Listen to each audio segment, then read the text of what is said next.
ya kwamba unapotoa dhabihu ya shukrani, Bwana anakuletea vitu zako automatic.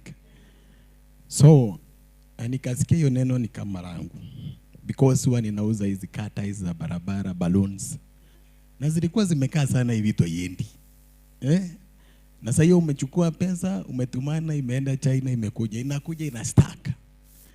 Sasa unashindwa hii mambo inaenda namna gani? So Friday kulikuwa na breakthrough nyingine ya ajabu sana hapa. Ambia mwenzako usikosengi hizi kesha hizi. Na Mungu akasaidia waimbaji, worshiper, ikakamata. Na nikasema sasa hii ndio kitu ambacho baba yetu anatuambianga, revival inakuja. Na kweli ikakuja. The time nilichukua hiyo bahasha, niona drama ya niebesha irekoda igire au nie. Because nilisikia tu everything that you have, you wetoa. Na kusema ukweli nikakaa hapa.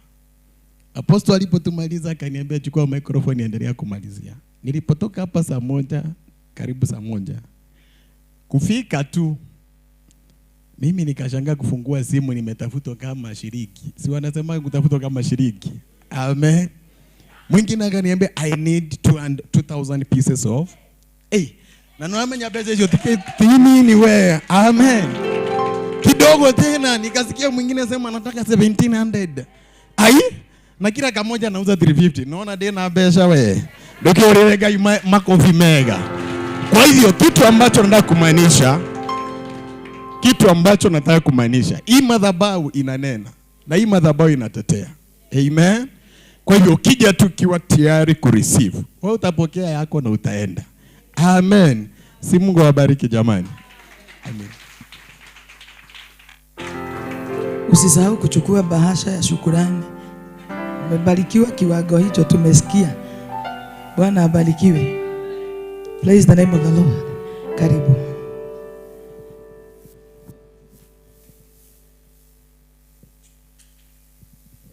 Praise God, church. Amen. God is good. All the time. And all the time. God is good.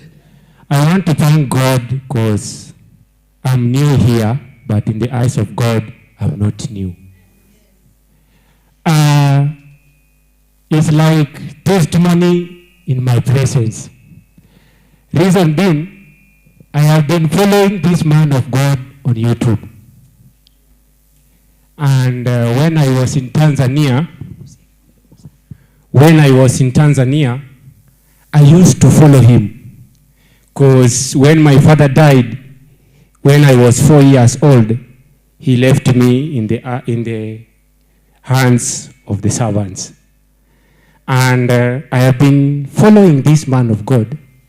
If you compare with others' platform, the speech of God is different.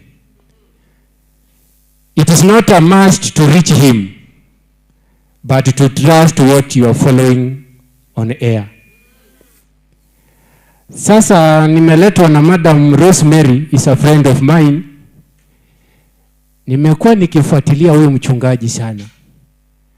Na ninajua leo mambo yangu itarudi. I have passed through challenges. Nimefanya kazi several times. Ninadai serikali almost 700 million. Praise God. I'm the son of a single mother. My mom ako Kitale, a very slim woman, hana story. But the government tried a bit to mislead me because I'm a kind man. I have gone through a lot. Nimekaa kama 3 to 4 months I don't eat. Nimekuwa nikiombewa na Madam Rosemary kwa sababu ya psychological issues vile nimekuwa nikikagua mambo. But I thank God today. Watu wengi wamenikosea, but today I trust God. Nikitoka hapa, people will be seeking me for forgiveness. Church of Christ, I have been following this man of God. Nimekuwa nafanya na safari tours as a driver. Nikiwa Tanzania, nikiwa wapi, Ni heri data yangu ishe nikiona huyu mtumishi. Hata wazungu za zingine wanashanganga if I'm much mad, na waambianga I'm seeking in the gospel. Kwa sababu ni wakati nilikuwa nanyoa kipara, nilikuwa naona huyo mchungaji ni kama baba yangu. Kwa sababu nimekaa bila kunyoa kwa sababu ya challenges za psychological issues. But from today, I know things will change. Kwa majina najulikana kama Eli Masharia. Nimeokoka. Yesu ni Bwana. I'm talented in every area. I can preach, I can teach, I can play any kind of instrument. Kwa sababu nilisomea Germany. And I thank God for that. Na mambo ingine tukiingiana with the time by the grace of God tutafika. Ni hayo tu, na mbarikiwe. Amen. Tupigie Masharia makofi mazuri. Wanapokuja kutafuta msamaha kutoka kwako, na wewe pia wasamehe. Na usikubali tuibe bila drum set ukiwa huku leo.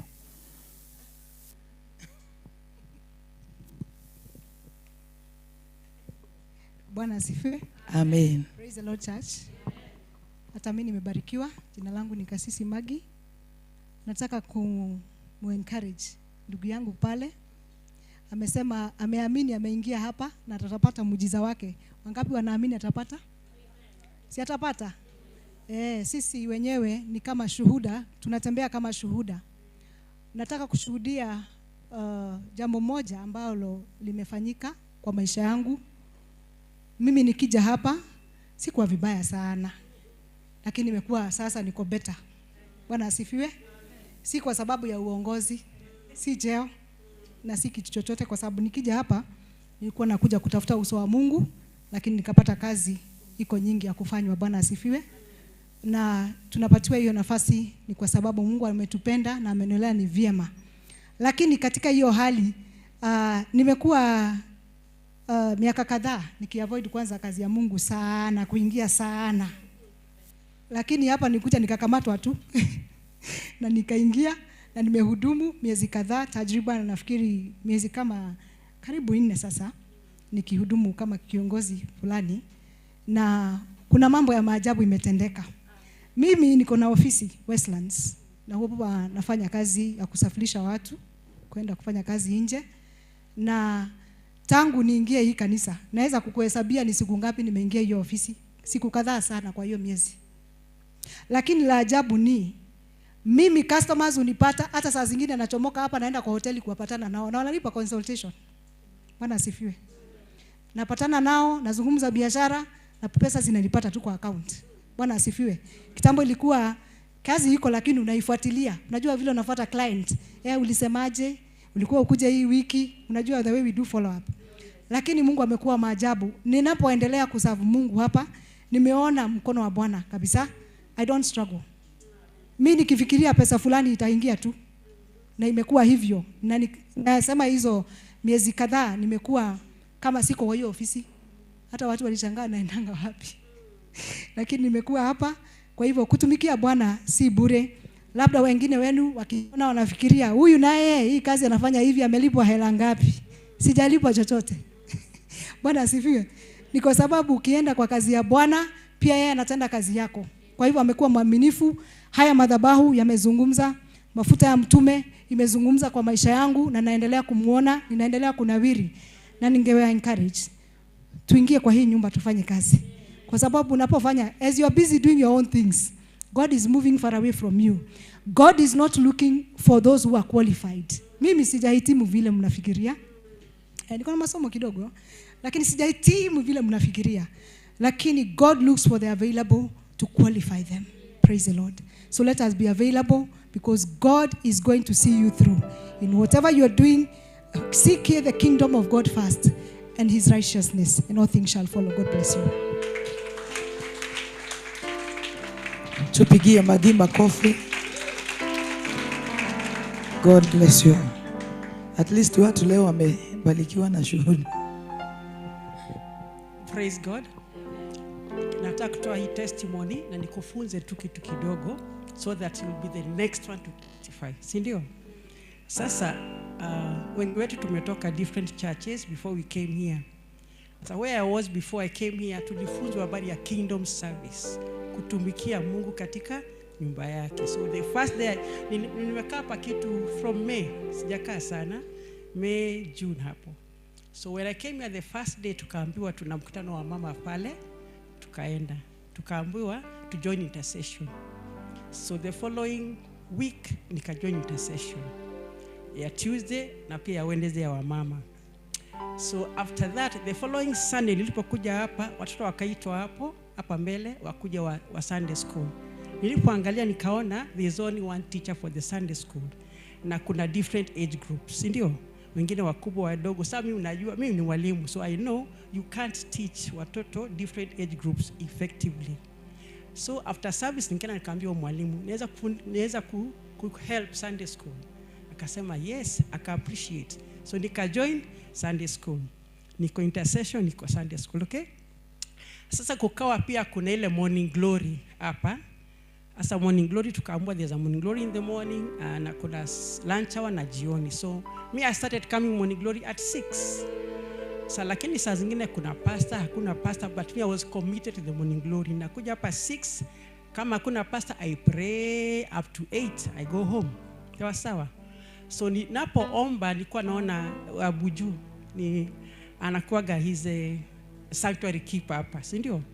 So nilikuwa nakuja pale na kaa kona na pray, and he used to clean the church all by himself. So I used to do what? I help him to arrange the chairs.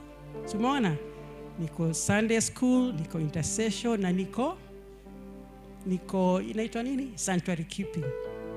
Number 4, hapa tulikuwa tunapika sana kwa wale wazee. So nilikuwa na make sure I don't go home kama kitchen iko dirty. Umeelewa? I used to make sure the kitchen is clean before I go home. Sawa. Sasa nikaenda tu wewe kimbelembele uko kila mahali lakini mimi sikujali. Are you getting it? So what has God done for me? My testimony. I have a son in Australia. As akaja holiday this year tu akaniambia, "Mami, I used to live in Lavington." Akaniambia, "Mami, how long have you been here?" Nikamwambia 7 years. "How much have you been paying for the rent?" Akacalculate, that's a lot of money. Akaniambia, "Mami, that's a lot of money to give a landlord. December utakula kwa nyumba yako." I thought he was joking.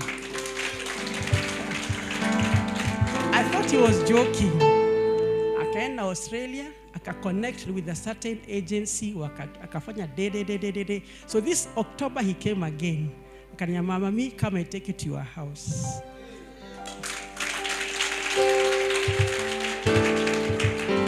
It's a 3-bedroom house. Nilikuwa naishi 2-bedroom house. Sasa nilikuwa promotion 3-bedroom house na iko na servant quarter. So it can be like a 4-bedroom house. So why am I giving this testimony? To encourage you to join and serve God. There is a reward in serving God. Amen. Mbarikiwe sana. Amen. Atina huyo kijana akarudi Australia. Akafanya de.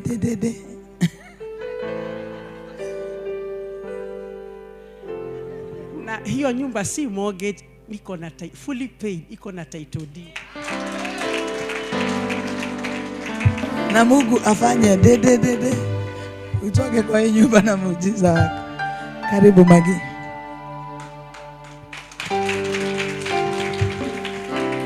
Hallelujah, praise the Lord. Miss church. Miss church. Mpaka jana nilijikokota kukuja jana. We missed you. Bwana asifiwe.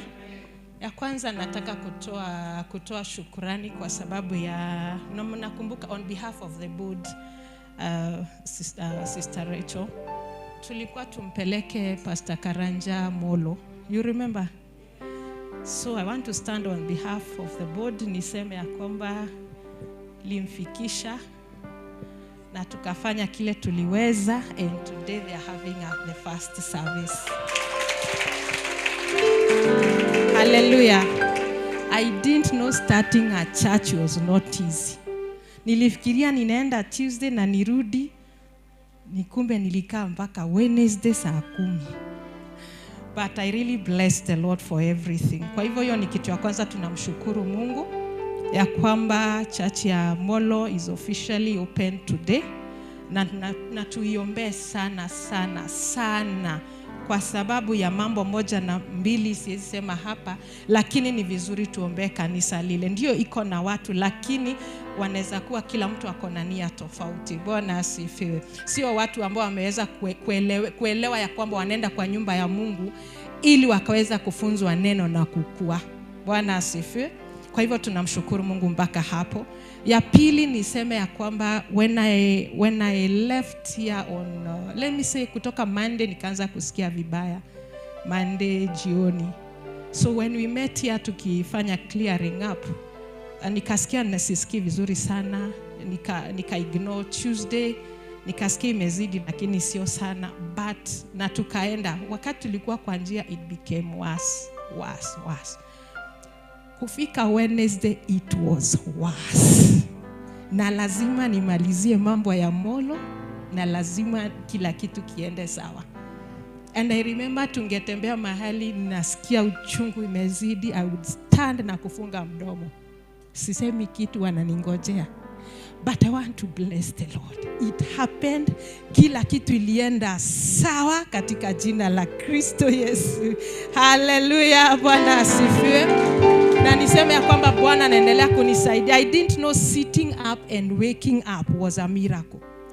Juu tungefika mahali wananiambia nikae, naogopa kwa sababu kuamka nitapigia nduru ya ndani. Sikujua kukaa chini na kuamka ni miracle. I never knew that. Nilichukuliaga tu ni kawaida. But nilikuja kujua we should never take things for granted.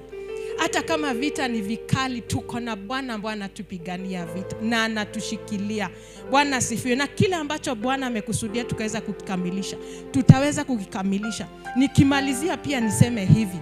Nikakuwa niko kwa list ya kwenda mahali, sitasema ni wapi, lakini kazi mahali. Huwa na apply after every 4 years. Nikakuwa nimepata, na huwa tunapostiwa mbali, hata unaweza enda hata Mandera hata wapi. So nikakuwa nimeona niko kwa list on Thursday, nikaona niko kwa list, and I told God, Lord, you are able to do something that I can be posted in Nairobi. Mimi sijui vile utafanya, but there is a possibility, because you know I cannot, because nilikuwa naona nikienda nje ya Nairobi unless I decline because of 1 2 3. So nikambi Mungu, Lord, you know it is possible, and I know you are able to do it. By the grace of God, nimepostiwa tu hapa karibu Kayole. I'll be there for around 3-4 days na namtukuza Yesu. Na Bwana wabariki, na mjue Yesu anafanyaga mambo makubwa. Na mbarikiwe sana. Na nilikuwa nimewamiss sana. Amen. Yale ametenda ndani yangu, hakuna awezaye kuyatenda.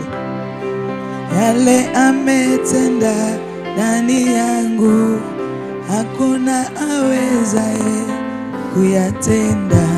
Kwa hakika Bwana ametutenda mema.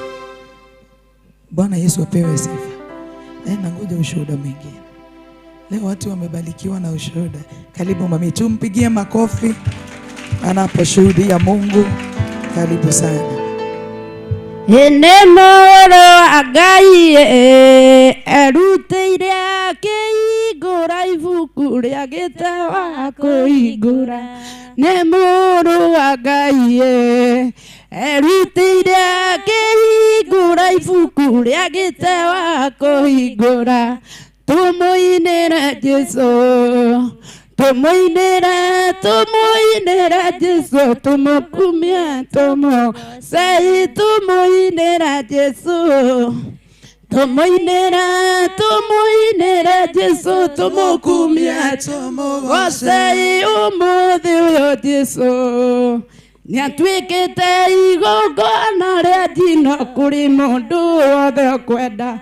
Umuthi uyo Jesu, eni niatwikite igongona ria njino kuri mundu wothe kwenda. Umuinira Jesu, eni tumuinira tumukumia tumuinera Yesu tumukumia tumugoca. Haleluya. Amen. Bwana apewe sifa. Amina. Nikufurahi kwa sababu ya Bwana. Haleluya. Mpaka nasikia yani mapenzi ya Mungu. Nimezidishiwa wema wake. Bwana apewe sifa. Kwa sababu Kristo amefanya mema kwetu. Bwana apewe sifa. Akajitoa katika ufalme wa Mungu. Akakuja juu yako na juu yangu. Bwana apewe sifa.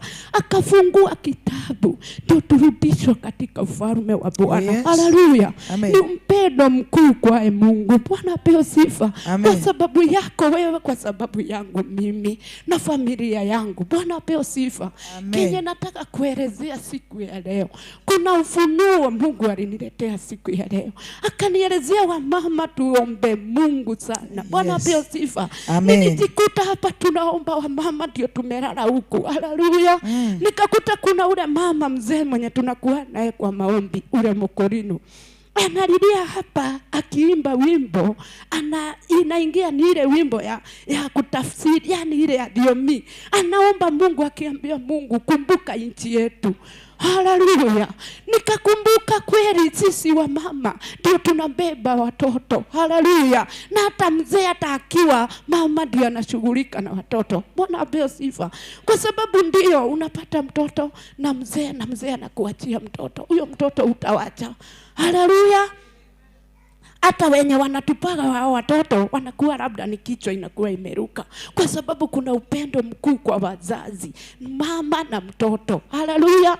Naye Mungu anafunua yani maandiko ya Mungu inatuelezea kwamba kanisa ni wa mama. Haleluya. Tujue sisi ndio tutazaa watoto tulete katika ufalme wa Mungu. Tulete watoto wetu, wazee wetu ndio waweze kumtumikia Mungu. Bwana apewe sifa. Ile kitu ninafurahia kutoka siku ile nilikuja hapa.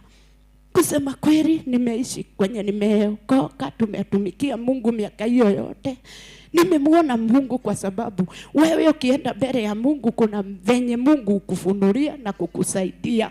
Bwana apewe sifa. Na ile kitu nataka kukuelezea ya kwamba siku ya leo ukiingia hapa ujue hapa si kanisa, hii ni madhabahu. Haleluya. Kuna ujumbe ilikuwa hapa Sunday. Ule mama alikanyanga hapa akasikia moto, ndiye alikuwa anagaga hapa. Lakini watu wanashindwa ni nini? Tunaelezea ya kwamba nielezee siku ya leo. Kama unajua uko siku zako, hapana kanyanga hapa. Wekelea sadaka yako hapa. Unaona hapo? Hau. Haleluya. Si pale. Waigua we maundu-ini manyu. Bwana apewe sifa. Na ndio Mungu alifunua akasema ya kwamba tujue hii si kanisa, ni madhabahu. Haleluya. Mungu ameiteua ikiwa madhabahu si kanisa. Kwa sababu mkiendelea hivyo, kukuja hivyo mchezo, kuna wengine wataanza hiyo inaendelea period bila kufunga. Na ninataka kuelezea hivyo ndio mtu asione hiyo mambo ashindwe ni nini, ni ugonjwa, si ugonjwa, ni kwa sababu niwaelezee mtu ashike. Bwana apewe sifa. Tujue unakuja kupatana na nani. Kama umekuja kupatana na Mungu utapata baraka. Kama umekuja mambo yako ujue hapa kuna baraka na kuna nini? Kuna laana. Haleluya. Na ndio nimeelezea unawekelea sadaka yako hapa. Tu sikoyoni aria moyaga. Okoroni uramenya wi maundu-ini maku.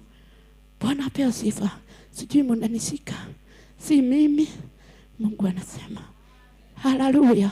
Tufanye kazi vile Mungu anataka ndio tuweze kubarikiwa. Kitu ya pili nataka kusema, kutoa ushuhuda. Mimi kijana yangu amepotelea hapa.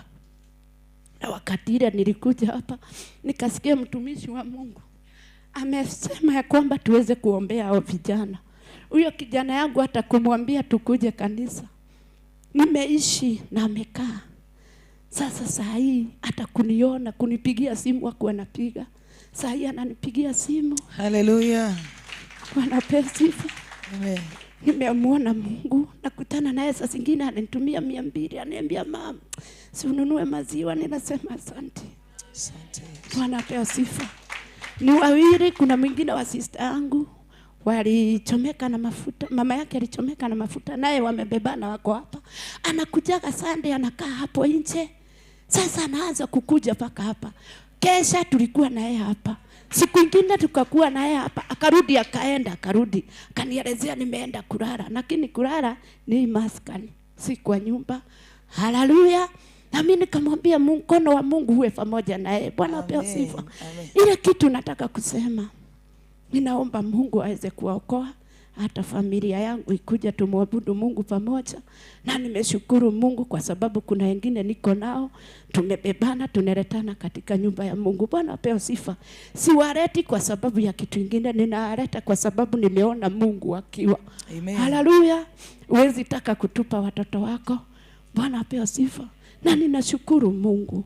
Tushikane, tuwe roho moja na upendo. Bwana apewe sifa. Ukisikia roho taki mwenzako, omba Mungu, mwambie nimekataa. Nataka upendo kwa huyo mwenye anipendi. Haleluya, kwa sababu Kristo ni upendo. Alikufa tu, alisulubiwa juu yetu. Akafungua kitabu ya msamaha. Na akatoka mbinguni akakuja hapa. Ndio sisi yote tuweze kuingia katika ufalme wa Mungu. Bwana apewe sifa. Akateswa, akatukanwa, akatolewa nguo, akaanikwa bila nguo. Bwana apewe sifa. Na hata akitoka hapo alisema wote wasamehewe. Haleluya. Wewe ni nani unabeba mwenzako?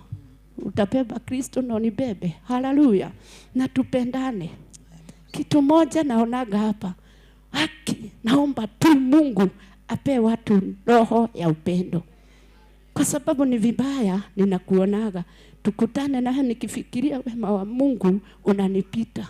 Na unabakigi ukifikiria aje kwa moyo wako. Mungu ape watu haki upendo. Tushikane, tuwe na upendo kama mtumishi wa Mungu. Amen. Tukifuata vile yako tutaenda mbali. Amen. Na mjue mzazi, baba ni kichwa. Sisi shingo, wacha tubembe tukileta. Haleluya. Amen. Nimefurahia Mungu na ninashukuru Mungu. Mungu awabariki, awatendee mema. Wewa magagania gayo shio munene akumagyo ne araika amana serafi tomotuliriedu gayo shio wewa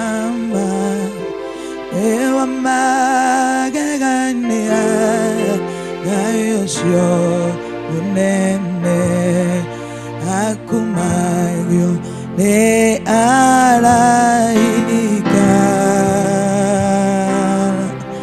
amena serafi tomotu neriedu gayo shio wewama yerania. Hallelujah. Ushuhuda wa mwisho ili tuweze kupata matangazo. Karibu mami. Tumpigie makofi. Gayo shio munene akumagyo ne araika amena serafi tomotuliriedu gayo shio wewama egania. Kanisa Bwana apewe sifa. Amen. Nitatumia lugha ya Kikuyu juu mimi nimetoka Kikuyu. Asante. Na nimetoka Nyeri. Kwa majina naitwa Florence Wagari. Lakini sio siku yangu ya kwanza kufika hapa. Amen. Nilikuwa nimefika siku ile tulikuwa upande ule mwingine. Lakini hapa leo ndio siku yangu ya kwanza. Karibu sana. Na ninafurahia Bwana kwa maana ameniokoa. Nawapenda sana. Ndimwendete muno reke njarie Gikuyu. Anawapenda sana. Kia Nairobi. Ndimwendete muno. Anawapenda sana. Andũ a synagogue watu wa synagogue, nĩ tondũ nĩ ngoragwo ngĩmũfall kwa sababu anakuwa akiwa fall, mahinda marĩa ngoragwo ndĩ Nyeri. wakati anakuwa akiwa Nyeri, nĩ ndĩmũrũmagĩrĩra nĩhunũmagĩrĩra mahunjio ma Apostle, anafuatanga mafundisho ya Apostle, na nĩ ngenaga tondũ nĩ nyonete nĩ marĩ na ũguni na mũtũrĩre-inĩ anafurahia witũ. sababu imekuwa na faida kwake. Koguo ngamũhoya kanitha, Anawaomba kama kanisa mũgĩe na kũũmĩrĩria o ta ũguo mũrarĩrio. muwe na subira kama hivyo Gĩkĩ nĩ mnaambiwa. kĩgongona na nĩ kĩgongona kĩbatiĩ kũheo Haya ni gĩtĩo. madhabahu na yanafaa Nĩ kuheshimiwa, tondũ nĩ tuonete guoko kwa kwa Ngai sababu tumeona mkono wa Mungu. mahinda marĩa tũkoragwo tũkĩhoya na Apostle. Mahida tumekuwa tukiomba na Niĩ Apostle. taniĩ mũthenya wa ũmũthĩ Kama yeye siku ya nĩ leo ndĩrenda kũrũgamia wĩra anataka kusimamisha wĩra shuhuda, mũnene mũno, shuhuda mkubwa. tondũ mahinda marĩa mwana wakwa arakoretwo arĩ na thĩna, Wakati mtoto wake alikuwa na shida, nĩ ndahũrĩire Apostle thimũ. alipigia Apostle simu, na ndamũhũrĩra alipompigia aramũkĩra akachukua na mararanĩria nake arĩ na bũrũri wa wakaongea na nja. huyo mtoto akiwa nje ya Kenya. Maũndũ make nĩ marakomete mũno Mambo yake alikuwa amekuwa na mazana magacoka na thutha. na yakarudi nyuma. No ũmũthĩ ndagĩka ĩno twĩna inyuĩ, Leo hii dakika hii tuko na gwĩciria nyinyi, arĩa ngorire haha nĩ anafikiria wale aliyopata hapa, akaingia kwa ofisi, nĩ nyingĩrire ofici na aliingia twaria na kwa ofisi Apostle na kanena na Apostle na tũhũrĩra twĩ kũu, na akawapigia wakiwa na pale. mahinda marĩa tũhũrĩra Alipowapigia twamũkĩra wakachukua ngumo simu, nogoci-inĩ tondũ atwĩra nĩ aracokirio wĩra maũndũ-inĩ amerudishwa make. kazi. Koguo Amen. ndĩna gĩkeno Anayo furaha nĩ ũndũ wa Ngai kũmũringĩra kĩama, sababu ya Bwana na kumtendea nĩ muujiza. ndingĩmũhoya o ta ũguo wana sinagogue mũhoyaga, Angewaomba nyinyi kama wana nĩ sinagogi, mamũhoyaga na manaroho, muombe na roho na kweli. na nĩ ingĩ mũno marenda kũmũfall. Ni wengi wanatamani Ta gwitũ nĩ kuwafuata. ngurubu nene na nĩ ndĩrĩmĩrehe Kuna haha, grupu kubwa na nĩ atawaleta tondũ hapa. nĩ monete Waruinge Wameona nĩ ndungata Apostle ya Ngai ni yamũrĩtwo, mtumishi wa Mungu ameteuliwa, nĩ ndungata ya Ngai yamũrĩtwo yũke ĩtũteithie ni mtumishi wa Mungu ameteuliwa Bũrũri-inĩ aje ũyũ asaidia witũ wa nchi ya Kenya. Kenya.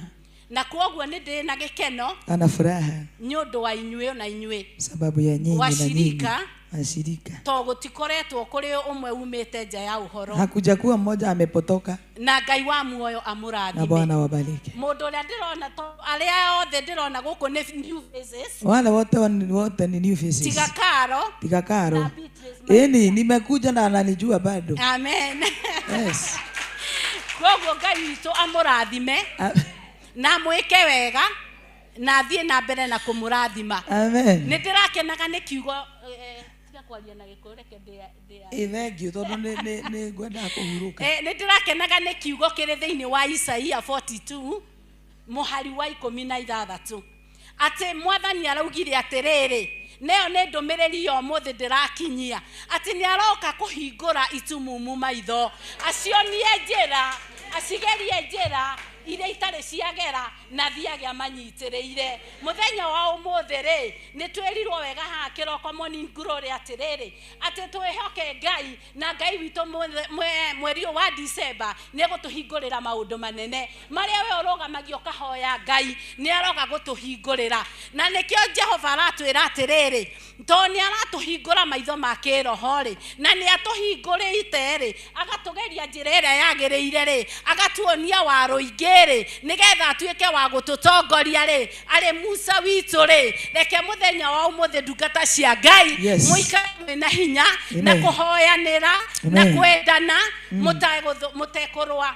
Amen. Na Ngai witũ nĩ akũrathima kanitha ĩno. Amen. Hena guorio mũnene Ngai witũ aroka gwĩka, na guorio mwerũ Ngai witũ aroka gwĩka igũrũ rĩa kanitha ĩno. Amũkĩrai ngumo na ũgoci. Amen. Tukufu kwa Nĩ tondũ Ngai ena Mungu. hinya igũrũ rĩa mothe. Amen. Na mũgerie mũno kũhoyagĩra ciana citũ iria ciĩna nja, o ta ũrĩa mwĩragwo mũmahoere na hinya, na Ngai witũ nĩ ekũmarathima. Amen. Tondũ marĩ mabũrũri-inĩ macio rĩ, kũrĩ aingĩ makoragwo makĩnyotera kiugo kĩa Ngai, na kũrĩ aingĩ magaga harĩa mangĩthiĩ kũhoya Ngai. No wega nĩ atĩrĩ, nĩ maconnectĩtwo nĩ Ngai through Apostle na arĩa angĩ, koguo mũkagĩa kũmahoera.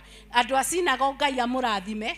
Nĩ tũgũkĩte na my sister, no reke ndĩmũgeithie in behalf of her, tondũ ndaraigua wega. Tumire o Nyeri na nä tå ragoca Ngai nä å ndå wa gå tå kinyia kä roko kä muona guo twä humbanä tumire kå guo tukå thaa kenda koguo må gä na kå igana no tå rä coka na må tå hoyagä re na nä getha tå korwo twä ngwatanä re må Ngai witå amå rathime ndarå gamia wira å cio ngä menya atä nä njå ä nä egå tå twara haraihu na nä egå twä ka maå ndå mega twaikara twä thä inä wake o ta å rä a mandä ko marauga tå tikahane he mandä ko mangenagia marauga atä rä rä tå tikahane Uria uria wanengerirwo tumarua athia tware bara-ini agitwara bara-ini na ndambire gutumura koguo Ngai witũ ni atuheage hinya wa kuhota gutumura marua maria mothe moka mundu wothe waingira na gate iria Ngai akamuheaga hinya wa maitho macio auga ni agatuhingura roho wa Ngai agakuonagia mundu uria wa ma na uria utari wa ma Ngai witũ wa moya murathime na nikenete ni inyue na Ngai witũ akiririe kumuyureria na kumurathima na kurathima kanitha ino ya Apostle na ti Apostle eno ti kanitha ni kigongona o ta uria mwauga na muheci mundu ngata cia Ngai o to muciraria cioka ciarekereria unabii mutikairanage andu aitu ni tondu Ngai ena kiugo kinene iguru ria o mundu na Ngai witu amurathime mato maria mataiguaga magakunorwo na macoke kuigua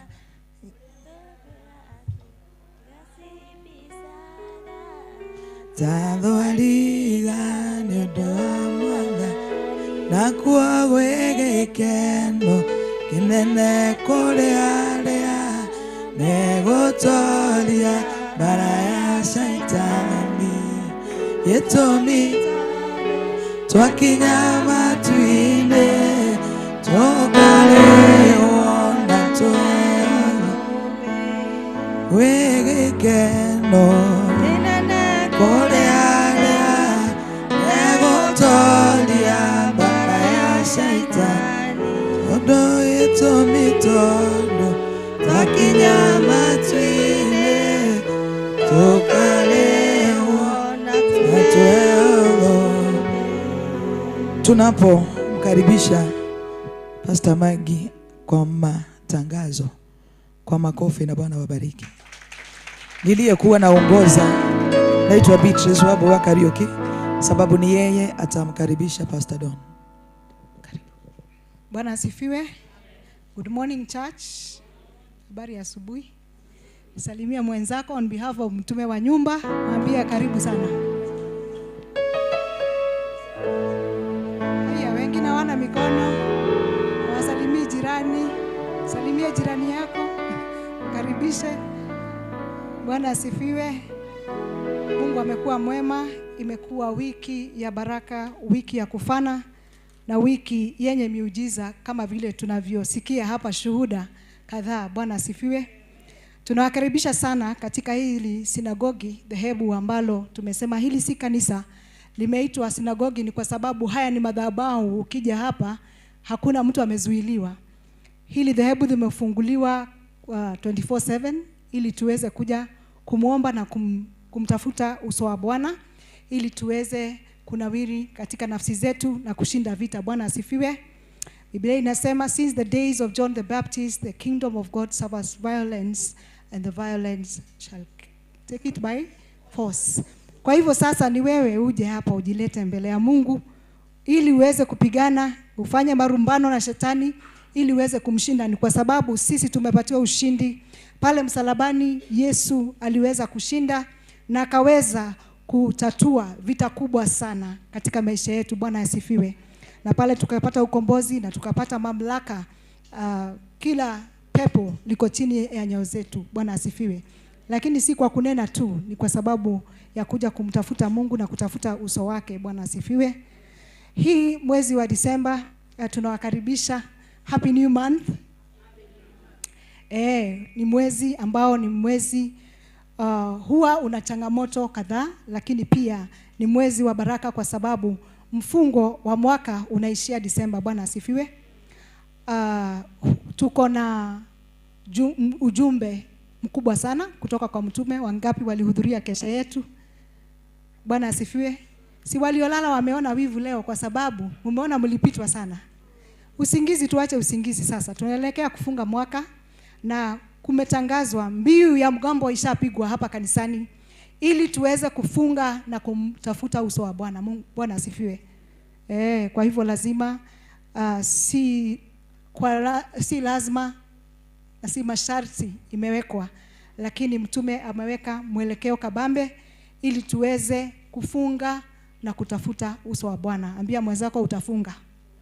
Weka githeri, weka madodo, weka sembe kando. Bwana asifiwe, ili tuweze kutafuta uso wa Bwana. Katika washa hiyo ya Ijumaa tulikuwa na kesha ambayo ilifana sana.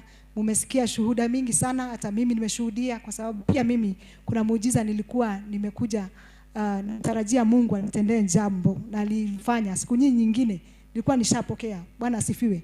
Kwa hivyo tusikose kuja warsha wa Ijumaa ili tuweze kujumuishwa na kuweza kutatua mambo yetu na pia kumshukuru Mungu. Katika kitabu cha Nyakati 20, Soundman nako wapi?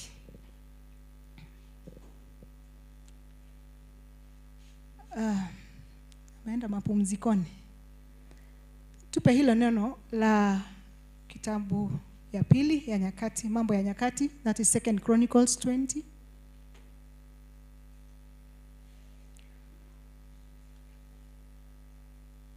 Hii mwezi yote tunazungumzia juu ya madhabahu ambayo inanena juu ya maisha yetu. Bwana asifiwe. The altars that speak. Hiyo ndio topic itakuwa inaendelea, au ndio mafunzo itakuwa kwa hii nyumba.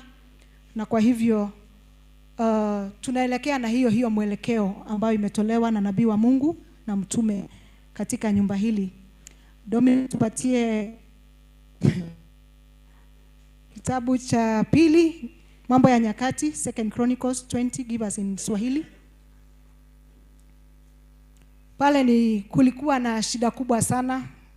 Wana wa Israeli walipata na janga la vita, wakawa wamezungukwa na maadui wao. Asante. Baada ya hayo, wana wa Moabu na wana wa Amoni pamoja na baadhi ya Waamoni wakaja juu ya Yehoshafati vitani. Tuendelee. Wakaja watu waliombia Yehoshafati wakisema, wanakuja jamii kubwa juu yako watokao Shamu toka ng'ambo ya bahari, na tazama wako katika Ashanoni, Tamari ndio Engedi. Yehoshafati akaogopa, akauelekeza uso wake amtafute Bwana. Ambia mwenzako tutafute Bwana. Hata Yehoshafati alikuwa mfalme na alimtafuta. Sasa wewe hata si mfalme na unalala. Alafu akatangaza watu wote kufunga katika Yuda yote. Akatangaza nini? Kufunga. Tuendelee.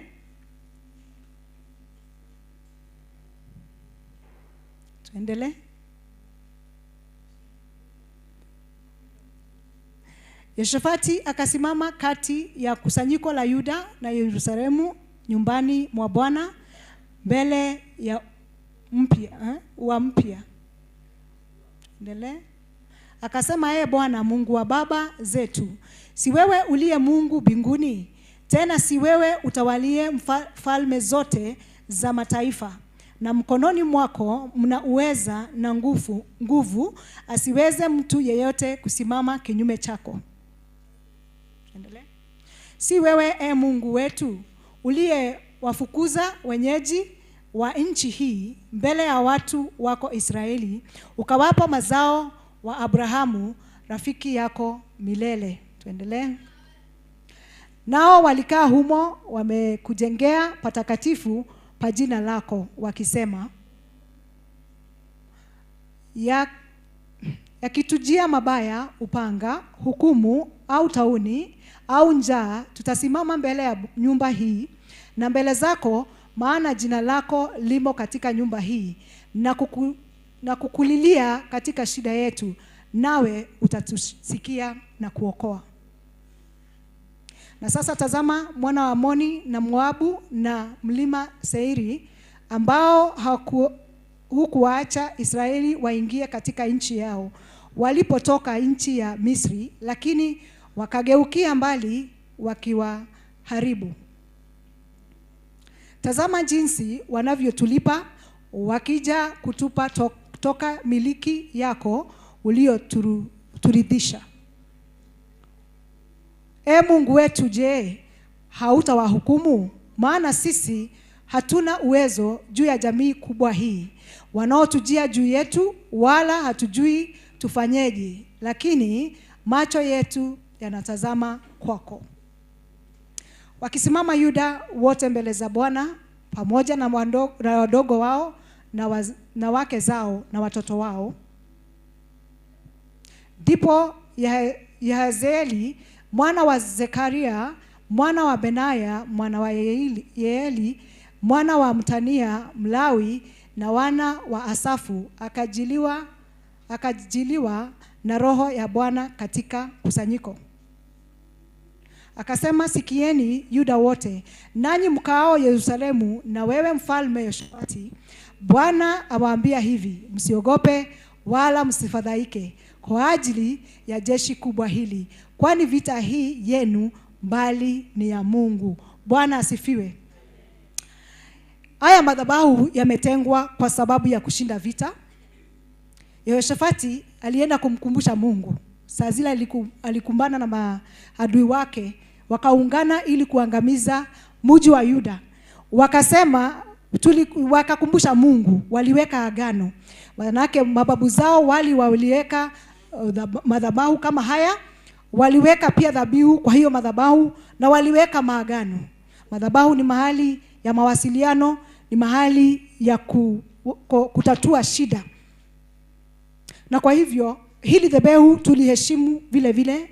Mikakati inatoka na Roho wa Bwana anazungumza. Tuendelee na pia kuheshimu mafuta ya mtume Apostle wetu Waruinge, kwa sababu amekuwa wa kutumika zaidi ili kutupatia mwelekeo, na Mungu atatushindania vita. Amesema hizi vita si zetu. Tunapozileta kwa hii madhabahu kwa sababu imetengwa kwa hiyo kazi, hiyo vita inaishia wapi? Hapa. Kwa hivyo ukiwa na shida yoyote, ukiwa unahitaji lolote, kuja mbele za Bwana, nyenyekea na utaweza kupata ushindi. Bwana asifiwe.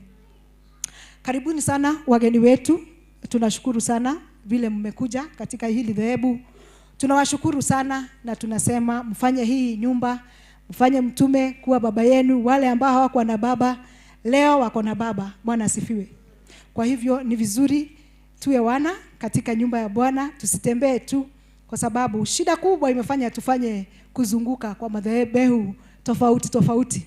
Ni kwa sababu hatujui kitu inaitwa maintain the miracle that you get, the deliverance that you get. Hatujaweza kuishika vizuri na pia kuilinda vizuri. Kwa hivyo unakutoka hapa, unaenda tena kwa madhabahu nyingine, unatangatanga na muujiza wako unapotelea. Bwana asifiwe. Kwa hivyo kama wewe ulinenewa, kwa sababu kila mmoja wetu alinenewa akiingia kwa ile mlango, kwa sababu mtume wa Mungu kama nabii ni ufunuo mkubwa wa Roho Mtakatifu. Huendi tu kufuata mtu hivyo, lakini ni ufunuo unapata ndio uweze kumfuata. Kwa hivyo ni vyema ukija hapa Kenya unatafuta, ujue umefika kwa baba, umepata madhabahu ya kuombea na kuweza kushinda hizo vita. Si kwa sababu amekuombea siku moja tu, lakini pia wewe uko na jukumu la kuendelea na kufuata huo muujiza. Unajua watu wengi husema mimi nimefika mahali nikapewa hiyo unabii, hata nishaisikia siku nyingine, nishaisikia tena. Lakini je, ushajiuliza kwa nini haitimiki? Shida si mtume, shida si nabii, shida ni wewe. Ambia mwenzako shida ni wewe. Ukipelekwa shule, mzazi wako akipeleka shule, kusajili shule, wewe ni mtu kuingia chochoro na vichaka, mwisho wa mwaka ikifika hauna cheti, si ni kweli? Hiyo imepotelea hivyo. Kwa hivyo ni jukumu la mzazi, ni jukumu lako. Ni jukumu lako uweze kufuata. Ukishapatiwa unabii ama neno la kinabii, wewe pia uweze kujitakasa, uweze kuishi kwa utakatifu, uweze kufuatilia neno lake, uweze kufuata huyo mtume na wale wako chini yake, na pia kufuata hayo madhabahu ili uweze kutimiza ambayo umkuwa unatafuta. Bwana asifiwe. Kwa hivyo wageni wetu, msije tu alafu mkaondoka. Fanyeni hili likuwe dhehebu lenu, mahali ambao utapata kukimbilia. Ukipatwa na janga kama Yehoshafati, utaweza kukimbilia na ukaweza kusaidika. Bwana asifiwe. Yeshua amekuwa mwema kwetu mwaka mzima, ametulinda. Bwana asifiwe. Tupigie Yesu makofi. Tulipoanza mwaka hatukujua kama kweli tutafika Disemba, si ni kweli? Wengine wameaga, wengine wamepooza, wengine wamepatwa na janga nyingi sana hata wanatamani wasiwe uhai. Bwana asifiwe. Lakini sisi tumejipata hapa chini ya mafuta ya mtume. Mungu amekuwa mwema kwetu. Yeshua ametushughulikia na ameweza kutupatia ushindi. Na hii siku 30 sasa tuondoe 3. Manake 3 ishapita. Si leo ni tarehe 3. Sasa ni kama 28. Hizo siku 28 ni siku za mfungo. Bwana asifiwe. Hakuna mtu anashurutishwa. Hapa si shakahola. Lakini ni jukumu lako wewe ambaye unafuata uweze kusimama wima, ufunge, uombe, kwa sababu kuna mapepo tu zimekusumbua. Lakini haya mapepo yamekusumbua kwa sababu gani? You are not consistent. Shetani, if you resist the devil will flee from you. Lakini ukiwa ni unakuja, unakapata kumujiza kadogo, katoi, alafu unasema sasa nimefika. Unaona kale katoi kama kagari, kipatia katoto kijana, katoto kadogo kakijana, kanafurahi sana, si ndio? Imagine ukipatia mtu mzima, anaangalia tu anacheka, si kweli? Kwa sababu ni toy. Sasa miujiza nyingi huwa tunapata, tukishapata toy, sasa tunakaa hapo tumeridhika. Alafu sasa tukisonga tunaona hatujafika. Kwa hivyo tukianza mwendo, twende tukikaza, tukiendelea hivyo na Bwana atabariki.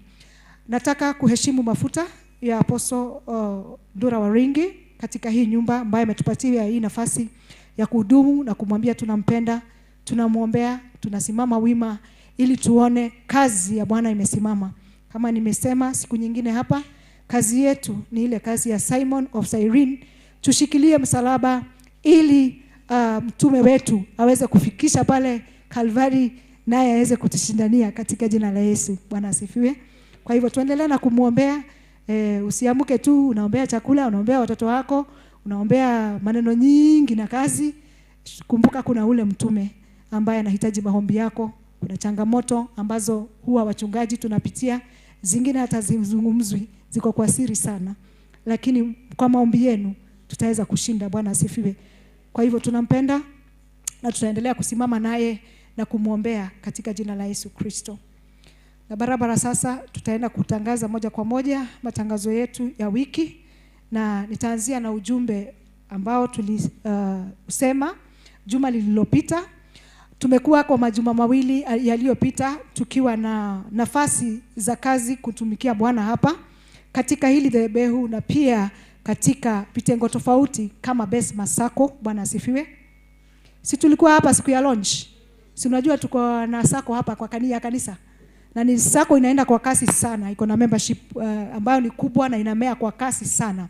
Na kwa hivyo tulisema watu wajiandikishe ili waweze, kama ni kanisa uhudumu kanisani, kama ni Besma pia ujiandikishe ili tukichanganua na kukagua zile fomu uweze kupata kibarua kama unafaa. Bwana asifiwe. Na of course tulisema tunaanzia kwa nyumba yetu. Kama wewe ni mwana, hatuwezi kukutupa nje. Kama unaweza fanya kazi, wewe ndio utashughulikia kwanza, kwa sababu wewe ni si mnakumbuka Yesu alitukanana siku moja kwa Biblia. Mama akakuja akasema pia yeye anajiunga kwa ile meza ya wana. Yesu alisema nini? Alisema mkate wake huwezi patiwa umbwa. Mimi sijaandika hayo. Haiwazi. Mubaji wake na anaitana umbwa tu. Kwa hivyo wacha tuwe wana na tukue very serious katika hii nyumba, ya kukua mwana katika hii nyumba. Na si kujiandikisha peke yake. Sisi pia tulikuja hivyo kama ulivyokuja, na tukafikiria sasa sisi pia ni wana. Mpaka siku moja tukashikwa na bubuazi hapa. Mtume akakuja akasema ni wangapi wana? Watu wakainua mikono, akasema mimi sina mtoto hata mmoja hapa. Kwa sababu hakuna, wewe hujaiinua dhabihu ya kuwa mwana kwa hii madhabahu. Kwa sababu wewe kama ni mgeni na hujasikia hiyo, sasa mimi nakukumbusha. Utafute dhabihu, ukijiandikisha kuwa member pia utafute nini? Dhabihu ulete hapa ili ufanyike ama muone yeye. Bwana asifiwe. Ili ufanyike mwana. Otherwise utaendelea tu kuendelea tu hivyo na umati, lakini hutambulikani, lakini wana ndio wanatambulika. Bwana asifiwe. Kwa hivyo hizo kazi pia tutaweza kuona wana wa nyumba ili tuwapatie hizo nafasi hizi ili waweze kuhudumu.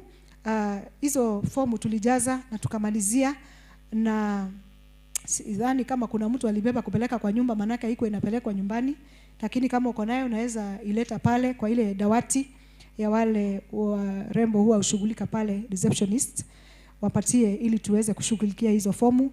Najua tulikuwa tutangaze leo wale viongozi wengine kwa hizo vitengo, lakini haingewezekana kwa sababu ya moja mbili ambayo imefanyika katika wiki, na tunaendelea pia na hiyo ukaguzi wiki hii yote ili tuweze kupata ujumbe kamili na tuweze kutangaza na kupatiana kazi katika nyumba ya Bwana. Bwana asifiwe. Amen. Na nyinyi kama ni wageni na pia mngetaka kutumika, msijifiche, njooni tuwasiliane tujue namna gani pia mtaweza kuhudumu. Bwana asifiwe. Tulitangaza tangazo moja juma iliyopita kuhusu vijana wale wadogo teens ambao ni wa miaka 13 hadi 19. Na tukasema tunahitaji viongozi katika hiyo department ya teens ili tuweze kuelekeza hao watoto na tuweze pia kuwafunza na kuwalea katika njia ambazo zinafaa na kwa umri ule unafaa. Umesikia mwalimu Sali amesema inakuwa ni kazi kubwa sana ya changamoto kubwa tunapochanganya hawa watoto. Kijana wangu kama mimi sasa kwa 13 years, libere Disemba hii amemaliza kidato cha amemaliza class 8 darasa la 8. Na huwa naja naye hapa, na akija mara nyingi ataweka kofia ile hood wanavaa, anakaa anaangalia na zubaa, anaangalia tu chini analala. Kwa sababu sasa hii maneno imemzidi. Hii makelele, wako ni makelele sasa. Hii ndio tunapiga hapa, haelewi. Kwa hivyo wanafaa kuwa mahali sehemu yao wametengwa ili tuweze kuwashughulikia. Kuna dadangu hapa ambaye aliniapproach last week akanipatia vijana wawili, isipokuwa nilikuwa nimeshikamana sana na tugaagana tutapatana. Kwa hivyo leo pia niletee hao vijana na wale wengine pia ambao wangetaka kuhudumu kwa teens pia mjitokeze ili tuweze kuweka hiyo department laini. Bwana asifiwe. Kuna pia ratiba ambayo ni ya mikutano ya mwezi ambayo imekuwa haiwi sababu haijatangazwa kamili. Hiyo structure imetoka tayari na iko na mchungaji ama mtume wetu, na anaikagua na kuweka mikakati ili tuweze kutangaza ratiba yetu ya mwisho wa mwezi ya zile mikutano za wanaume, wanawake, viongozi, yote itangazwa kwa ujumla ili tupate mwelekeo mpya. Bwana asifiwe. Kwa hivyo msichanganyike kuuliza Saturday na kunafanyikanga aje. Tutatangaza hivi karibuni, mikakati ishawekwa, kwa hivyo ni kutangaza tu peke yake. Usajili pia unaendelea ama registration ya membership, na hiyo registration ya membership, samani dada Jo, hiyo registration ya membership inafanyika kwa ile dawati pia.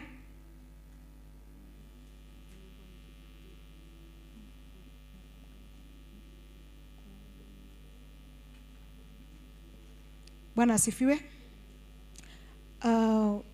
Wewe kama ungetaka kuwa mmoja wetu ama mwana wa hii nyumba, huwa kuna shilingi 200. Bwana asifiwe, ya registration kuwa member, na usione ikiwa mingi. Saa zile utapata wajambo na unahitaji hawa watu, ndio utajua umuhimu ya hiyo kitu. Kwa hivyo kuna dawati ambayo iko pale nyuma.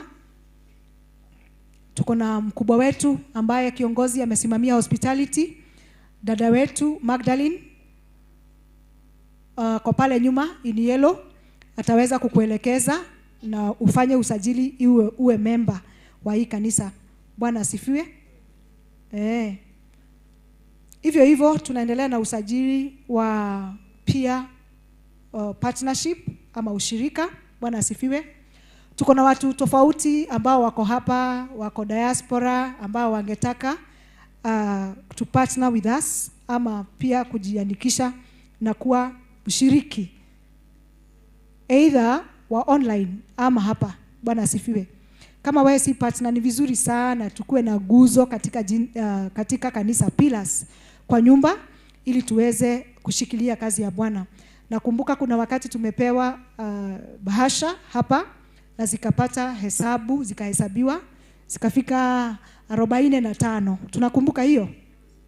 Hizo zilikuwa ni pillars ama ni partnership ambayo tunawasihi muendelee na kujisajili kuwa partners. Wale ambao wako ng'ambo, karibu sana.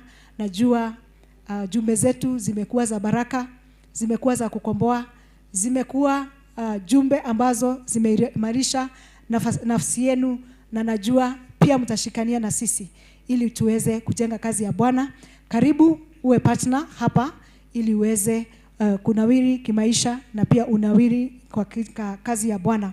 Sababu tunasema hii microphone inashikwa na mtu, si watu wengi, ni mtu mmoja. Kama hiyo sasa ya kuhubiri nje ni mtume anaishika, na wewe basi ufanye kazi ya kumshikilia. Bwana asifiwe. Kwa hivyo tuna encourage partnership both local and diaspora. Welcome and make yourself a partner here. Na tutakuwa na kutunza partners. Bwana asifiwe. Partners si watu wa kawaida, wale wametushikilia, na pia tunafaa kuwaheshimu, na kwa hivyo tunatafuta vile tutaweza kuwabariki pia wanapokuwa washirika ama wanaposhirikishwa katika hiyo partnership. Bwana asifiwe. Kuna usajili mwingine bado wa Besma, watu bado wanaendelea kujiandikisha katika sako yetu ya Besma. Tulisema Besma iko na 3 B's. Nani anajua hizo 3 B's zinamaanisha nini? Tulisema Besma, si tulikula hapa na si tulipe na maneno sasa. Tulisema Besma 3 B's, 3 B's ina mean nini? Brighter. Yes? Brighter, better banking. Hiyo ndio slogan ya sako yetu. Tuseme tena? Yes, brighter, better banking. Tafadhali tunakusihi sana uweze kujiandikisha. Ni shilingi 1000 kujiandikisha katika sako yetu, na sako yetu itakuwa inapeana mikopo after baada ya miezi 6 ukiwekeza pale utaweza kupata loan. Bwana asifiwe. Wafanyabiashara na wafanyabiashara watarajiwa tuanze kuwekeza ili tuweze kupata pesa. Wacha tusiwe watu wa kujanga kupanga foleni hapa. Sisemi tunasumbua mtume, lakini saa zingine nakaa kusumbua, kwa sababu yeye mwenyewe hii kanisa limemwegemea na mzigo mzito sana. Kwa hivyo pia wewe nahitaji wewe ufanye kazi, tukuje tusaidiane. Na sasa wewe ukija na mahitaji kubwa pia yeye anashindwa, sasa yeye ataelekea wapi? Lakini ametafuta njia through the sacco. Unaweza kuja kujisajili na hiyo 1000, tafuta kibarua, kuja wekeze hapo na utaweza kufanikiwa na kuweza kufanya biashara ama kujinawishi kimaisha. Tufukuza ufukara. Bwana asifiwe. Lazima kila mtu aamke. Si maombi tu. By the way, slogan ya mtume hapa, hataki watu idlers hapa. Wewe unakuja hapa, unashinda hapa the whole day, ni kuita Mungu, ni kulia Mungu. Machozi inajaa kwa carpet, lakini kama hakuna kazi unafanya, basi hivyo tu utaondoka hivyo. Alafu tutakuja kusema hata yeye mwambia mtume haifanyi kazi. Ni yeye hafanyi kazi, ni wewe ufanyi kazi. Wakristo tuwe na hekima. Bwana asifiwe. Tuwe na hekima, tujishughulishe ili tuweze kuleta mapato katika nyumba ya Bwana na kujenga nyumba ya Bwana. Tumepata mwelekeo mzuri sana. Hiyo sako wekeza. Pia kuna ile tunaita share capital ambayo inatupatia mgao katika mwaka ikiisha. Kwa hivyo pia wekeza ni shilingi 1500, lakini unaweza weka zaidi, kwa sababu unapoweka zaidi hivyo mgao wa mwaka ukifika ile dividend hivyo ndio utapata. Kwa hivyo ukiweka 1500 hivyo ndio utapata hiyo mapato. Ukiweka 50,000 mapato yako pia iko juu. Bwana asifiwe. Kwa hivyo tuendelee kuwekeza ili tuweze kunawiri. Bwana asifiwe.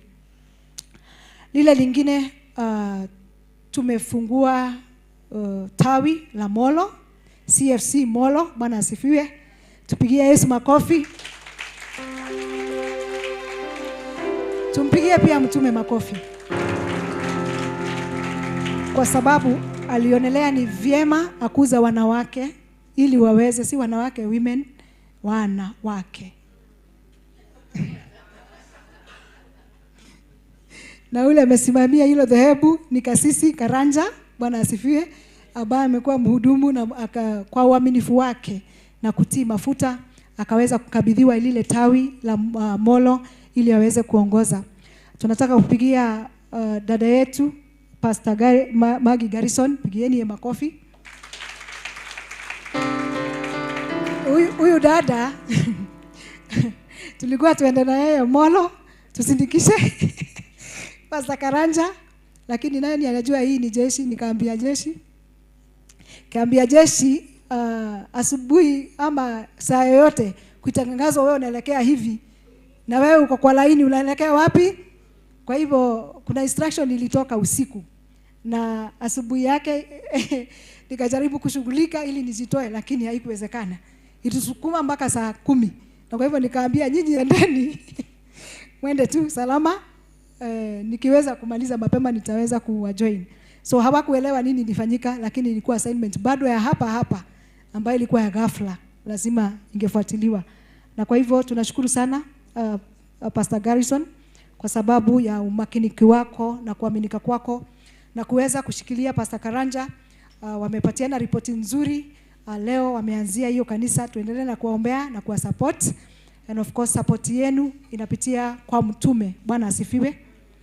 Hapa kila kitu iko na mikakati na iko chini ya mtume mmoja peke yake, Apostle Waruinge. Kwa hivyo kama kuna support yoyote ielekezwe hapa ili tuweze kuigawa. Bwana asifiwe. Amen. Kwa hivyo najua Kasisi Karanja atakuwa anatutazama baadaye. Tunakuombea, tunakupenda na tunajua utashinda vita ya Molo, na Molo itakuwa parish kama vile imetangazwa kwa maono katika jina la Yesu. Pigieni Pastor Karanja in absentia.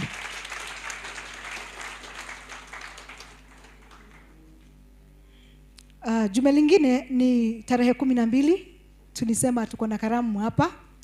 Kuna wale watoto ambao walipaswa tohara ama walibalehe mwezi wa Novemba ama wa 11, na wazazi, tuko na wazazi ambao watoto wao walimaliza vijana class 8. Hao wazazi tulisema watuone ili tuweze kupanga mikakati ya hiyo siku. Mikakati ishawekwa, lakini unahitajika pia wewe kama mshikadau. Bwana asifiwe. Wewe ni partner, kwa hivyo kuja tushirikiane ili tuweze kupata hiyo karamu ya wao watoto. Na pia hiyo siku tumeandaliwa karamu. Ambia mwenzako kuna karamu yako. Hatutakaa kwa nyumba. Tarehe 12 hapa tuko na mlo, mapokocho yamebwagwa na mtume wetu. Tutaweza kuwa na buffet mzuri sana. Hiyo ndio tunaita mapokocho kwa Kiswahili. Bwana asifiwe. Kwa sababu ni mchanganyiko wa chakula nyingi. Katika nyumba ya Bwana iko na chakula nyingi. Na hiyo ndio tunaita mapokocho. Mwambie mwenzako mapishi yamebwagwa. Usije na sahani, njoo na tumbo lako umesafisha vizuri.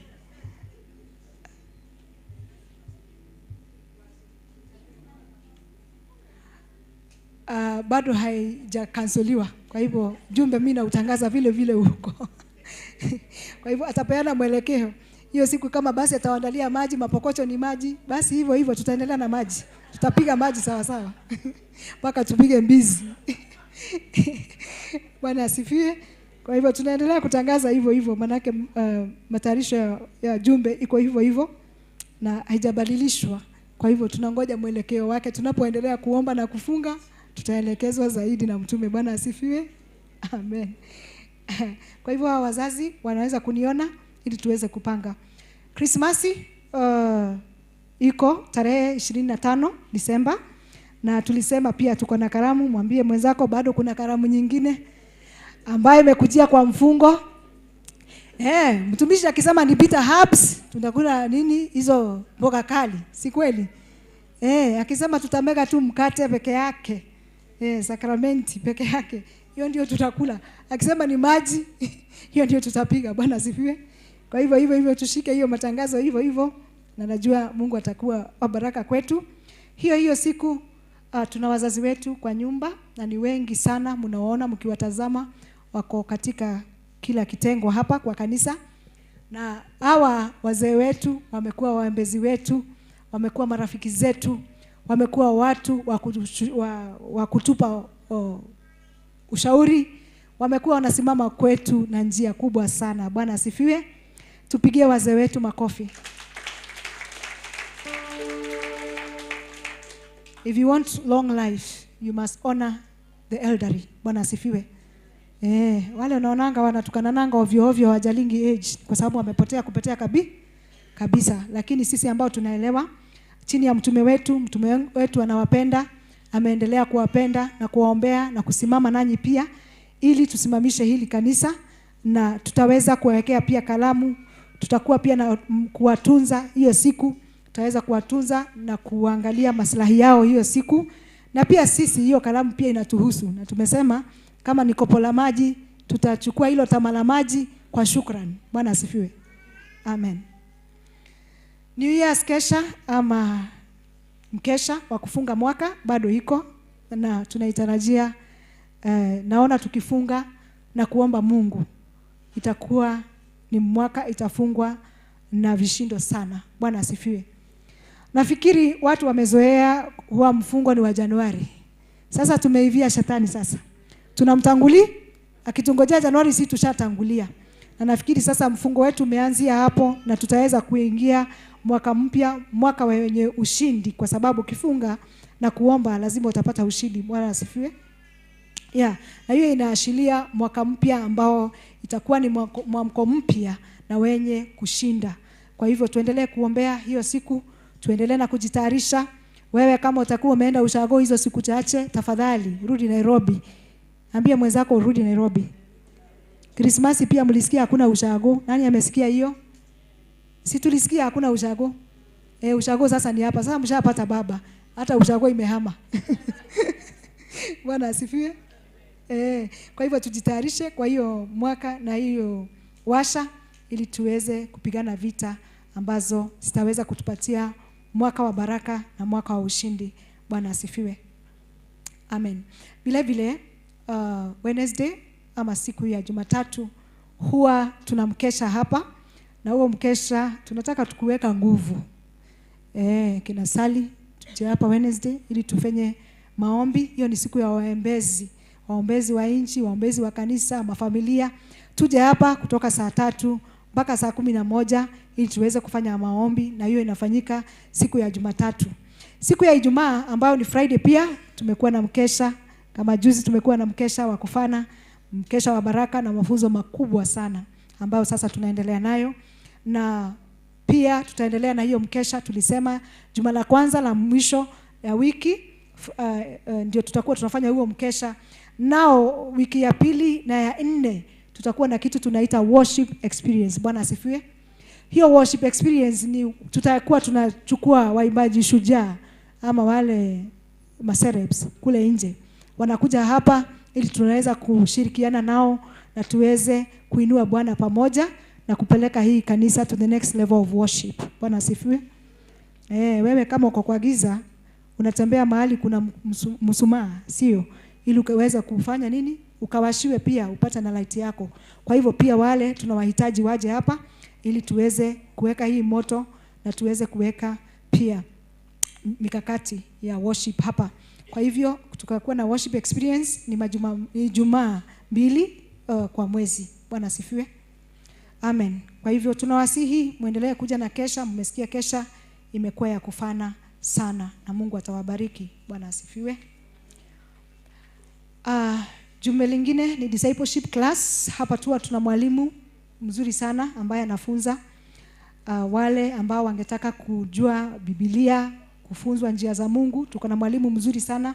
Hilo darasa linaendelea na tunakusihi pia kama uko na mwito pia utuone ili ujiunge na hilo darasa uweze pia kushughulikiwa na kuweza kujua Biblia na kuweza kuitafsiri. Bwana asifiwe. Tusiwe watu wa kuangalia Biblia tunasema na hii nilisoma hata sielewangi hiki kitu. Na tunasomanga Psalms kutoka January mpaka December kwa sababu hapo ndio tunasikia vizuri. Biblia sikusikia vizuri. Ni neno la Mungu, na neno la Mungu ni upanga ambao ukatao kuwili. Bwana asifiwe. Kwa hivyo ni vizuri tujue neno la Mungu kuanzia kitabu ya kwanza mpaka ya mwisho. Kuna zingine zimejitokeza, mshasikia jumbe kadhaa kwa runinga yetu zikitangazwa, zilitolewa. Na sasa mtume wetu atakuwa anatuambia zimeandikwa kitu gani hii walituficha. Na amekuwa pia anaelezea. Bwana asifiwe. Kwa hivyo tujiunge na hiyo darasa ili tuweze kunawini. Ile lingine ni tuko na band na tuko na viongozi kadhaa ambao tumeidentify, vijana wetu barobaro hapa, vijana ambao wanamtii Mungu, vijana ambao wanataka kabisa kushughulikia maneno ya Mungu na wameitwa katika hiyo kitengo. Na kwa hivyo mwelekeo utaendelea kupeanwa kwenu na mtume ili tuweze kutengeneza hiyo band na tuweze kusimama nayo katika jina la Yesu. Bwana asifiwe. Pigieni hao wana makofi. Wamekuwa wana talanta na pia wamejazwa na roho. Na hao tunatarajia hiyo band ndio itaanza outreach hapa nje. Tukianzia nchi ya jiji, tuanze sasa tuingie mpaka mitaa ili tuweze kusambaza hili neno na pia huu ujumbe wa kukomboa. Bwana asifiwe. Simesikia mtume wetu si mtume wa kawaida. Si ndio? Huyu akona ujumbe mwingine tofauti. Wewe ujumbe vile unaupokea wewe, kuna wale pia hawezi pata bundles ya kuangalia kwa runinga yetu. So hivyo ni vizuri tuwapelekee huu ujumbe. Waweze kujua hii dhehebu ili waweze pia kushirikishwa. Bwana asifiwe. Na hiyo band na kitengo cha outreach taweza kutusaidia. Bwana asifiwe. Tuna ratiba ya ibada za wiki ambazo zinaanzia siku ya Monday ama Jumatatu. Na hiyo siku huwa ni siku ya mtumishi kupumzika. Bwana asifiwe. Kwa hivyo tuache kupiga mafoleni hapa Monday ukinungunika huyu mtu hapatikani kwa ofisi. Huyo mtume Monday ni siku yake ya kupumzika. Unajua hii wiki mzima amewatolea sana. Hebu imagine mama ananyonyesha mtoto na hali. Atakuwa mama tena. Si atabogika pia yeye. Na mtoto ataumia. So pia wachungaji pia mtume anahitaji wakati wake ile siku. Kwa hivyo Monday tusije kupiga foleni hapa kumtafuta, manake hatapatikana kwa hiyo kazi. Na ukimuona amekuja kwa sababu ametumwa jumbe zake, amekuja kazi zingine ambazo ziko within hiyo siku. Kwa hivyo tumpatie hiyo nafasi, tumheshimu, tumuombee pia hiyo siku hii ili Mungu amrejeshe ile nguvu ambayo ametumia wiki mzima kutuhudumia. Bwana asifiwe. Ukija hapa njoo kwa madhabahu, jilete hapa, omba, imba, fanya chochote isipokuwa kukosa nidhamu hapa ili tuweze hiyo siku usipoteane sana. Na ukijiombea pia ni mzuri hiyo Monday. Si ni kweli? The Spirit of God is in you. Na wewe pia ni mwombezi wewe mwenyewe. Bwana asifiwe. Tuesday ambao ni Jumanne pia tunataka kwenda kwa kasi sana kuanzia ibada za asubuhi. Bwana asifiwe. Kwa hivyo sali, najua sasa umebambika sana. Ibada za jioni zimerudi. Ambia mwenzako ibada za asubuhi zimerudi. Morning glory. Morning glory yetu itaanzanga saa 12 asubuhi hadi saa 1:30. Kwa hivyo hata kama unaenda kazini, njoo hapa kwanza, shughulika kwa hii madhabahu ili tuweze kwenda kazi. So we said seek the kingdom of God first and all things shall follow you. So tuanzie hapa. So tutakuwa hapa wale tutaanzia na inaendelea sasa hivyo. Mwendo ushatokea ni hivyo sasa. Tunaingia pia lunch hours. Lunch hours pia Monday to Friday iko kutoka saa 5:30 hadi saa 7 saa 8 kasorobo. Bwana asifiwe. 1:45. Bwana asifiwe. Vile vile ibada zetu za jioni zipo kuanzia Jumanne kuanzia saa 10:30 tangu mpaka saa 1. Kwa hivyo tunakusihi pia uweze kushiriki katika hizi na especially wakati huu ambao tuko kwa maombi. Ni vizuri ukifanya ushirika. Bwana asifiwe. Wednesday pia ambao ni Jumatano huwa tuna service. Tukakuwa na asubuhi pia maombi ya asubuhi kama hiyo service ya asubuhi. Tutakuwa pia na ile one on one on Wednesday. Ambia mwenzako one on one unaweza kuja Tuesday ama na Wednesday. Bwana asifiwe. Na Tuesday ukikuja please usikuje kupiga makelele ama kudharau wale ambao wanafanya hiyo kazi. Kuenda pale kwa ile dawati, isajili hapo, utapewa nambari na hilo nambari inafuatwa. Bwana asifiwe. Hakuna mapendeleo katika juma la Bwana. Tunafuata mikaka. Bwana asifiwe. Kwa hivyo Tuesday, Wednesday umefunguliwa, njoo hapa asubuhi. Saa 5:30 kamili tafadhali. Ukiwa uko hapa hujaona mtume na uko pande hii, manake huwa tunaketi pande hii kumgoja. Ukiambiwa na mchungaji ambaye ameanzia lunch wa service ongea pande hii, usianze kukunja uso. Bwana asifiwe. Njoo hapa polepole, nyenyekea, keti chini mpaka saa zile ibada itaisha. Na hii ibada ikiisha utakuwa umeshughulikiwa. Bwana asifiwe. Kwa sababu deliverance itakuwa imefanyika kwako kama ulikuja ukiamini. Tunasema tunapopiga magoti tuamini tumepokea. Ukija hapa uko na tarajio. Bwana asifiwe. Na kwa hivyo mtume saa zile amekuwekelea mikono, wengine saa zingine tunamwagiliwa mafuta, amefanya ukombozi. Sidhani ni kitu kingine gani tena unamfuatia. Isipokuwa kama uko na ujumbe maybe, ama uko na dhabihu maybe specially ungetaka kupeleka, lakini tunakusihi after deliverance ni vizuri tumpatie kupumzika, ni vizuri pia tumpatie hiyo wakati, na pia utosheke. Ati Kenya imetangazwa hapa umepokea. Bwana asifiwe. Ni wewe unapokea, si yeye. Yeye ni kurelease, wewe ni kupokea. Bwana asifiwe. Kwa hivyo tupokee, na tupokee kwa imani, na tuende tufuatilie hiyo mpaka ifanyike. Bwana asifiwe. Kwa hivyo Wednesday tuko na hiyo ibada ambayo ni saa 5:30 hadi jioni. Hiyo ni siku ya deliverance. Bwana asifiwe. Amen. Thursday pia ambayo ni Alhamisi, tuko na morning glory 6 am 7:30. Hiyo ni saa 12 asubuhi mpaka saa 1:30. Kwa hivyo utaweza kwenda kazini. Pia Thursday huwa ni Thingira show ama Thingira wa Adora. Bwana asifiwe.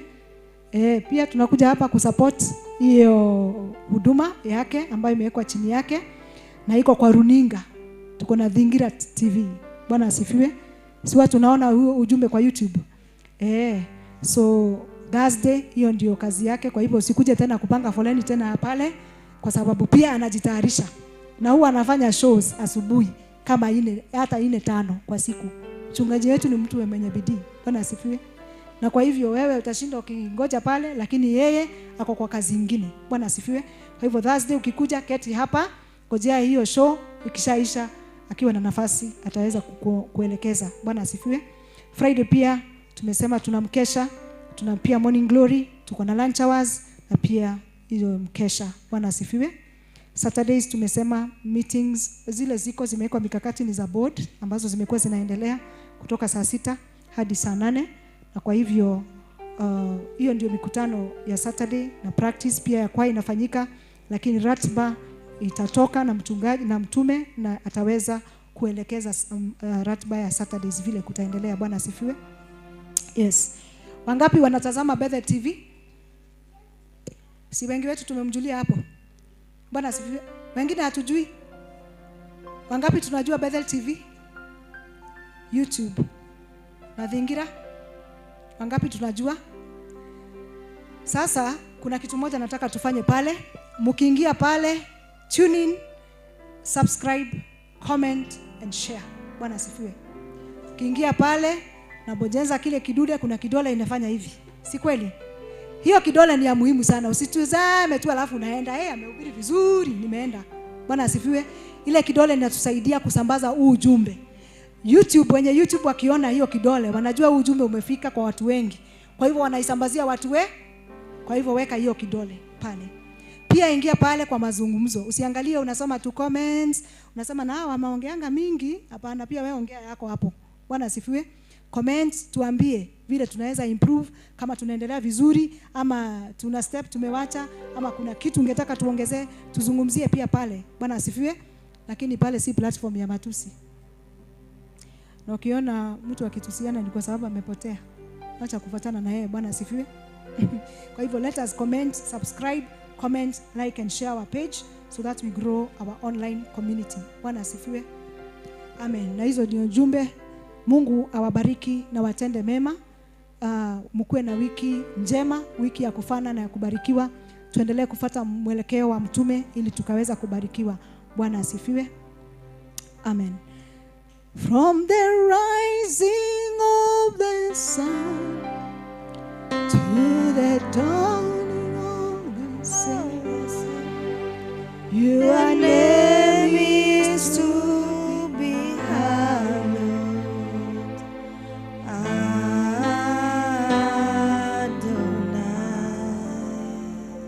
Samani, kuna jumbe ya ziada. Dada zetu, ladies, tafadhali tukimaliza ibada tukutane pande hii ili tuweze kuelekezwa zaidi. Bwana asifiwe. From the rising of the sun to the setting of the same, your name is to be hallowed.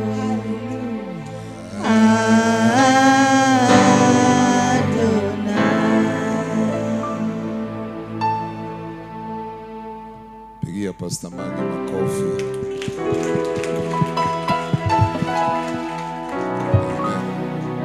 Geukia mwenzako msalamie kwa jina la Yesu. Salamia mwenzako tu kwa jina la Yesu. Nafikiri announcement imeenda vizuri, and we are going to take a very short time praise and worship, and then the apostle is for the ministration. Kuna kitu apostle alisema asubuhi, na nimekuja kugundua ni ukweli. Monitoring spirit hawako mbali, wako kanisani. Na pia kuna kitu inaitwanga sala, lakini ni kitu ya kuambia mtu ni wakati wako. Kama venye Pastor Magi ameimba, alikuwa ananiambia dona amuka. Hiyo ni sawa. Lakini kuna tusaintu wengine nimetuona church ni ajabu. Bwana asifiwe sana. So ukikaa na mtu kuwa careful. Mimi nakwambia kitu nimeona saa hii kwa hii church. Shetani ashindwe. Kama mtu anataka kukufungia anga, unasikia asubuhi nimeamka saa 9 nikafanya maombi, nikafanya vitu zangu kwa nyumba, nikarudi kulala kidogo, exceed mpaka 7:30.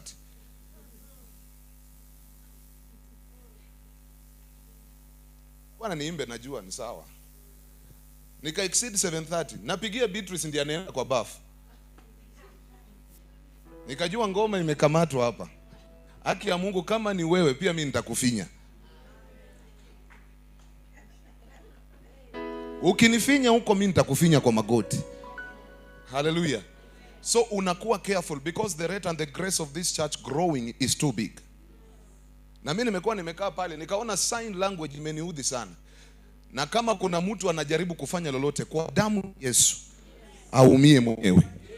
Aumie mwenyewe kwa jina la Yesu. Tusimame kwa miguu. Hiyo tumemaliza. Tumemaliza hiyo kwa jina la Yesu. Unajua mimi sivichangi. Kaende. Hallelujah. Inua tu mikono, mwambie Bwana, nataka kutembelewa na wewe. Nataka kutembelewa na wewe. Hakuna mtu atashinga anga yako. No. Kama wametumwa wawili, wataenda wawili. Inua tu mikono katika jina la Yesu. Ambia Bwana, ninakushukuru. Just lift up your hands and worship the Lord. Worship the Lord. Father, we welcome your glory. We welcome your glory. Not any spirit, but the Spirit of God. Not any other spirit, by the Spirit of God. We welcome your Spirit, Lord. We welcome your Spirit, Jesus. We welcome your Spirit, Redeemer. We welcome your Spirit, King of Kings. We welcome your Spirit, Lord of Lords. Sini watu mikono. Shakarabo sherebo sharara. Kanderebo shirihala manderebo sharara. Glorious God, we worship you. We worship you in watu mikono. Ambia Bwana, we worship you. We worship you. We worship you. We worship you. Lekerebo sharara na mosa. Glorious God. Hallelujah. Inua tu mikono yako, just tell God something. Fungua anga yako, hawatafunga katika jina la Yesu. Karibu sana. Kama wanatumia uchawi, wewe tumia damu ya Yesu. Karibu shirihanda la rabosa. Karibu shika, I refuse everything. La karibu shirihanda la, I disconnect the commendation.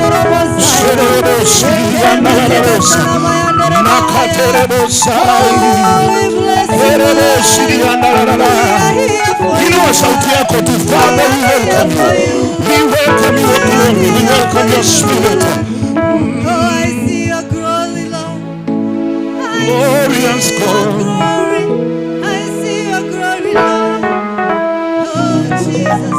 I am an overcomer because you overcame. My victory is guaranteed.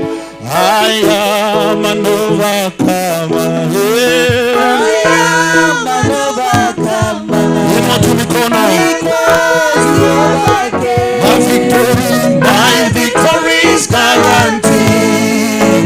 I am an overcomer. Because you overcame. My victory is guaranteed. I am an overcomer. Because you overcame.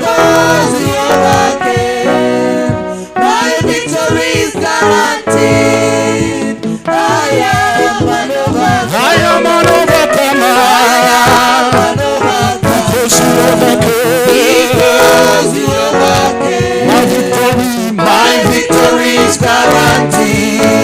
I am an overcomer. I am an overcomer. Because you overcame.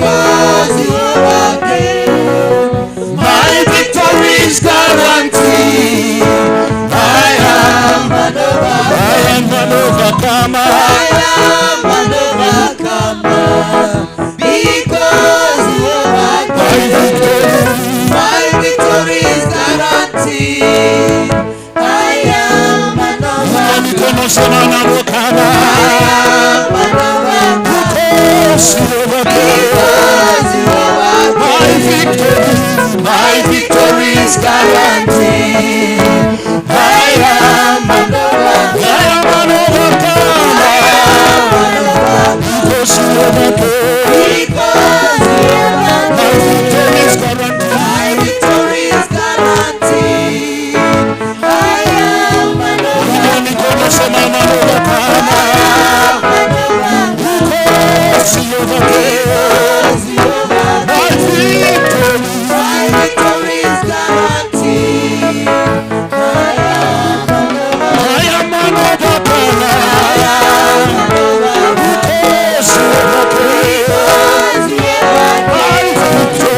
My victory is guaranteed. I am an overcomer. Because you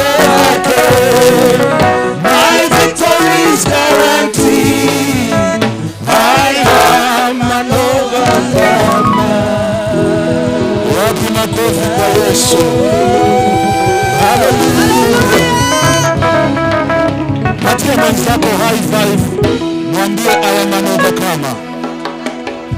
I am an overcomer. Hallelujah. Sikukuwe na order pale kwa sound. Kukuwe na mkono moja tu itatusaidia. Hallelujah. Inua mikono juu. Inua mikono juu katika jina la Yesu. Dominic, hakikisha sound iko vizuri kabla apostle asimame. Inua tu mikono juu, inua mikono, peperusha. Kila mtu ana order yake. Hallelujah. Hallelujah. Inua tu mikono, fungua anga yako, fungua anga yako. Fungua tu anga yako, fungua anga yako. Fungua anga yako. Fungua tu anga yako. Hallelujah. Jitabirie, sema atakaposimama nabii wa Bwana nitapata muujiza wangu. Haleluya. Nataka nihesabu 1, 2, nisikie shangwe na vigelegele kwa Yesu. Nataka tukusikie shangwe na vigelegele.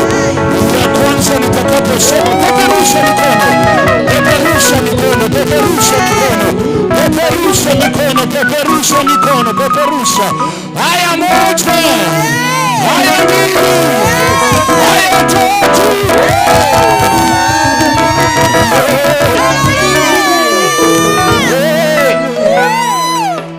Baada ya tukafika Tafadhali mmoja sikue juu kuliko mwingine, mkoe same tu. Inua mikono juu. Najua music masikio mingi. Haleluya, kwa sababu kuna wale washirika hawasikii tunasema nini. Tuna strain. Inua tu mikono. Inua mikono, inua mikono tu. Fungua anga yako tu, wakati nabii anakuja kukuwe na utukufu katika maisha yako. Jitabirie tu in the name of Jesus. In the name of Jesus, in the name of Jesus. Jitabirie tu unapopeperusha. Nikihesabu 1, 2, 3. Kama unaweza piga shangwe na vigelegele ni sawa. Kama unaweza ruka juu ni sawa. Kama unaweza piga pinja ni sawa. Asante Yesu, asante Mfalme, asante kwa sifa, asante kwa yote. Tunafungua anga hii katika jina la Yesu. Ninaposema 1, 2, 3, nisikie shangwe na vigelegele. Haya 1, haya 2, haya 3.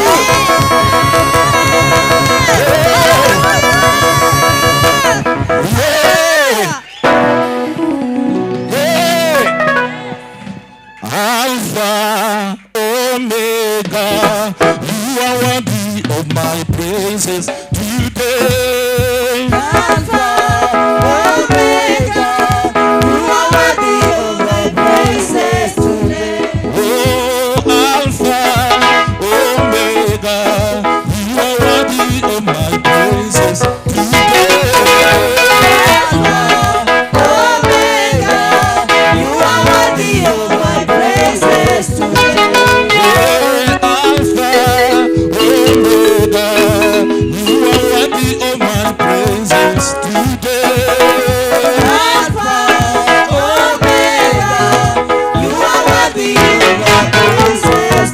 Wapi makofi?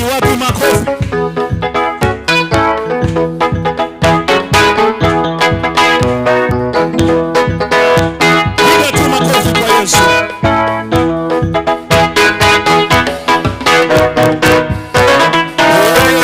Alpha, Omega, you are worthy of my praises today.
Tafuta mwenzako mpatie mkono tena. Sabe ya moyo timba lelo timba tuombe lusema na befo. Patia mwenzako mkono tena bwana. Sabe ya moyo. Endelea tu. Sabe ya moyo timba lelo timba tuombe lusema na befo. Timba lelo timba tuombe lusema na befo. Timba lelo timba tuombe lusema na befo. Patia mwenzako mkono kwa jina la Yesu. Mwenzako mkono twende. Patia mwenzako mkono kwa jina la Yesu. Patia mwenzako mkono kwa jina la Yesu. Patia mwenzako mkono kwa jina la Yesu.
Oh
Ukimguza mwambie songa songa.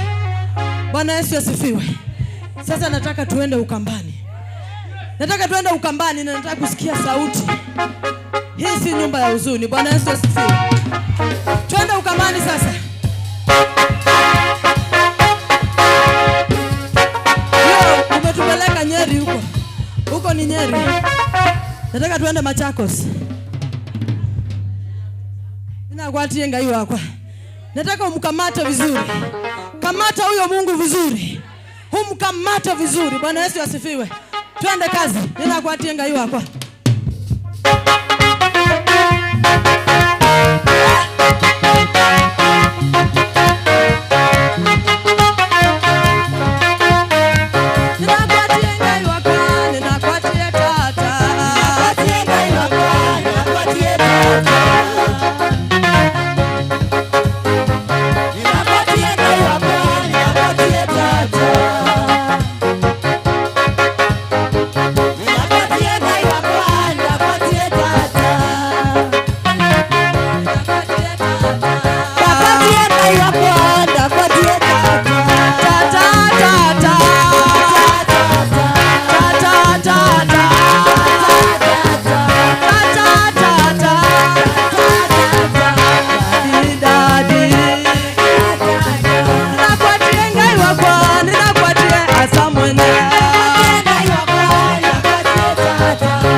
juu, mikono juu. Inua Yesu, inua. Inua Yesu, inua. Inua Yesu, inua. Inua Yesu, inua. Inua Yesu, inua. Inua Yesu, inua. Inua Yesu, inua. 1, 2, 3, 4. Jesus. Inua tu mikono yako kwa Bwana katika jina la Yesu. We thank you Jesus. Inua tu mikono tu katika jina la Yesu. Ambia Mungu, sifa zimekukujia, maabudu yangu na neno lako ikutukuze. Hallelujah. Inua tu mikono. Hallelujah. We thank you Jesus. Baba wa mbinguni, Baba wa mbinguni, Baba wa mbinguni, Baba wa mbinguni, oh Baba wa mbinguni, oh Baba wa mbinguni, Baba wa mbinguni, Baba wa mbinguni, oh Baba wa mbinguni, Baba wa mbinguni, Baba wa mbinguni, Baba wa mbinguni, Baba wa mbinguni, Baba wa mbinguni, Baba wa mbinguni, Baba wa mbinguni. Nilikuwa nimepotea Baba, nilikuwa nimepotea. Inua mikono yako. Nilikuwa nimepotea, nilikuwa nimepotea Baba, nilikuwa nimepotea Baba, nilikuwa nimepotea Baba, nilikuwa nimepotea, nilikuwa nimepotea Baba, moyo wangu wa kuinua Baba, moyo wangu wa kuinua Baba, moyo wangu wa kuinua, moyo wangu wa kuinua Baba, moyo wangu wa kuinua Baba, moyo wangu wa kuinua, moyo wangu wa kuinua Baba, moyo wangu wa kuinua, moyo wangu wa kuinua Baba, sema nami kama mtoto Baba,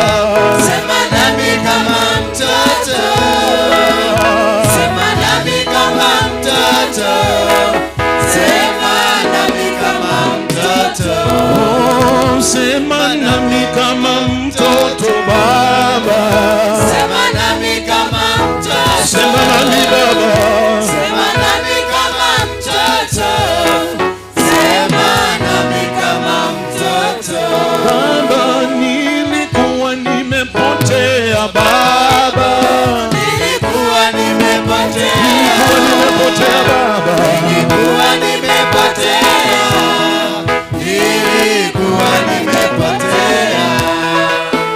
Maadui wananiwinda Baba, maadui wananiwinda, maadui wananiwinda, maadui wananiwinda, maadui wananiwinda Baba, usiniache nipotee Baba, usiniache nipotee, usiniache nipotee, usiniache nipotee, unichukue Baba, unichukue, ukikuja nichukue, ukikuja unichukue.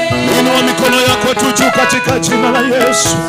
Inua mikono yako Baba, inua mikono yako, mwambie Bwana. Haleluya Yesu, shujaa wa msalaba, umeinuliwa juu, wacha nikuabudu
wa msalaba, umeinuliwa Bwana wa mabwana. Wacha nikuabudu ewe Mungu, shujaa wa msalaba, umeinuliwa Bwana wa mabwana. Wacha nikuabudu Yesu,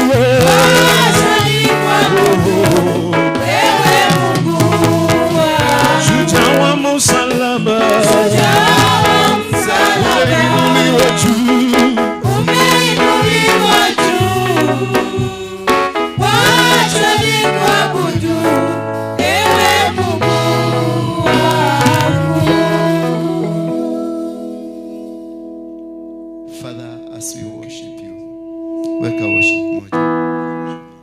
As we worship you because of these young boys and girls, may you bless them as they go for their classes. May you make them grow and become greater leaders. I cover you with the blood of Jesus Christ. In whatever that you go through your life, may the holiness of God protect you. In Jesus' name. Yes. Tunakuinua Yesu, tunakuinua Yesu, hakuna mwingine. Tunakuinua Yesu, tunakuinua Yesu, tunakuinua Yesu, tunakuinua hakuna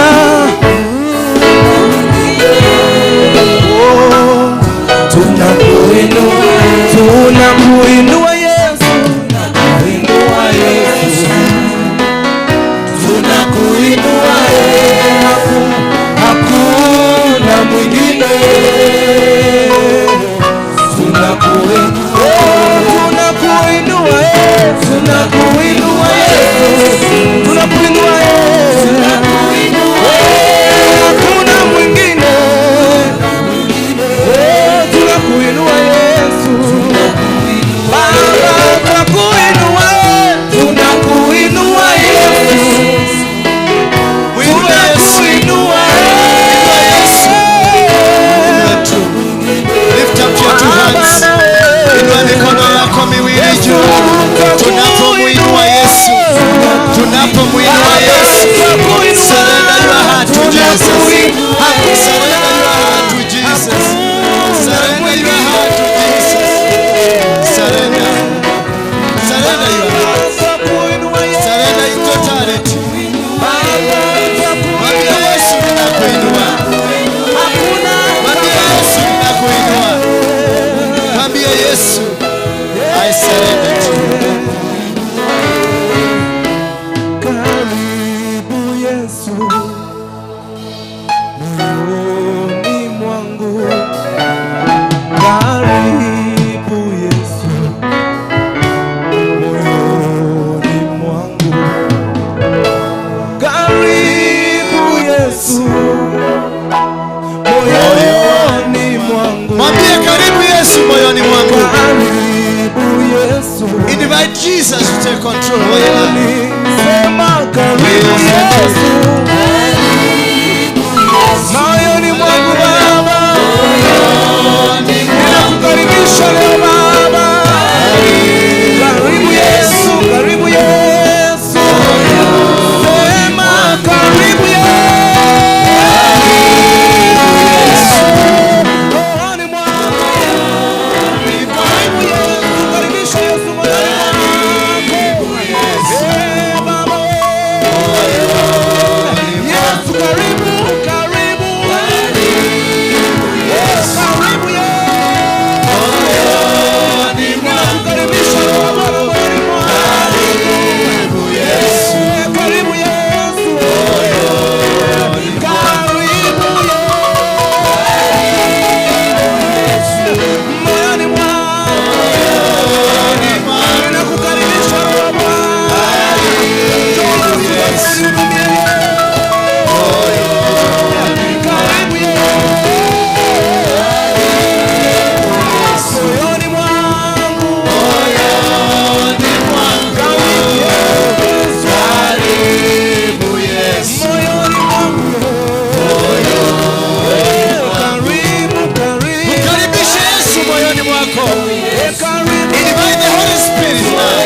nami. Karibu Yesu, moyoni mwangu. Nionapo amani kama shwari, amani shida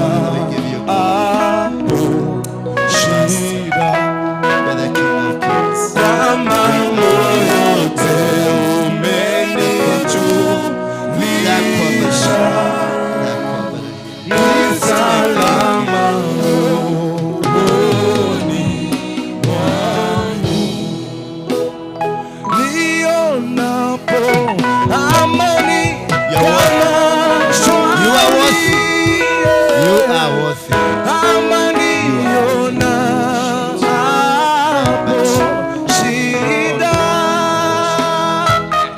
kwa mambo yote umenijulisha, ni salama, salama, salama rohoni mwangu. Sema salama, salama.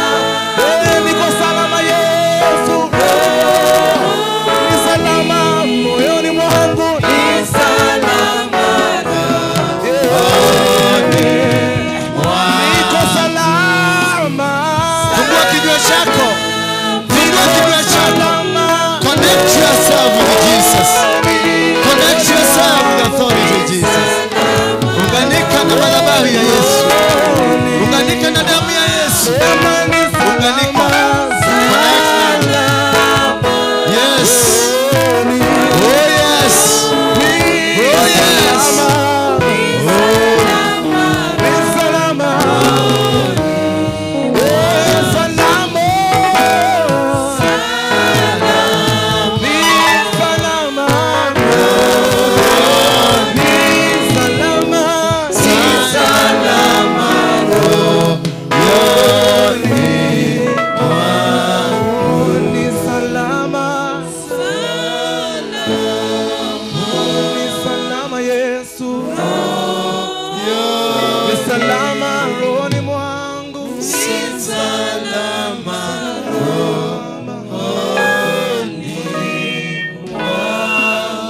Nakushukuru Baba na kuamini. Nasema asanti kwa uwepo wako. Nitumie kama chombo nikaweze kuwafundisha watoto wako jinsi wewe ulivyoniagiza. Pia watoto wako ukawafungue masikio yao ya kiroho na hata macho ya kiroho. Ukawafungue nyoyo zao ziziwe zimekauka kama mawe. Uwarepatie uregesho siku hii. Ulituahidi ya kwamba unaenda kushikanisha, kutuunganisha na ufalme wako. You are going to connect us. You are connecting the cord. Father, we glorify you. We worship you, God. You are our Adonai. Wewe ni Mungu mkuu, Mungu mweza, Mungu mwenye baraka zote. Ndio maana tunasema sifa zote ni kwako. Hakuna Mungu mwingine ambaye tunamwabudu. Tumeunganika pamoja na makerubi na hata na masarafi kusema unastahili kuabudiwa. Tunaunganika na mamilioni ya malaika wanaokuabudu na wamesujudu mbele zako wakisema unastahili Baba. Unastahili Baba. Unastahili. Umeketi kwenye kiti chako cha enzi. Nyayo zako umekanyagisha hapa duniani. Unatuangalia tu. Ukituangalia kama watoto wako. Tushike mkono Baba. Tushike mkono. Nishike mkono. Nishike mkono. Nishike mkono. Nishike mkono. Nishike mkono Bwana. Nishike mkono. Nishike mkono Bwana. Nishike mkono Bwana. Nishike mkono Bwana. Nishike mkono. Nishike mkono. Nishike mkono Bwana. Nishike mkono Bwana. Nishike mkono Bwana. Inua mikono yako tu juu. Inua mikono yako miwili juu. Mwambie Baba, nahitaji unishike mkono. Ninahitaji uwepo wako. Ninakuhitaji siku hii. Mwambie tu, fungua kinywa chako. Fungua kinywa wacha kumwambia unamstahili, unamhitaji. Mwambie nende alivyo ujitegwako. Nishike mkono, nishike mkono, nishike mkono, nishike mkono. Surrender your heart to Jesus. Surrender your heart. Surrender your heart to Jesus. Master Jesus. Surrender your heart to Emmanuel. God with us. Emmanuel. Emmanuel. Emmanuel. Emmanuel. Emmanuel. I surrender to you. Hold my hand. Nishike mkono. Nishike mkono. Nishike mkono. Nishike mkono. Nishike mkono. Nishike mkono. Nishike mkono Bwana. Nishike mkono Bwana. Nishike mkono Bwana. Nishike mkono. Nishike mkono Bwana. Nishike mkono. Nishike mkono Bwana. Nishike mkono. Asante. You may be seated. Keti kwenye kiti chako cha muujiza. God is doing something. God is doing something. He's changing everything. The narrative ya wewe kuangamia, it has come to an end. It is your day. Mwambie mwenzako, it is my day. Siku yangu ya kuunganishwa ni leo. Siku yangu, mwambie mwenzako, this is a day I'm being connected back to my glory. Mwambie, today is a day of my glory. Today is my day of victory. Today is my day of success. Today is my day of conquering. Today is my day of winning. The battle I have conquered.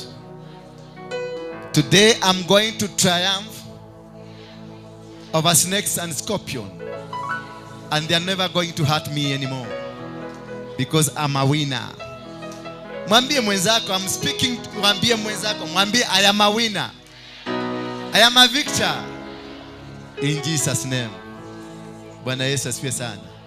Emmanuel. Emmanuel. Emmanuel. I want us to get used to that. Jina Emmanuel got more power. Because it says God with us. So whatever you are going, remember Emmanuel. Because you are inviting the presence of God to be with you. That's how powerful this name is. That whenever you mention the name Emmanuel, you say God, yes. Bwana Yesu asifiwe sana. Wangapi wanasikia wamebarikiwa vizuri? Unasikia umebarikiwa? Wangapi unasikia hujabarikiwa tu, uko hapa tu, lakini haujielewi, hujijui, hujabarikiwa, haujakula ugali? Inua tu mkono wako juu. Kwa hivyo sisi zote tumebarikiwa. Thank you. Simpigie basi Yesu makofi. Today tunaendelea na mafundisho ya last week. And it is intense because today it is going to take a little bit a different direction, but the same direction. We are connecting the cord. Last time tulikata. Every time unafanya sacrifice, ya kwanza inakuanga ni kubomoa. You cannot raise a sacrifice, an altar, when there is an existing altar. Two altars cannot work together. And we discovered that your umbilical cord is an altar. Hallelujah.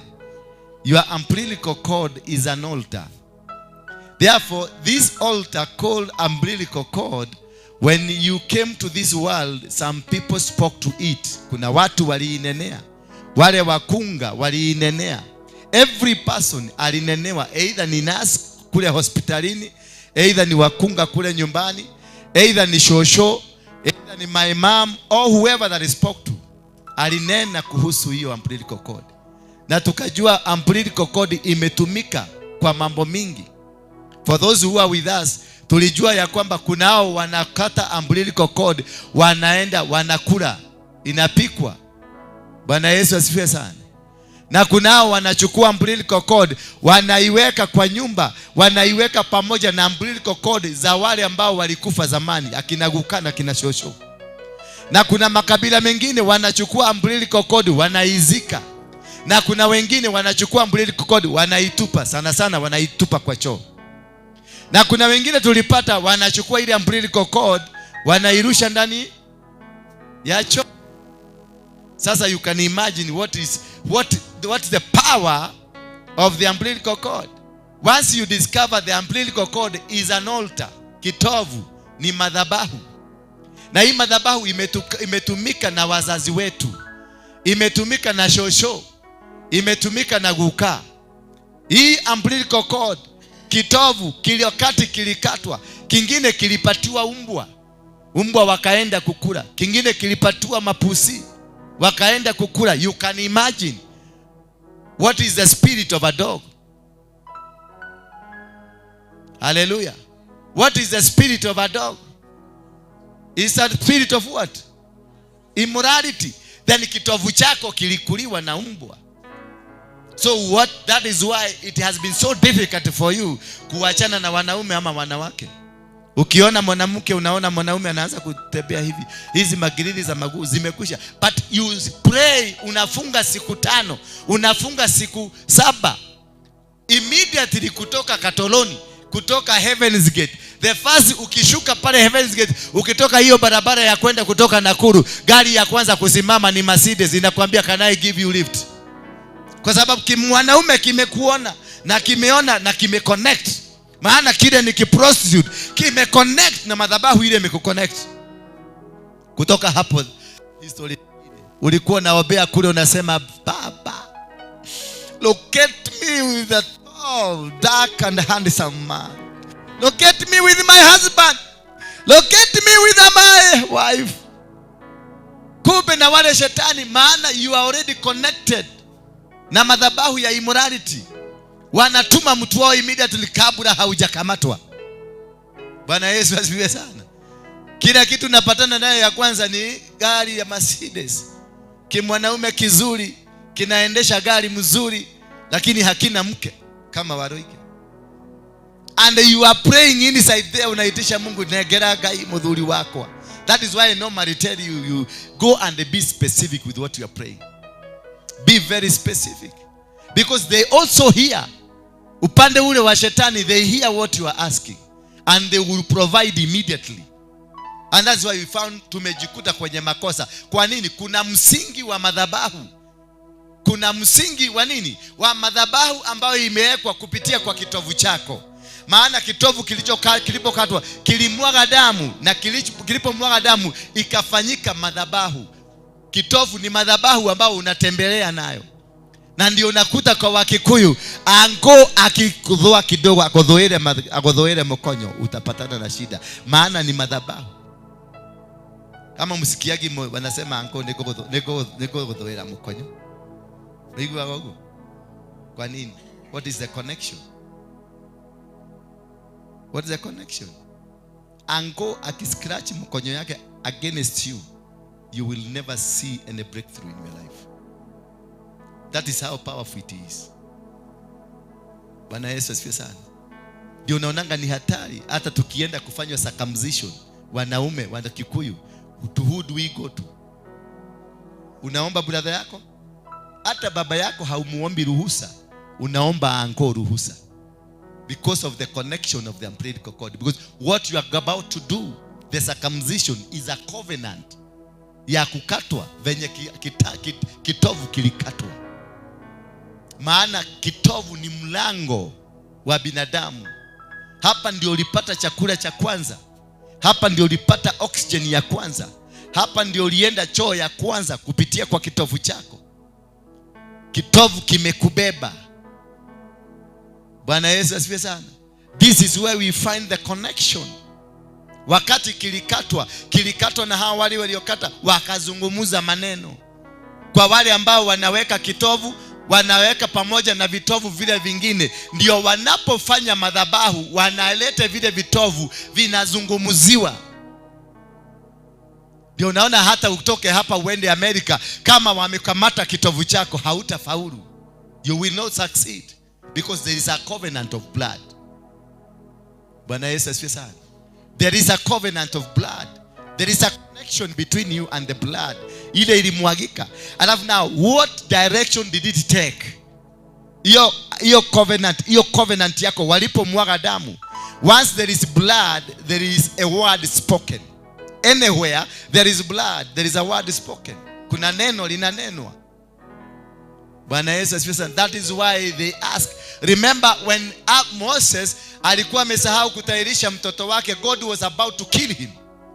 And before God will kill him, the wife akajua, maana bibi yake alikuwa ametoka kwenye nyumba ya Walawi, akakimbia akachukua kijana, akavunja jiwe, akakata kijana yake. Then Moses was pardoned by God. Immediately Moses akasamehewa. But God had sent Moses, and at the same time God had planned to kill Moses. Why? Because he had not made a covenant with the son. So the blood wakati ilikatwa, wakati mama alikata, ni mama, kijana yake alitahirishwa na mama. Sijui mambo tulitoa wapi, ni lazima mwanaume akue ndio anapeleka. Tena kinyayete anko yake atwale mwana. I don't know, but hiyo ni Waisraeli. Si ndio? Na ni Mkikuyu. Kana wewe Mkamba, tio?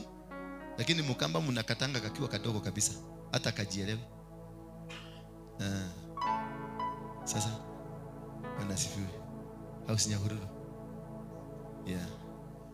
So therefore, when there is blood ambayo inamwagika, kuna madhabahu yameinuka. Damu yoyote, hata kama ni periods, ikitoka kuna madhabahu imeinuka. That is why I normally tell you, know where you are throwing your periods, because periods is an egg that has died but contains blood. Ni mayai ambayo imetoka, lakini ni connection. Hiyo damu imetoka kwa damu yako. So wakati unaitupa kiholela na kunao wanaokota hizo vitu, wana connect damu yako, wanaipeleka kwa madhabahu kuizungumzia na kuidirect. Wakati walikata kitovu chako, damu ilimwagika, kuna yule mkunga akadirect maneno, akasema wewe utakuwa. Hata kama hakuzungumza ukisikia, kuna maneno ya kiuko ndani, maneno ya kishetani yaliyotoka kwake yakazungumzia ile damu ilimwagika. That is why you have a connection of poverty. That is why you have a connection of dying. That is why you have a connection of rejection. That is why you have a connection of success, depending on which word was spoken to you. Aliye kunenea ni nani? Mkunga ambaye alikuwa hapo ni nani? Maana anti yako anakuanga mchawi na hakuwa anataka uzaliwe, maana hana mtoto yeye, na yeye ndiye alikuja kusaidia mama yako. Maana anko yako wanakuanga wachawi, wako na madhabahu, maana shosho yako ni mchawi. Na wakati ulipelekwa, wakati alikuja, wakasema nege midano siakahe, kumbe kuna maneno anawachilia. Maneno inaachiliwa. Maneno inaachiliwa. And that is why you are facing the challenges you are facing, because they connected the blood ya mama yako akizaliwa, the blood yako ya kukatwa, and the blood ile imetoka, ile umekuwa nayo while you were in the stomach of your mother. That is why the cord, I call it the gate. Umbilical cord is a gate that you must be able to understand, to close it or open it. Every word that was spoken to you that day, you must be able to cancel, whether you know or you don't know. Lazima uzungumzie kitovu chako upya. Why? Because there is blood that was involved. Hujui kama wakati mahali ulizaliwa wale walienda kutupa hizo vitu, ni nini kilikula? Where is it? Kama ilirushwa kwa ndani ya choo, iko ndani ya sewage, so that is why you are thinking. kama ilikuliwa na umbwa. That is why siku hizi hauvumiliangi mwanaume mmoja, hauvumiliangi mwanamke mmoja, because kuna kitu kilinena na kile kilikula kwa nini? Kuna wengine wameweka kwa ile wa kule nyumbani, si wachana na sisi wa watu wa town. Kule nyumbani kuna itara pale, tunaweka kuni za kukausha. Wao kuna kabila zingine wanawekanga vitovu huko juu, kimefichwa mpaka wakati kuna ceremony ndio kuna kuja the custodian ya hizo mavitovu, ndio anazitoa. Wakichinja mbuzi wanaweka pamoja na hiyo damu. So kitovu chako is a gateway, ni mlango, lazima uufunge. Either kulikuwa watu wazuri, either walikuwa wabaya. Kuna damu ilimwagika, hujui ilikuliwa na inzi gani. Maana tulisoma hapa tukasikia mpaka inzi zinatumika kuwa kama monitoring spirit. Kuna kainzi kana kuwa hapa kana kusumbua wewe peke yake, na tuko watu wengi. Ukiingia kwa gari unaona kainzi kameingia, ukienda kwa bedroom the same kainzi kamekuja. Ukienda, what ate your umbilical cord and the blood that connected when you were birthed? What ate? What was there? Ni paka ilikula ama ilirushwa ndani ya sewage? Ama ni umbwa ilikula? Ama ni mama yako alikula? Ama ni kwa sababu haikuli wangu na mama peke yake, wanakula wale wanakulanga. It is a delicacy ambayo inachanganywa na chakula kingine, kwa hivyo wanakula kama familia. So what if inside the familia kuna wachawi tena wakikula? What are the words walizungumza? So in whatever circumstance, you must close that door. And that is why when Jesus was brought about, he came to shed the blood so that he can bring a reconnection of our relationship, of the cord between mankind and God. Wakati Adam na Eve walikozea Mungu, waliondolewa kwenye shamba ya Eden. Lakini baadaye Mungu akaona it is important to bring this man back to me. Then he created a cord between him and Jesus and man. So whosoever that believes in Jesus will be reconnected back to the umbilical cord. Maana Adam and Eve hawana umbilical cord. The umbilical cord, now Yesu anakuja anasimama katikati ya Adam na Mungu. Anakuwa the cord that relates us with God. Ama Adam alikuwa na umbilical cord? That's the only two people on earth ambao hawana umbilical cord. That is why Jesus aliletwa akafa. For you the umbilical cord to work, lazima it has to die, so that you are disconnected from the mother. Meaning now you are on your own. So when you are on your own, what are the words that escorted you as you got to kwenda? Wakati ulianza kwenda on your own, ni maneno gani yalizungumza? Who was there? So when Jesus came, he came to connect. In the book of Galatians 2 verse 20, I have been crucified with Christ. It is no longer I who live, meaning you must die for the connection of God to come. For once we are saved, tukiokoka, we die, then we are resurrected with Jesus.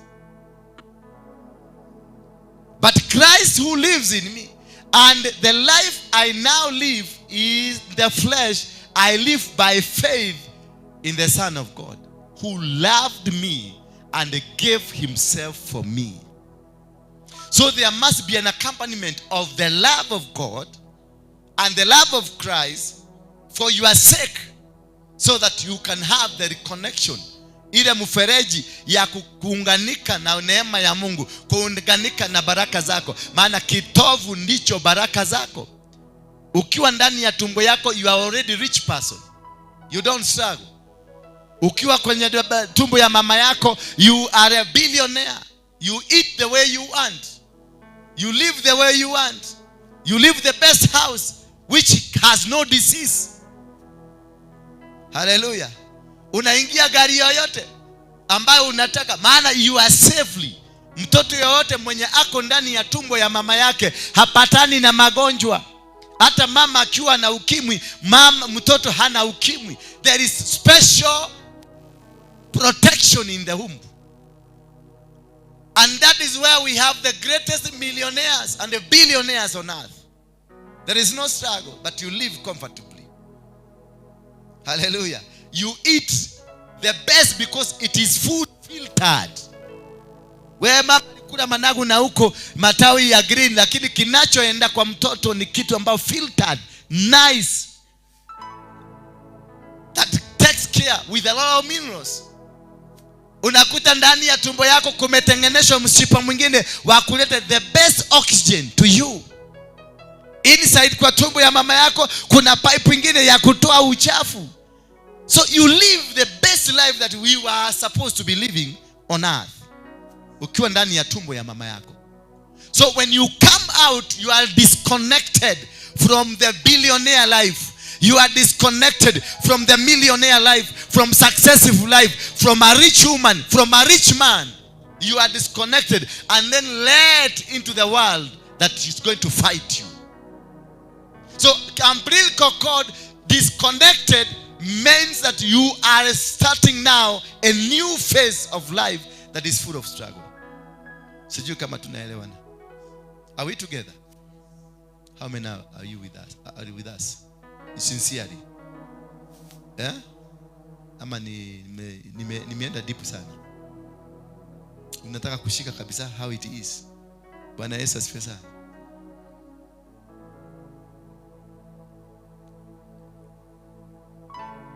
And the life I now live in the flesh, I live by faith in the Son of God. Because umeingia katika ulimwengu mwingine. So once you are connected, inaanza kukupatia a new direction, a new food. You no longer eat from the umbilical cord, you start eating from the mouth. So whatever that entered you, it entered you through the umbilical cord. Whatever that entered you, whether it's success, whether it is failure, whether it's witchcraft, whatever that happened to you, ilipitia kwa nini? Kwa kitovu. That is why I'm namwambia, this is a gate that you must close as you get into the new gate. Last time wakati tulikuwa hapa, I was just recapping what we did last time. And we found we must cut the umbilical cord. In whatever way it was spoken to, you must cut it and then reintroduce yourself in new wordings, new maneno mapya, unene kitovu chako. And today we are connecting the cord. Bwana Yesu asifiwe sana. We are connecting, understanding the spirituality of the cord. How are we related? How is Jesus connected to our umbilical cord? I have been crucified with Christ. When Christ died, I died with him. It is no longer I who live, because I am no longer the person you used to know. When you get saved, you are no longer the person people used to understand. Now you are a different person under the cord of Jesus Christ, that Jesus connects you with the Father. Whosoever that wants to come to my Father must come through me. Hallelujah. So whoever believes in him, he gets the automatic cord of the heavenly kingdom and the heavenly blessing. But my greatest question is that whosoever follows me is going to be blessed. Whoever that is connected dies with Jesus Christ, resurrects with Jesus, and you live a life that is connected heavenly. But why are Christians suffering? That's the greatest question I ask. And why are we suffering? Because we are automatically, by being with Christ, by being with Emmanuel, by being with our Savior, that we are automatically linked with the fiber of heaven, with the blessings of heaven. But why are we crying? Why are we getting sick? Why are we not succeeding in life? Why are we struggling every day? Most of you here have come because of miracle. Why do we expect miracles when we are with God? Where did God go? Would we be looking for miracles if we were with God? I say, talk to me. Yeah? They talk miracles. What is the disconnect? Yes, we are followers of Jesus Christ. When he died, we also died. When he resurrected with us. He is in heaven, right hand side of God, praying for us. How were we left behind? Tuliwachwaje don, tukaachwa, akaenda. And we died the same. He resurrected with us the same time. What is the disconnect? The disconnect is so you are born again, but you have not connected yourself with the reality of being born again. Because you still are, you died as Jesus died, but you are still living the previous life. You died, yes. Yes, you died. You came here, say, I'm born again. I'm born again. I'm born again. But what kind of a life are you living? Unaishi maisha gani? Are you living the reality now? No, none of us is living what is expected of us. That is why we are living in a world that we don't belong. We are walking in a world that we don't belong. We are called Christian because the name Christianity was not meant for the true followers of Christ. It was a mockery name to the people who followed Jesus. It was not created by people. The content creators of this name were not, they didn't do it for the good or for posterity or for something that is good. They were mocking. Waliotengeneza jina Christianity ni wale walikuwa nachukia Jesus Christ. Wakasema hawa ni wafuasi wa Kristo. Kwa hivyo, the origination of the name is the foundation of our failures. Because wao walikuwa watu hawampendi. Watu hawapendi Mungu. Hawapendi mafundisho ya Yesu. Hawakumpenda Yesu. Lakini wakatutengenezea jina wao wasiotupenda. So what are you carrying? A name from God or a name from the haters? Hallelujah. Is it a name from God or the name from haters? So you are a Christian because haters decided you to be. Until now you disconnect with the motive these people had. They had a long motive. They were not giving you this name because they love you. They were giving you this name because they think you are doing wrong. You are following a criminal. You are following a sect leader. Si Yesu alikuwa sect leader. That is what they accused him of. Just like Waruinge alikuwa a sect leader. Jesus was leading kudi haramu. Ama haikuwa kudi haramu? Ilikuwa kudi haramu. When a sect ni kudi haramu. Yeah. And that is why they crucified him. Because he was a leader. Na ukiangalia kwenye msalaba wameweka inri. Inamaanisha nini? Ate huyo ndio mdhamaki wake. Was it in good faith? It was not in good faith. The people that brought this Christianity to you did not have good faith. That is why spiritually, for you to enjoy the fruits and the power of the resurrection of Jesus Christ, and you being called born again, you must reconnect yourself with the originality of this name with God. You must connect yourself with the true Christ that they did not admonish. The Christ that they said that came from heaven. Not this Christ that they branded for you to be looked down upon. That is why Jesus is calling us that we get saved. Tuweke mizigo yetu yote chini. Tukiweka mizigo chini, tuchukue yeye, maana he is ready to walk with us. When you allow Jesus to walk with you, he connects you supernaturally with the power, with the vision, with the authority of heaven. When you allow Jesus to be in your life, he connects you with the authority that supervises, controls, and makes you to become the reality of our Savior Jesus Christ. He is Emmanuel, God with us. If Emmanuel, God with us, what is the disconnect? Why do you move around looking from one church to another church looking for God. Yet we call him God with us. There is a disconnect. And this disconnect is that the blood now brings to connect you back, so you can have direct access. And when you have direct access, it means everything you do in your life will be accessing the code of heaven, will be accessing the power. And that's why, see now, wale watu are one world order, they are building, they are coming with a code that is going to be inserted in your body. Jesus gave us a code that is inserted in our blood, because when you become born again, your blood and blood of Jesus becomes one. So you have a heavenly code.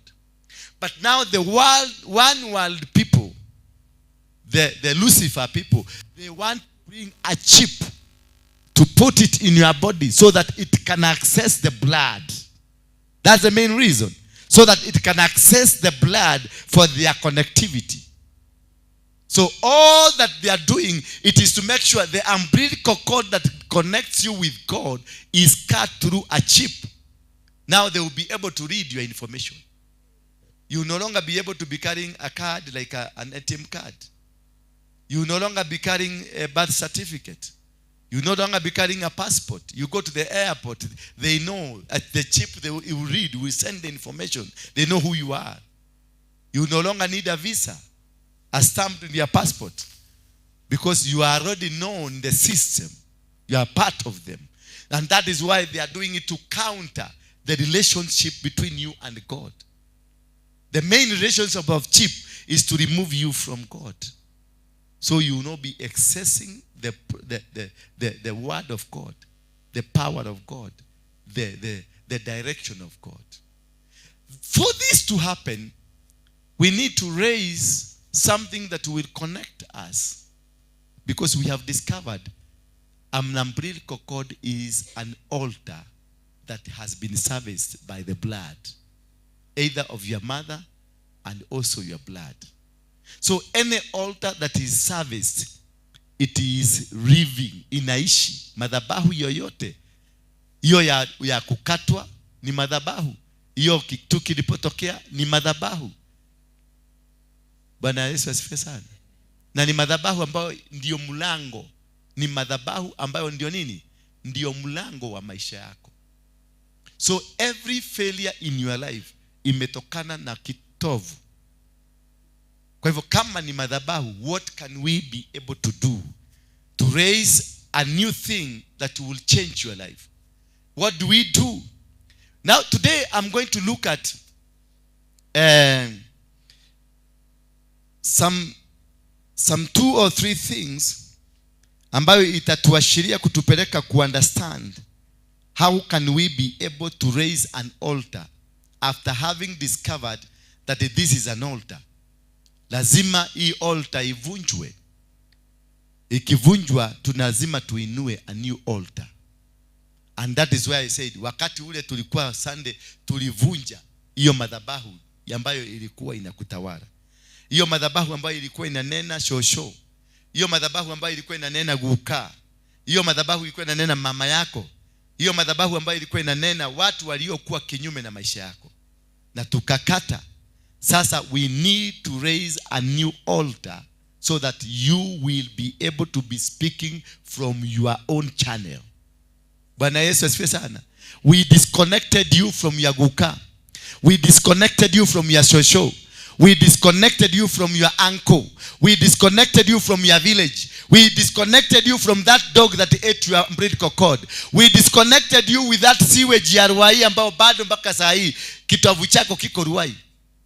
We disconnected you from that pit latrine ambayo bado kule walirusha kitovu chako.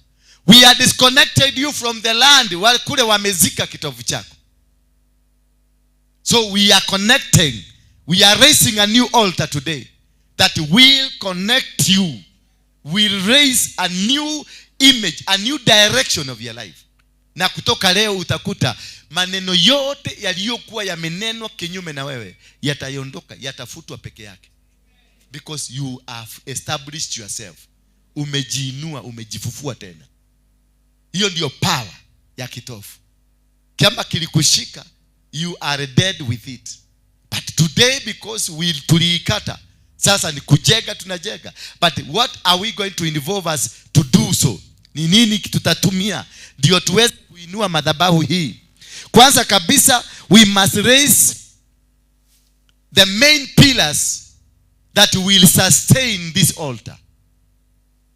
Lazima, na ni kitu kutoka sasa, it will be with you forever, because from today you will be an independent person, mwenye ambaye hajashikanishwa na mama yake, hajashikanishwa na baba yake, hajashikanishwa na guka, hajashikanishwa na udongo wa kwenu. Kama udongo wa kwenu uko na curses, kutoka leo they will not be speaking to you. Kama baba yako alikuwa muganga, from today hataongea tena. Kama guka yako alikuwa muganga, from today hataongea tena. Kama shosho alikuwa muganga, from today hataongea tena. Kama mama yako alikuwa msharati, from today hataongea tena. Maana today you are going to raise pillars, and we are going to do 3 pillars ambazo zitabadilisha mwelekeo wa maisha yako. Nobody will be able to stand against you. Vita vyovyote vile vikainuka, utashinda. Tabu zozote zile zikakuja, utashinda. Wale ambao walisema, unajua kuna watu wanasema lazima uende ukatemewe mate ndio uweze kuwa successful. I want to promise you today that from today hautahitaji mate ya mtu, utahitaji baraka ya mbinguni. Maana already you have your new connection, already you have your new authority, already you have your new power, already you have your new direction, and they will not be able to speak over your life anymore. Tunakutaka mzee alikuwa na ng'ombe nyingi, alikuwa na utajiri mkubwa, alikuwa na mabuzi, wakati alikufa zote zikaenda. You keep asking yourself, kilikuwa ni kuliedaje? Kwa sababu ya ile madhabahu alikuwa nayo, hakukubali kuacha.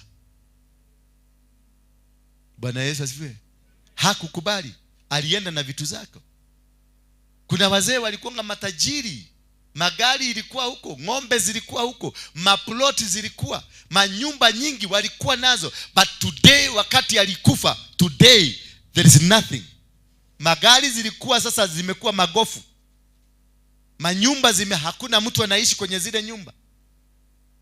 Watoto wamekuwa matagari, hakuna mtoto anasikiliza yule mwingine, ni vita. Maana mzee alienda na kitovu chake. Maana kitovu ambacho kilikuwa kinasaidia hiyo nyumba kusimama kilikuwa cha huyo mzee. Ndio kilitolewa madhabahu, ndio kiliinuliwa. Maana kitovu kinakuconnect na dunia hii.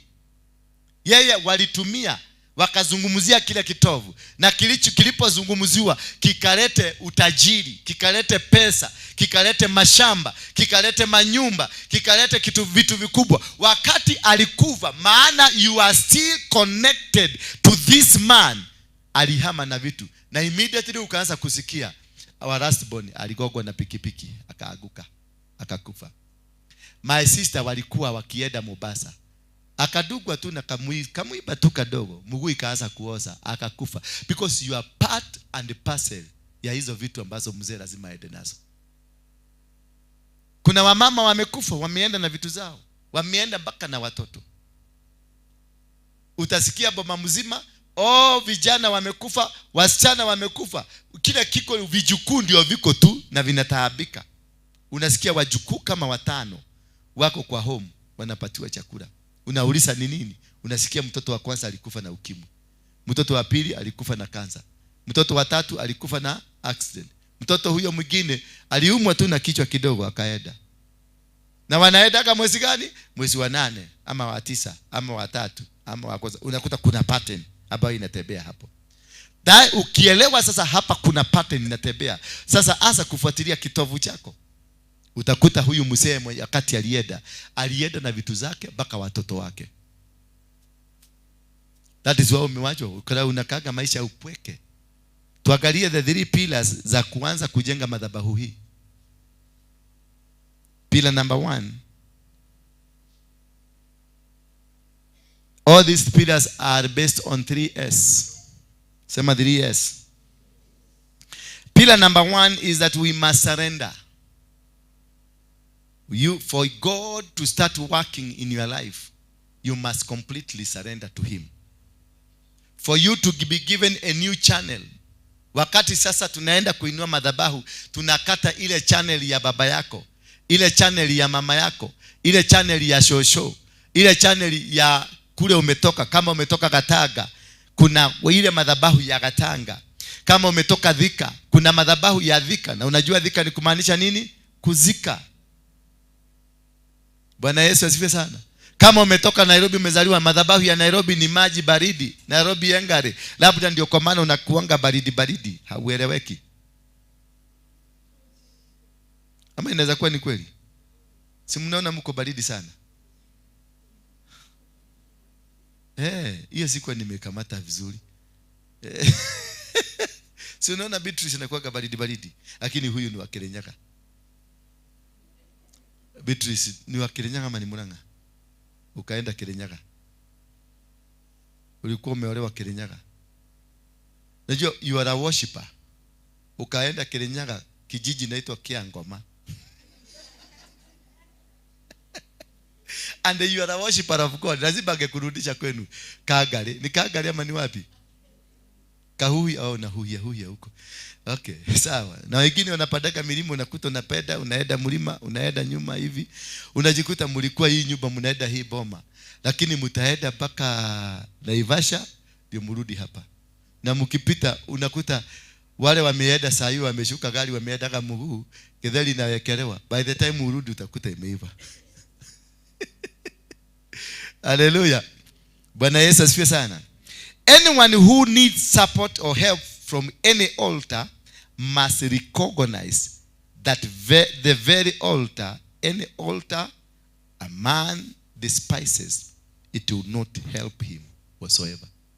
You must be able to surrender to the altar by recognizing it, by surrendering to it. Because an altar you will not be able to recognize, it will never help you.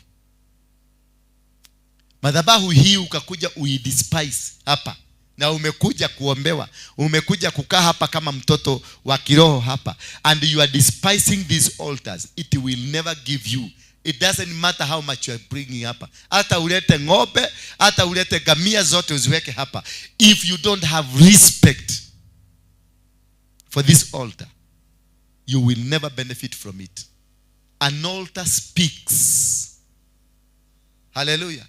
In the book of Galatians, next, Baba. In the when the every altar, kama hivyo tumeangalia, tumeona hiyo ya umbilical cord. Every altar speaks. And if you don't respect it, if you don't give it its due respect, it will counterattack you. In the book of 1 Kings 19 verse 14, he said, I have been very jealous for the Lord, the God of hosts. For the people of Israel have forsaken your covenant, thrown down your altars, and killed your prophets with the sword. And even I only am left, and they seek my life to take it away. Hallelujah. That they have forsaken. They have thrown down the altar. They have killed the prophets. He was speaking to God, telling God that these people do not warrant to be blessed with the blessings of the altar that speaks here. Every place you go, hata kijiji kwenu, kule kwa shamba ya gukaa ambayo mnakaa, hiyo ni madhabahu. Na kama walikuwa wanachinja kila mwisho wa mwaka, msipoenda kuchinja, haitawapatia baraka. Maana kutoka kihumoge yaku ndio inakupatianga baraka, ndio inakufungulia milango. Kule umetoka, the source of yourself opens the door for you.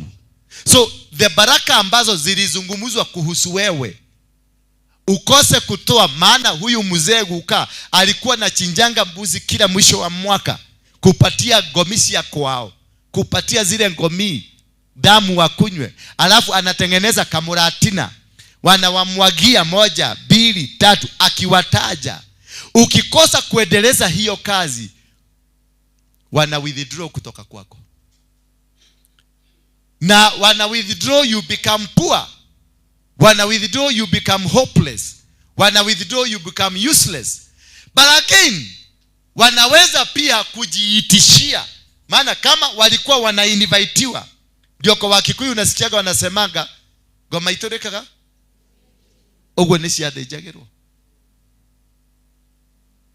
Sasa wakianza, wakifika mahali waone umekaa sana na uchinji, maana uliokoka ukafanyika pasta, hauchinji mbuzi, haufanyi makafara hizo, wanakujaga wao wenyewe kuitiza.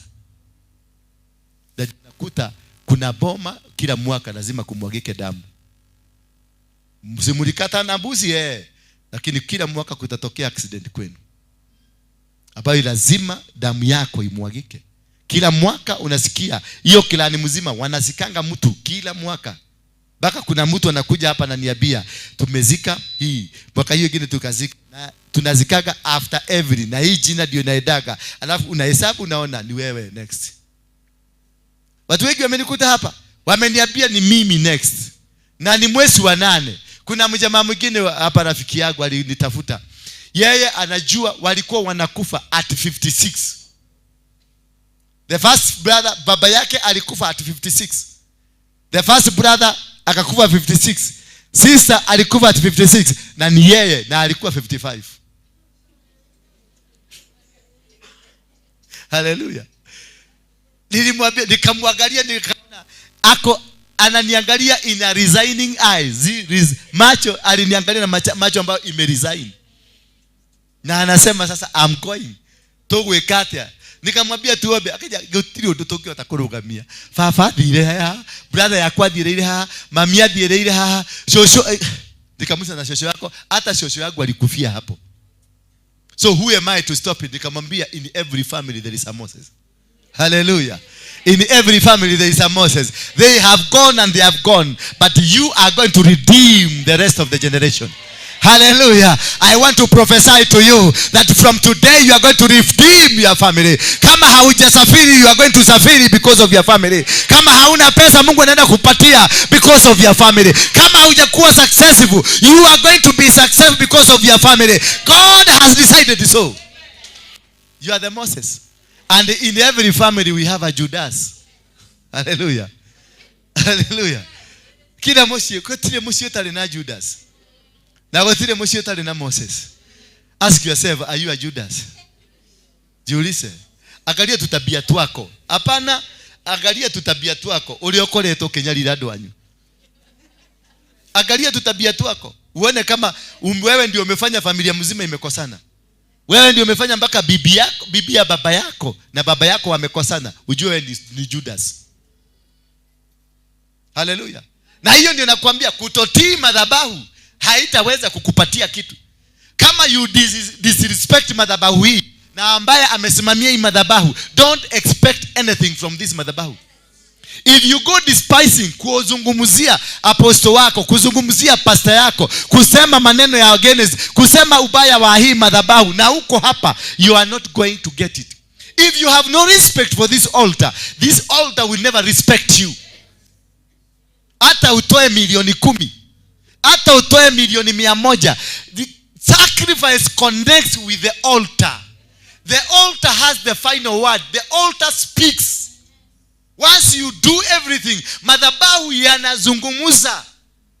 Na yatazungumuza kwa ubaya ama kwa uzuri. Utawacha sadaka yako, lakini ikiulizwa itasema huyo mtu amalizwe.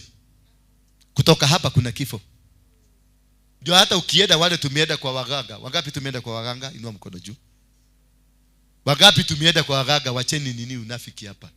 Ani wewe meme kwa modi yako tuko. Hawatu kiwakuta huko. Wanaendaka usiku wasionekane. Mimi nimeenda. Unasikia anasema wangwana wamekataa. Si ndio? Wewe ogeni wale hapana, basi twende wale wanaangalia Nigerian movies. Inua mkono juu wale wameona ugaga kwa Nigerian movie. Inua mkono. Wale wameinua, wameangalia ugaga na ikakamilika mpaka mwisho. Inua mkono. Inua mkono. Sasa hawa wote wameenda kwa mganga. Hawa walikuwa kwa mganga, si waliona? Na waka internalize what you see inaingiaga kwa moyo wako. What you see you become. Hallelujah. You see what you become. Nyinyi wote ni wachawi. Mkuje hapa tumalize uchawi. Bwana asifiwe sana. So wale wanasema wangwana wamekataa. Si wangwana, ni hiyo madhabahu imekataa, imeongea. Imesema wakati nilienda kwa mganga naitwa Kanini hapa Matu. Huyo mama ni kimama kinono. Kilisema akaniambia nitoe nguo zangu zote, nikatoa nikabaki na underwear. Nikaambiwa kaa chini, nilienda kusimama nikaambiwa kaa chini, heshimu wagwana. Nikakaa chini. Nikaambiwa kuku ziko wapi? Bili. Nikapatiana kuku zangu bili, moja nyeusi na moja ya red. Ikakuja ikakatwa kichwa, nikazungushiwa damu hivi, kisha kinanigogesha hiyo kwa kichwa ya kuku, kinanigogesha hapa ti. Kinazunguka mara kinazunguka ti. Alafu tena kikaeka kuku chini, kikaanza kuzunguka rena manga lololololololo. Alafu kinanikalia ti hapa kwa kichwa. Alafu immediately baadaye kufanya hivyo vyote, wagwana wakasema wamekataa pesa yangu. Nilikuwa nimepatia na 100,000. Wagwana wakakataa. Wakasema wagwana kumbe wamejua mpaka kwa gari yangu kuna pesa nyingine. Nikaambiwa niende nichukue. Sasa nikasema nivae nguo ama niende namna gani? Uzuri kulikuwa usiku. Akaniambia enda utoe, nani atakuona? Nimewafunga macho. Wagwana wamewafunga macho. Nikaenda kwa gari. Nilikutana na mama hapo nje na hakuona nikiwa uchi. Haleluya. Wangwana wanasema madhabahu inanena, it speaks. Haleluya. Niliporudisha wakaniambia kuna 200 kwa gari, nikaenda nikachukua 200,000. Zote zikaenda 300. Na nilikuwa nimepeleka mbuzi 2 na kuku 2 weusi. Nilikuwa nimeenda kutafuta yani wachawi. Siku nitapatana na mukaka nitakunyanyua. Out of all that, alinipatia kamuti kametoshana hivi, kamukidoli. Kamuti kamukidoli. Ati nikiona polisi naweka hiyo. Kumbe polisi hawasikiagi hiyo kamuti. Nibi kukuja tu bali nikaenda nikaficha gari yangu, nikaificha sasa, nikakuja na basi. Kufika tu hapa Nairobi. Hapo country basi zile za kutoka Matu. Naona zile mabasi makubwa. Kushuka tu hivi nilikutana na polisi wakipita flying squad. Hawakuwa wananitafuta. Walikuwa wanapita patrol wakikula miraa yao. Unajua polisi wanapenda kukula miraa. Na msinisikie. Sasa walikuwa na radio call. Kimoja kinaitwa Tirop, akasimama. Mkubwa akanisalimia. Mkubwa habari? Nikamwambia mzuri sana. Nimeshuka tu kwa gari. Kitu ya kwanza tunakutana na polisi. Nikaingia kwa mfuko haraka. Nikatoa kamuti. Polisi akaenda kando tu kidogo akasema, "Loja, kilowana." Yes. Tuko na Waruinge hapa. Nikasikia arrest him immediately. Nikajua kamuti sasa ndio katafanya kazi. Nikarusha kote kwa mdomo. Kaanza kutafuna. The more nilikatafuna, the more walikuwa wabaya, wakakuwa wakali. Kidogo nikasikia mabunduki tuwa. Ikakuwa surrounded mara moja. Nikutoka hapo from that day nilikaa remand 9 good months. Sasa nikashangaa, hii madhabahu tena ilinigeuka kwa nini? Ilinigeuka aje? Nimetoa kila kitu. Lakini kwa sababu nilienda nikifikiria vibaya venye huyo mama amenikalia hapa. Juu alikuwa ananikalia, alafu najua huko hawaendagi na tishu. Sasa una imagine kile kilikuwa hapa. Sasa hiyo the bitterness ambayo nilitoka nayo huko, I think ndio iligeuza hii kitu kakataa kuninenea vizuri. Alafu nilikaa na hiyo, unajua ukienda polisi sasa hakuna kuoga. Ukienda jela hakuna kuoga, ni kukaa hivyo ukinuka hivyo mpaka wakati utakutana na maji mzuri. Yaani una imagine ile hali Bwana Yesu asifiwe sana. Madhabahu yananena. So if you are to raise an altar, you must surrender to the altar in totality. For it to reason, to walk with you. Sio sasa uko hapa Leo uko hapa, kesho uko kwa Manyuru, kesho kutwa uko kwa Ng'ang'a, kesho hiyo ingine uko kwa nani, kesho hiyo ingine uko kwa nani. Hizo ni madhabahu, zitagongana. That is why you are not succeeding in life, because you are not concentrated kwa madhabahu moja. Madhabahu ni moja, hufanya kazi, si mbili. Hauwezi kutoka hapo kibie kwa Harrison, uende tena ufanyiwe, utoke hapo uende kwa Kemani, uende ufanyiwe maneno. It will not work. That is why we have failed. Hakuna, because madhabahu 2-3 zitaumana, zitakurana. Because madhabahu ya Kemani kuna how wakati walikuwa na consecrate, there is a way he consecrated. Wakati tulikuwa na consecrate hapa, tulileta Bishop Harrison Ng'ang'a na mulisikia ile maneno alisema.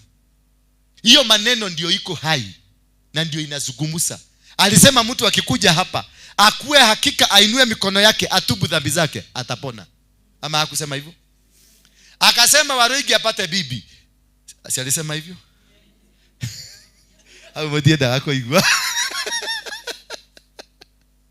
Akasema watu watafunguliwa. Nairobi, akasema Nairobi itakamatwa, Kenya itakamatwa. Kutoka wapi? Hiyo ndio maneno mimi nafuatilizia. Bwana Yesu asifiwe sana. Hiyo ndio maneno nafanya nini? Nafuatilizia. Maana kuna maneno ambayo yanatokanga hapa. This is a living altar. And when you have a living altar, then anything living, it got a mouth. Anything living, it got ears. Anything living, it got eyes. Sasa ukienda hapo ije uanze kusegenya apostle wako, inakusikia. So you better walk out, wewe tu. Ukiona umekosewa, umekasirika, makasiriko imepanda juu, ondoka tu uende, kwa sababu hii itakugoga. Wakati alisema yeyote atakayekuja hapa na magonjwa na matatizo na kila kitu, akuja inue mikono yake ya sarede na atubu dhambi zake na yeye asamehewe. Hivyo ndivyo. Na yeye atakayekuja na maneno yake ya chuki, atakayesegenya, atakayefanya hivi, anyoroswe kutoka hapa. That is the reason of consecration. That is why Jeremiah had to be consecrated, isolated, and put himself, whosoever will come against him, because he had a purpose, he had a reason, he had a future. Kuna mipango ilikuwa imepangwa na Mungu katika maisha yake ya kubomoa madhabahu. Kwa hivyo Mungu akamconsecrate, akamuanoint, na akamfanya nini? He ordained, he consecrated and set him apart. Kisha akamweka maneno katika mdomo yake, akaguza mdomo, akamwambia, from today I have removed your words and I have put my words. Meaning Jeremiah became an altar. Yeye mwenyewe akakuwa altar. Kuinukia Jeremiah ilikuwa wewe unakufa. There are people who are altars. Institutions are altars. Bwana Yesu asifiwe sana. Altar sio lazima ikuwe ni hizi ambao tumeweka hapa. Hapana. I can myself be an altar. And I can direct anything kwa hii nation na ifanyike, because I am an altar. Bwana Yesu asifiwe sana. So the altar will speak. Mimi nikikukasirikia kwa sababu ya mambo yote nimesikia kutoka na wewe, nikasirike, and I am an altar, it will have to affect your life. Ndio nana watu wengi wa Kristo warokole, wale wameokoka sana, your visions and your callings have died in the hands of pastors and bishops. Haujaroa, ulikufia katika mikono ya bishop na pastor na apostle na archbishop. That is why you died. Because alikasirika, aliclick na kaenda. That is the end of you. Alikasirika tu kidogo tu, that is the end, because this is an altar that speaks. So kabla ifike hapo, kabla akukasirikie, kabla aone ni kama umempotezea wakati wake, kabla aone ni kama umemchukulia vibaya, kabla aone ni kama unamdharau, kabla aone ni kama hautaki kumtii. Maana every anointed man ana expect you mutii. That is why umekuja hapa. Kabla ufike hapo, toroka. Wacha kungojea, toroka tu. Don't cause yourself a curse. I don't need to come and say I curse you. I need nijiulize leo mtu mwaje kogondike. That is enough. That's enough to finish you. Yagalie huyu mwanamke Nisikie venye alikuwa anasema Luji, umala geria unike malaje kiyo. Yani they can do that. That is enough to finish you. That is kwa sababu ni madhabahu inazungumza, si mimi. So that is why you need to be very cautious. Hata usikie ni Manyuru wanaongea, wachana na yeye. Usikie ni Ezekiel, hata huyu Mackenzie, wachana na yeye. Wachana, ako na judge. Ako na judge wake. Na atamhukumu na atatembea na yeye. He is the only ambaye. Jeremiah aliambiwa fungua mdomo. Maana Jeremiah alianza kuzungumza mambo ya kidunia. Mimi sitaweza. Mimi ni mtoto tu. Mimi hakuna mahali naweza kufanya. Alimwambia fungua mdomo. Akatoa hiyo maneno ya kujipuuza. Akatoa hiyo maneno, maana Mungu aliangalia akaona hakajakuwa kama madhabahu kazuri.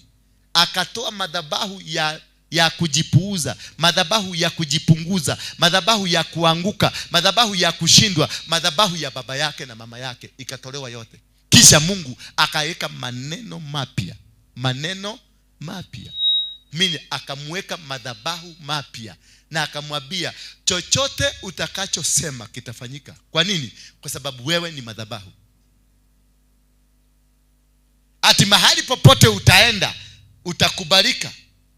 Kwa nini? Because already you are an altar. Wewe ni madhabahu. Hallelujah. Kutoka leo I want to prophesy. Maneno ya baba yako, maneno ya mama yako, maneno ya kijiji yako yaondolewe katika jina la Yesu Kristo. Wekwe maneno ya mbinguni, wekwe maneno ya Mungu, wekwe maneno ya ushindi, wekwe maneno ya kufaulu. Ukienda kwenye embassy unaenda unasemama, wanakuuliza what is your name, unamwambia naitwa Jerry, automatically madhabahu inaanza kufanya kazi. Ku-open. Ndio alimwambia Jeremiah, whatever you will say it will come to pass. Na akamwambia, remember katika verse 10 ya Jeremiah akamwambia nini? Jeremiah 1 verse 10 akasema, akaambiwa, see today I have given you over nations and the kingdoms. I have given you over nations and the kingdom. To do what? To uproot. See, I have said to you this day, over nations and over kingdom, to pluck, to break down, to destroy, to overthrow. With what? With the weapons? With what? With your mouth. So I have a power to uproot. I have a power to overthrow you. I have power to bring you down. I have power to bring and build another person. Niko na uwezo. Kwa sababu mimi ni madhabahu. Mwambie mwenzako niko na uwezo. Mwambie niko na uwezo. Nasema waambie mwenzako, sikuambie mniangalie. Angalia mwenzako kwa macho. Hizi makanisa za warokole unaambia mwenzako niko na uwezo, anaangalia huko niko na uwezo. Sasa angalia huyu jamaa, mwambie niko na uwezo. Mwangalie kwa macho. Yes, mwambie niko na uwezo. Mimi mwenyewe, mwambie mimi unaniona hivi. Mimi ni madhabahu. Mimi ni madhabahu, nitakumaliza. Mwambie nitakumaliza. I will uproot you. Aletea hapa maneno yako. I will uproot you. Sio ndio unaona nganga hapa baba yetu hapa huyo James. Aliambia waziri mmoja, nitaweka mke wako mapepo.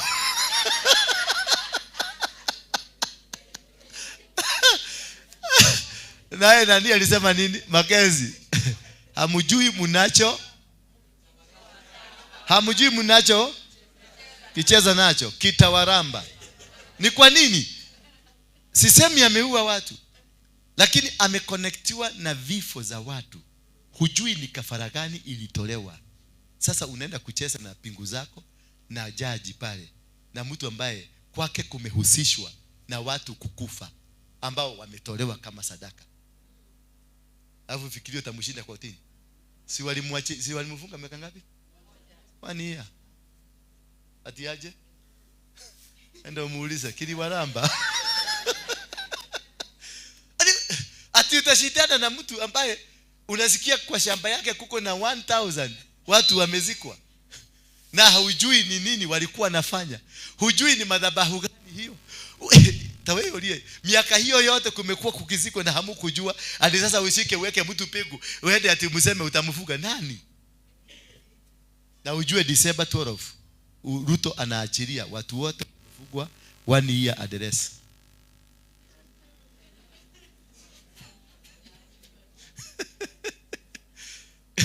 Kiliwaramba akikuwaramba. So there are people you don't joke with them until you understand what is behind them. There are people you just angalia huyu mzee alikuwa anaitwa nani? Ni Elijah alikuwa na kibara ama ni nani? Ni Elisha ama ni Elijah? Elisha.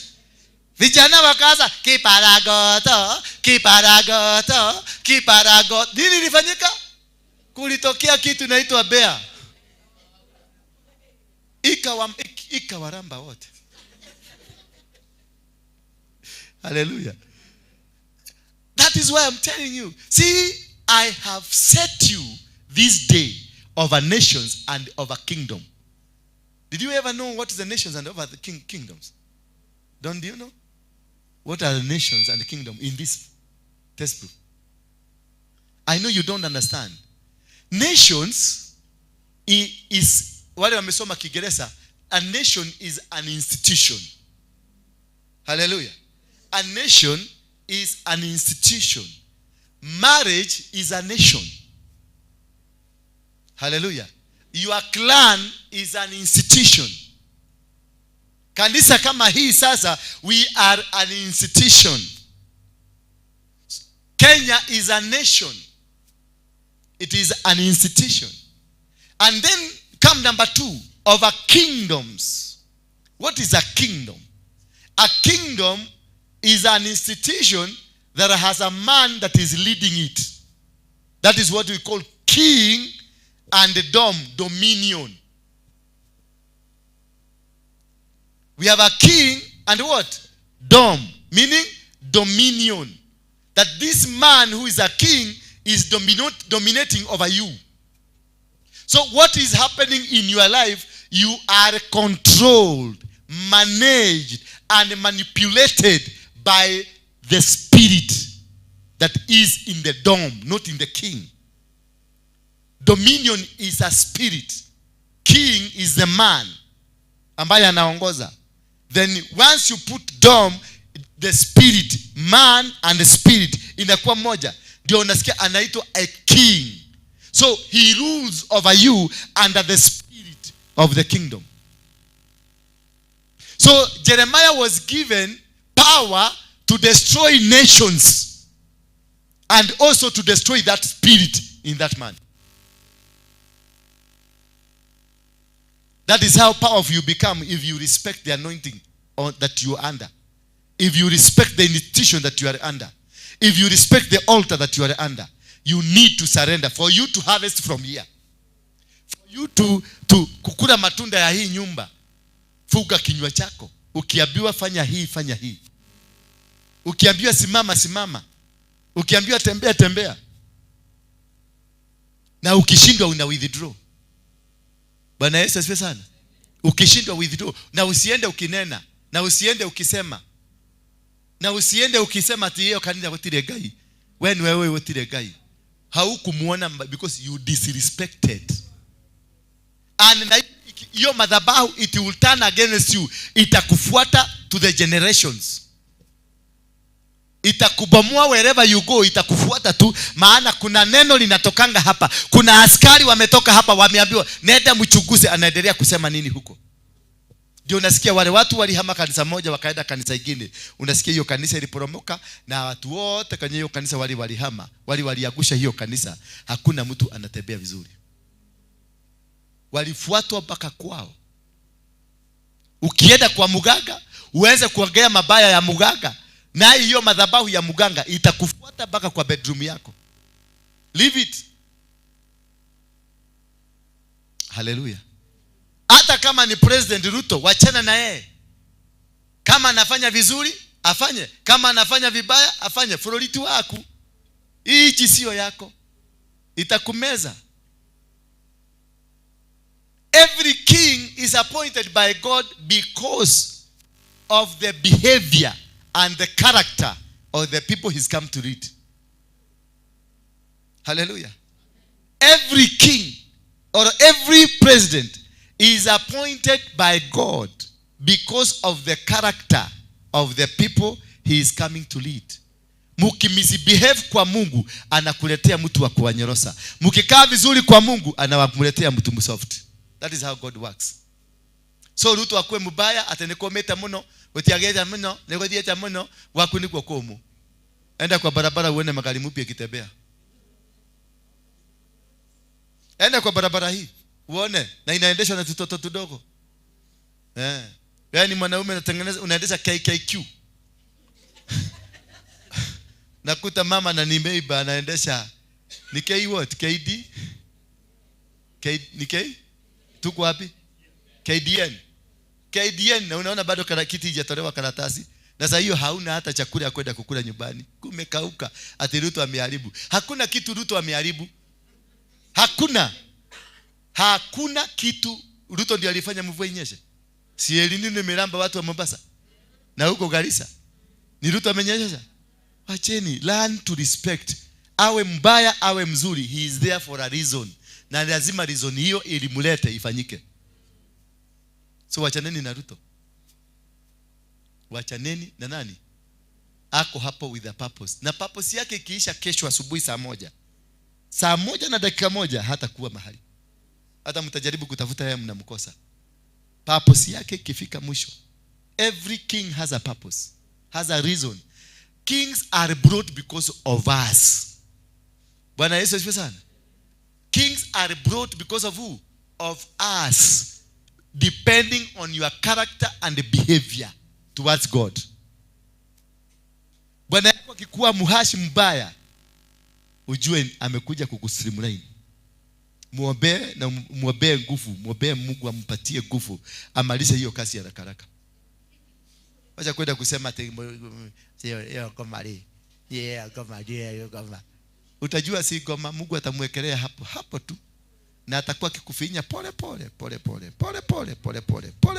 By the day ukimaliza, utakuwa ukishinda kanisani kwa madhabahu kiomba. Kila siku nafika hapa, morning glory ni wewe, lunch hour ni wewe, evening service ni wewe. Maana amekupeleka mpaka umefikisha kwa ofisi. Na ukiingia hapa, unakuta nyumbani mpaka msendi amepika sapa. Hata anakuuliza darling, ukinyetako. Na ni saa 6 usiku na hakuulizi maswali. Lakini si wakati ulikuwa naingia nyumbani saa 11 jioni saa 10, anakuja kubaubua hii umeshida umaraya tu yako. Anakufinya, maana kuna kazi ya Mungu umekataa kufanya. Ukaenda kutafuta Yesu. Lazima akulazimishe wewe utafuta Yesu. Hallelujah. Treat them well now. Ukiona anakufinya, muthondekere gatoero kegage na hinya huko hinya. Unasikia? Acha kuniangalia vibaya.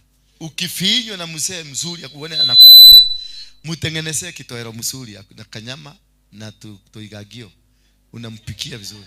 Ndio apate, na unamuombea Mungu ampatie nguvu zaidi ya kukunyorosa, akutengeneze, akuproduce ile kitu Mungu anataka. Challenges we are having challenges because we don't understand what God wants in this. Every situation, the Bible says all things work together for good. For who? Ebu sasa umeanza kubehave na haja kuherera gai. What will God do? Na the tool he can use ni huyo mzee yako karibu. God uses the immediate tool around you. Alitumia Buddha. Hello? Alitumia nini? Juu ya nani? Alitumia Buddha. Maana Buddha ndio ilikuwa karibu. Akaingia kwa Buddha akaambia mzee wewe. Ikabidi mzee ashuke. Bwana Yesu asifiwe sana. Yesu ndio aende aingie mji. Punda ilipotea. Ama si punda ilipotea? Punda ilipotea na ikaenda kutafutwa. So respect hiyo kunyoroswa, unanyoroswa na mzee. Kama unanyoroswa, sisemi unaanza kunyoroswa, lakini kama unanyoroswa, upikie chakula mzuri. Ndio apate nguvu ya kukunyorosa. Hiyo safari ifupike, ikuwe fupi. Hiyo saa kazi zote ziondolewe. Nigetha muti guthukia mathaa maingĩ mukiroa. Nigetha uingire ofisi. To ni ofisi urero uingire na nĩũregire kuingira. Unaambia uingie kwa ofisi umekataa. Mungu anaambia mzee nigisie huyo mtu kwa ofisi.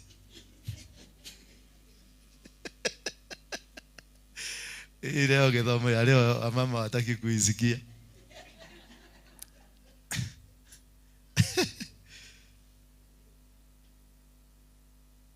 Tuko kitabu gani? Nimeona mama wameniangalia pale, tuende hiyo next.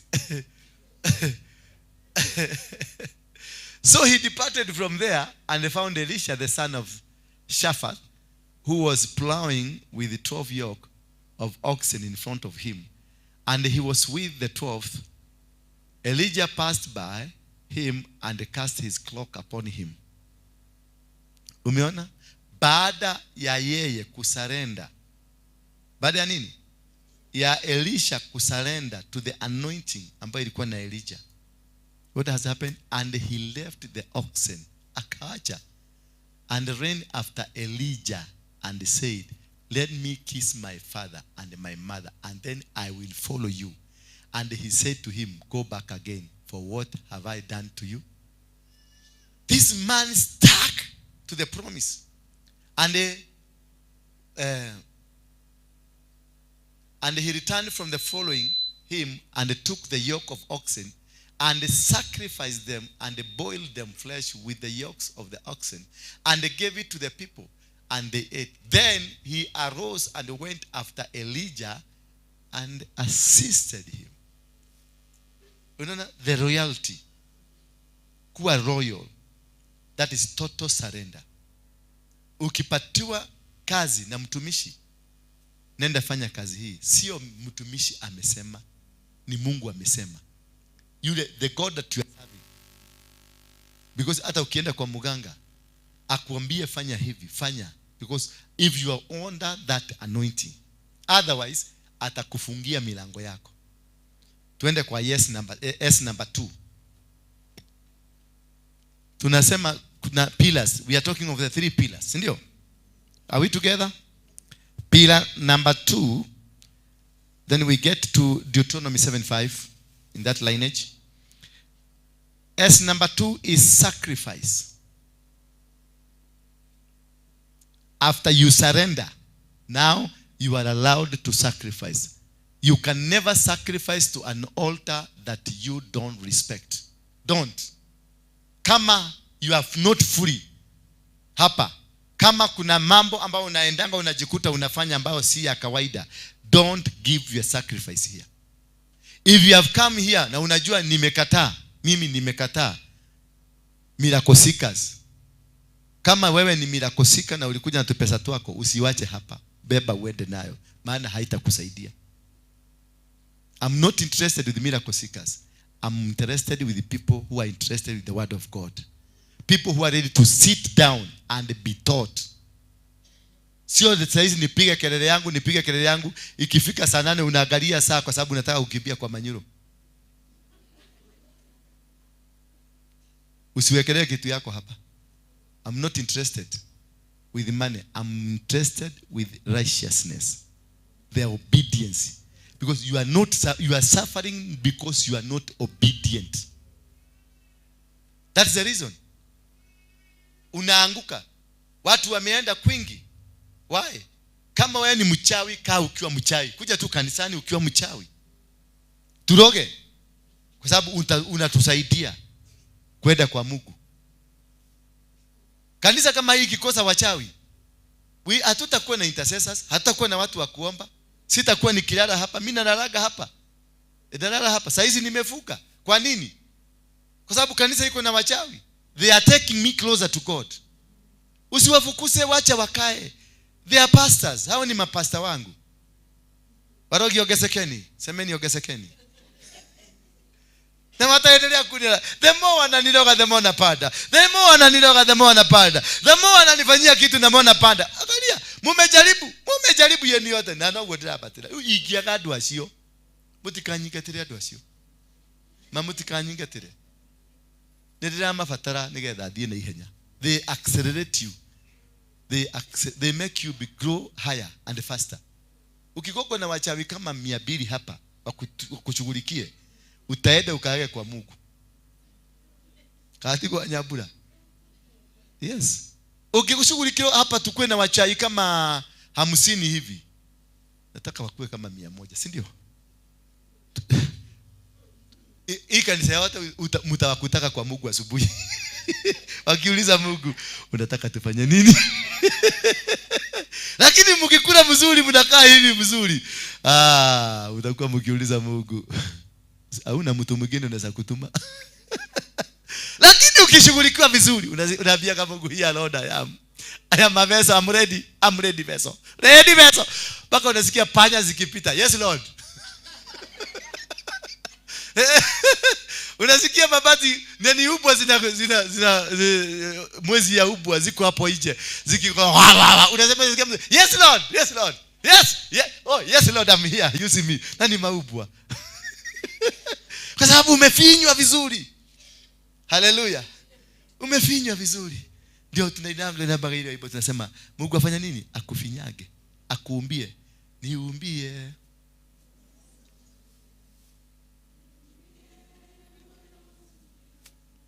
Moyo wa kunyenyekea. Unajua umeitisha nini? Umeitisha manyundo, umeitisha mapruna, ile makasi ile kubwa ile ya kukata, ile ya kukata manyumba, umeitisha minyororo, umeitisha vita za kila aina. Kama wewe una kiburi, lazima gari zako zote zitaharibika. Ndio uingie kwa matatu. Kama wewe una kiburi, utakosa rent na unakaaga Karen.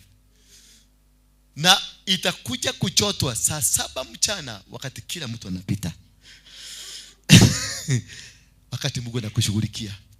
So don't invite him to come in that way. Kama hujui maana ya hiyo wimbo, usiuipe.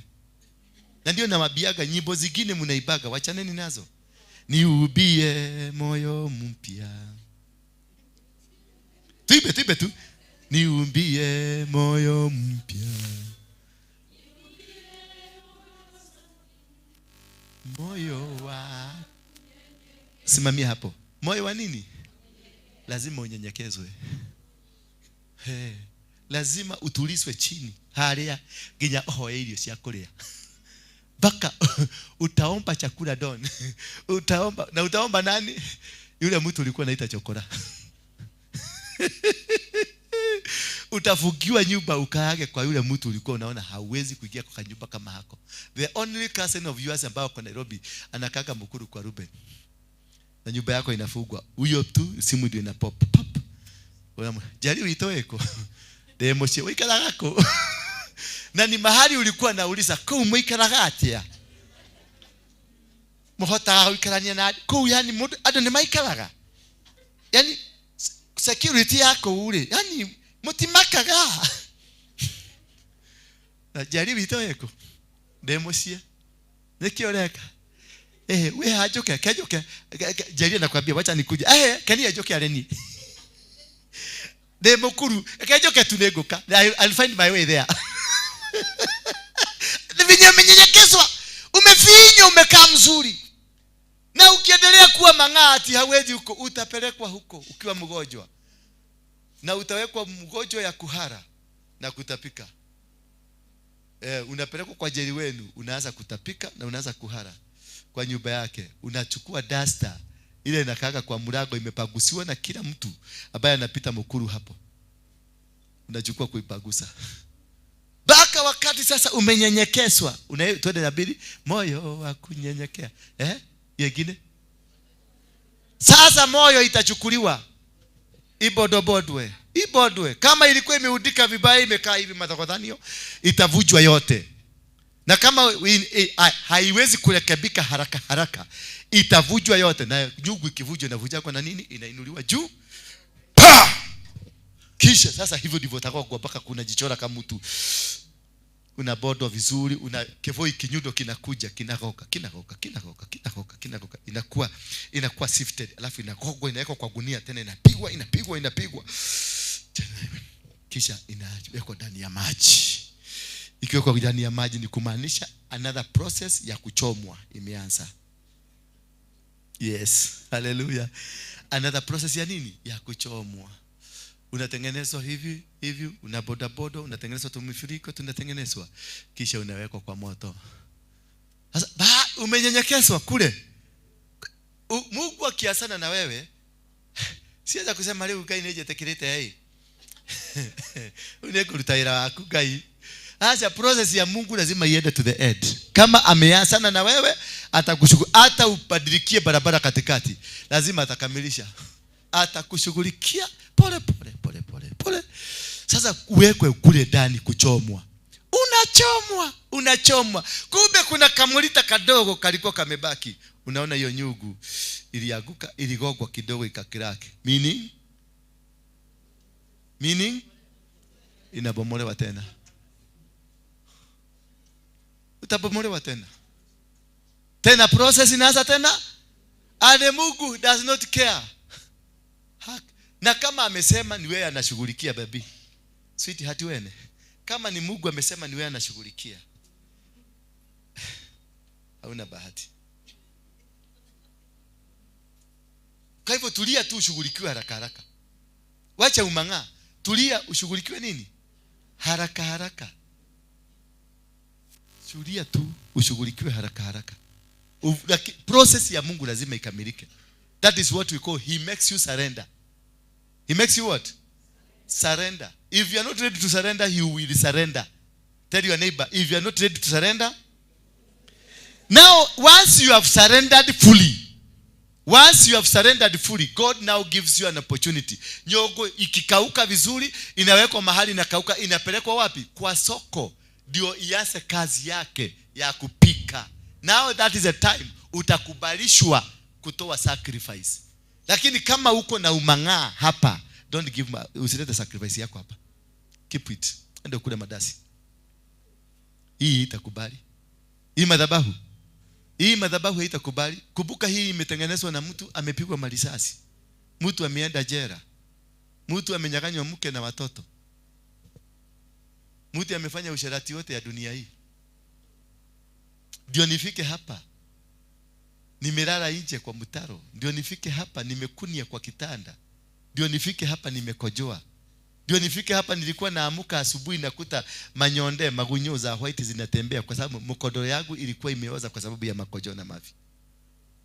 Ndio nikubali kutengeneza hii. Ndio nisichukue hata dururu. Ninatumiwa pesa, watu wananitumia pesa, nataka kujenga madhabahu. Hata hela, hata kapeni kutumia siwezi guza. Pesa ya kanisa hii sijawahi guza hata ndururu hivi. I cannot give my son to eat anything from this church. I cannot dress any cloth from the money ile mumeekelea hapa. I cannot.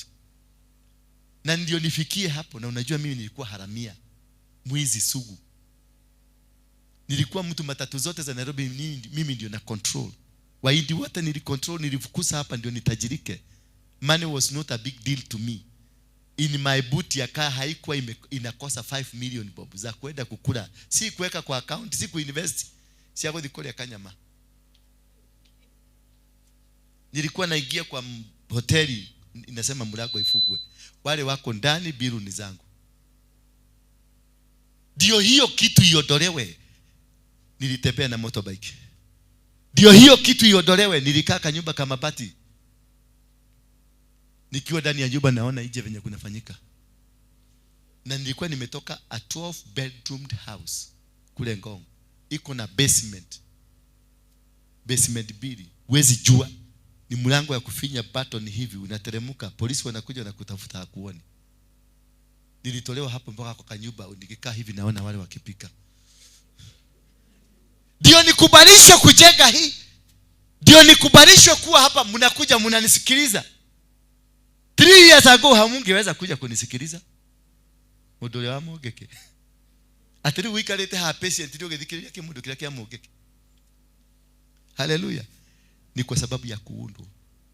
Na afadhali ujisarende polepole uudwe kuliko uchukuliwe uudwe. Kuchukuliwa kuudwa kwa sababu they are running against time. Ni kukua, ni vita za kila aina. Bwana Yesu asifiwe sana. And I can see all these faces. Zinaniambia mtu hapa ni kuudwa na tengenezwa vizuri, na mkubali kutengenezeka haraka haraka. Wacha umang'aa. Ambia mwenzako wacha umang'aa. Karaja aliniambia kama nimefaulu kwa hapa kwa synagogue, atamoro atafaulu. Maana huyo mzee alikuja hapa akiwa na theology. Ni theolojia. Kila kitu ilikuwa theology. Jamani, nilimwangalia hivi nikaona theology. Nikajua tu tuendelee na theology. Akitoka hapa alikuwa na Holy Spirit, si theology. Hallelujah. Hapa lazima ukubali kutengenezwa. Karoni nilikuwa namzungumzia akasema ama hivyo nimulifai kidogo. Nikiongea na Karoni amekasirika. Kwa sababu Karoni mlokole, amelelewa ile Ukristo, ile ya kukaaga biguni. Hapa ni by mistake. Saizi Karoni anamwambia na kutaka Karoni ndio ametangulia hapa kwanza because ametrainiwa. Huyu juzi aliniambia ako hapa ni mwezi mmoja. The third one, fourth one. Kamekupeleka ajika hapa. Unajikaza. Vumilia mwenda ni virasi. Vumilia. Mlima ni kubwa. Bwana asifiwe. Ni kwa nini wakati unaita Mungu wa Elijah, jiulize kwanza kabla aitwe Elijah, aliitwa Elijah kwa sababu gani? Mungu huyo alimtembelea njia gani? Kabla hujaita Mungu wa nani? Wa Joshua. Gai wa Joshua. Ndio nawaambianga jifundishe kabla kuita Mungu wa Joshua. Enda usome Joshua alipitia hali gani. Mungu wa Joshua ni vita. Ni Mungu wa military, ni commander. Alafu nasema wewe Gai wa Joshua na huko kwako kwa sitting room umewekelea miguu kwa meza ukiwatch TV vizuri Nigerian movie ukisiangalia na ile kine ya mama ile siku ile inaitwa ade bogo bagia. Wewe ni mtu wa bogo bagia. Alafu uita Mungu wa Joshua, my friends, you will fail it. Lazima God will cause a Joshua life to come into you for him to come. Hallelujah. Ukamuita Mungu wa Musa na unakaaga kwenu. Haujakaa kichakani, haujakaa kwa watesi wako. Oikaraga musheko wako. Oshoke weta Gai wa Musa. Don't call. Kama hauelewi Musa alipitia nini, don't call that God of Moses. Kama hujui Joshua alipitia nini, don't call that God of Joshua. Wachana na wao. Kama hujui Ibrahim alipitia nini, wachana na Mungu wa Ibrahim. Kama huna mtoto, uweze kuita Mungu wa Ibrahim. Ati wewe Gai wa Ibrahim na dole mwana miaka 70. Kila mwana ni miaka 70.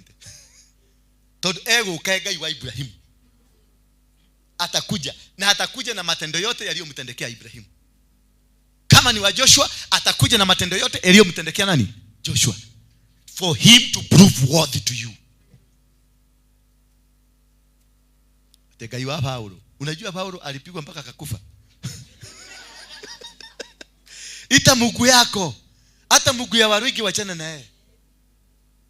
Waruinge amepigwa risasi 12 kwa hii mwili. Waruinge amenyogwa mara 2, amekataa kukufa. Waruinge amewekewa sumu mara 9 na ingine ya 10 niliwekewa hapa. Na wamama walikuwa kwa hii kitchen hii. Hallelujah. Think twice before you ask God of Abraham. Go first study. Ujue Abraham alikapitia gani, the positives and the negatives. Ujue hizo ndizo utazipitia.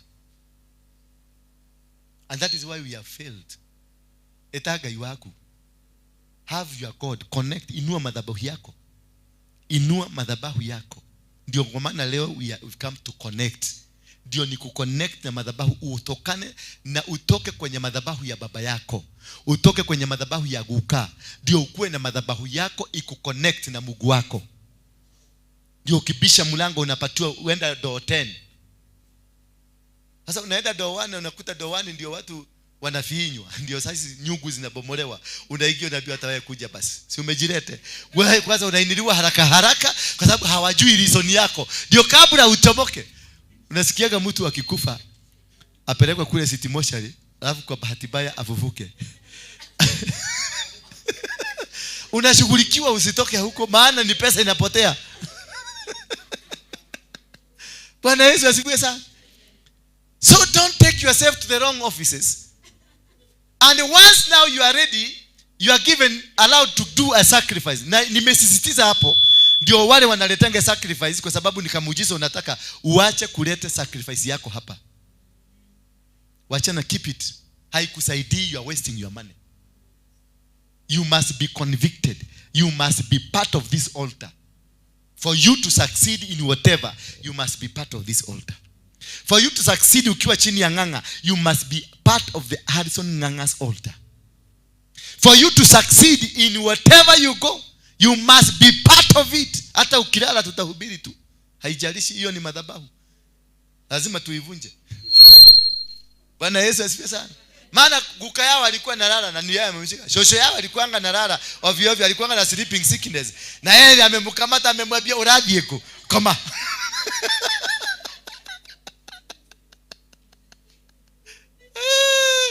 Avia mwenzako, life is spiritual.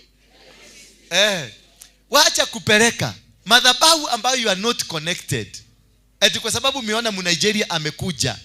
Kama you are not connected na Mnigeria huyo, wacha kupeleka pesa zako hapo. Connect first for you to receive. Yani Yesu alikuwa mjinga wakati aliambia huyu mama, siwezi kuchukua chakula cha mtoto nikapatie mbwa. Yesu alikuwa mjinga. Mama akasema aje? Hakutaka kujiunganisha, maana alijua I am not connected to this blessing. Akamwambia hata maumbwa zinakulanga chile cha makombo ambayo yameanguka. Kwa hivyo yeye ako entitled na makombo ambayo yanaenda kutupwa. She was not entitled to the original thing. She was only entitled na makombo. Sasa hiyo ndio utapata hapa. Hello.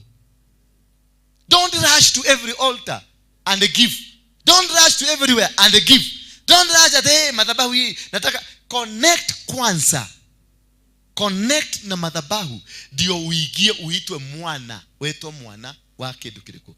Negetha ilio ile shirugetwa hapa kuna machakura. Zile chakula zilipakuliwa kulingana na namba na plates. Wanajua watu wa hapa wanajulikana na hii madhabahu inawajua. Hallelujah.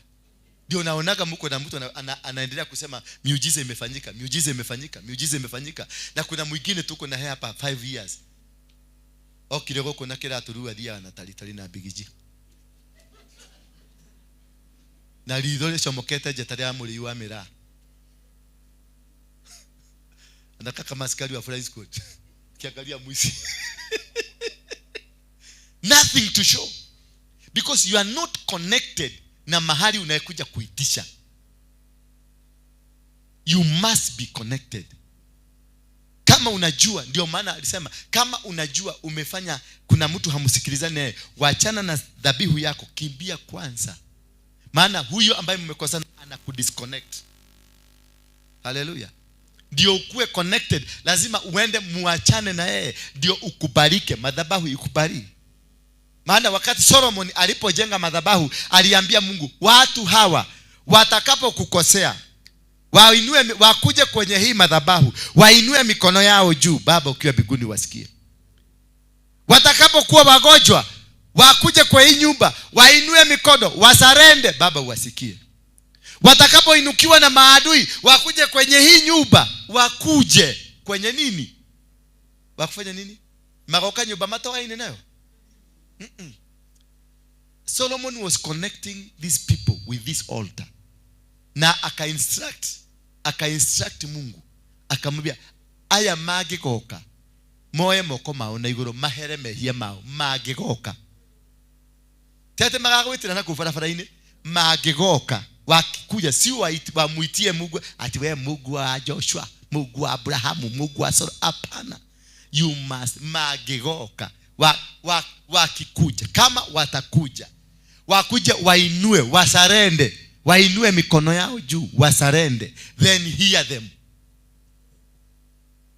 Then do what? Hear them. That is an instruction. You instruct God. I'm a high priest here. He has called me to be a high priest. I have instructed God Nimemwambia hawa watoto venye mimi ningetaka, kwa sababu amenitrustia hapa. So nimerudi kwake kama kiateka. Nimemwambia adorade na oneme kora metheri. No magigoka rifafari. Moye moko maona iguru ri. Ukamaigua.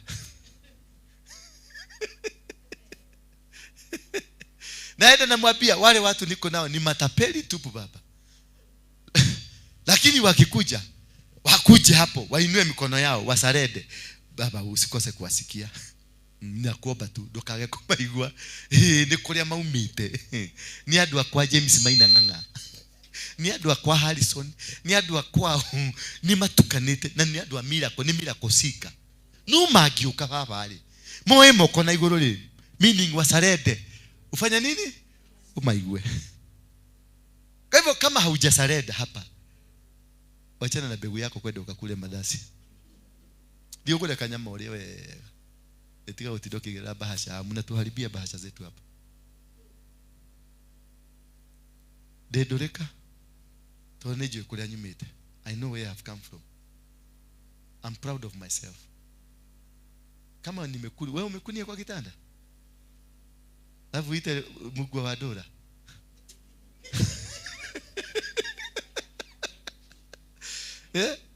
Umeenda barabara unaona kitu imeanguka, unafikiria ni pesa na kuko unakuta ni pupu. Alafu uite Mungu wa dola. Lazima ujiconnect hapa. Bwana Yesu asifiwe sana. For any success to come to you, connect with the altar. The altar will speak. That is why today I'm connecting you. Somebody say amen. That is why today we must be connected. Somebody say amen. That is why people have to be delivered today. Somebody say amen. So once you are connected, you can give your sacrifice. In the book of Deuteronomy 7 verse 5, but thus shall you deal with them. Because why? You have connected. Hebu fungua verse 1 ya hiyo 7. Alafu tena urudi kwa 5. Now because you have connected, when the Lord your God brings you into the land that you are going to enter to take possession of it, and clears away many nations before you, the Hittites, the Girgashites, the Amorites, the Canaanites, the Perizzites, the Hivites, and the Jebusites, 7 nations more numerous and more mightier than you. Who is taking you there? Ni masomo yako? Ni nani? He's saying when the Lord your God brings you to the victory, you can never, and you are not able to attain victory. You can never. Hawezi kushinda mapepo. Inasema ni twende kidogo verse 2, which are mightier than you, and when the Lord your God gives them over to you. Hallelujah. Na hapo nasema baba, ende nakemea mapepo, ninayaangamiza, ninayaharibu, ninakotototo. Hiyo ni ujinga. Wait until they are handed over to you. You got no capacity to fight them. Sasa unapigana na mapepo, unaijua? Juzi tulifanya mama mwingine hapa akasema mimi ni nani? Mimi ni Lucifer. Sasa huyo mama kwa hoteli tukule na yeye. Kuna mtu ataona Lucifer? But who was speaking inside her? Ni pepo. Ule, nakuja na fevya, na bomoa, na hapana. You invoke the power of God. Hiyo power inateremuka. Huyo mtu ana uwezo. Angalia ule mzee ambaye Yesu alimkuta pale kwa kando ya nini? Jamaa alikuwa anafungwa na chain, anafanya chain. Anafungwa na machuma zinafanya. Anajikatakata na mawe. Kila mwili ulikuwa na nguvu. Maana si yeye, ni madhabahu. Hawezi. Madhabahu huwezi kushinda mpaka Mungu akushindanie. Na atakushindania kwa maana umeinua madhabahu ingine. Bwana Yesu asifiwe sana. Madhabahu hugongana na madhabahu. And when the Lord your God gives them over to you and you defeat them, after he now has dealt with them, that is the time you are going to defeat them.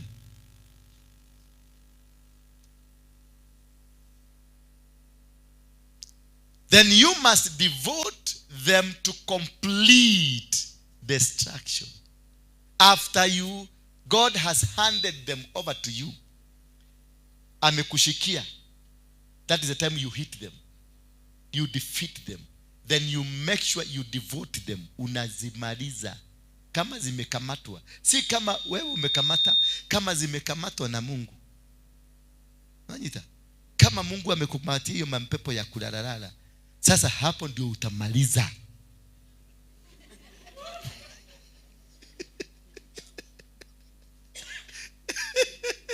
You shall make 20 verse 5. Verse 5 please. But thus shall you deal with them. You shall break down their altars. Weka verse 4. Ndio connect vizuri. For they will turn away your sons from following me to serve other gods. Then the anger of the Lord will be kindled against you, and he will destroy you quickly. Now,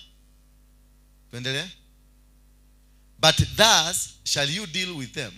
You shall break down their altars, and dash in pieces their pillars, and chop their asherim, and burn their carved images with fire. Once he has given them over to you. Are we together? Once Mungu amekupatia kwa mikononi mwako, that is when you will be able to defeat them.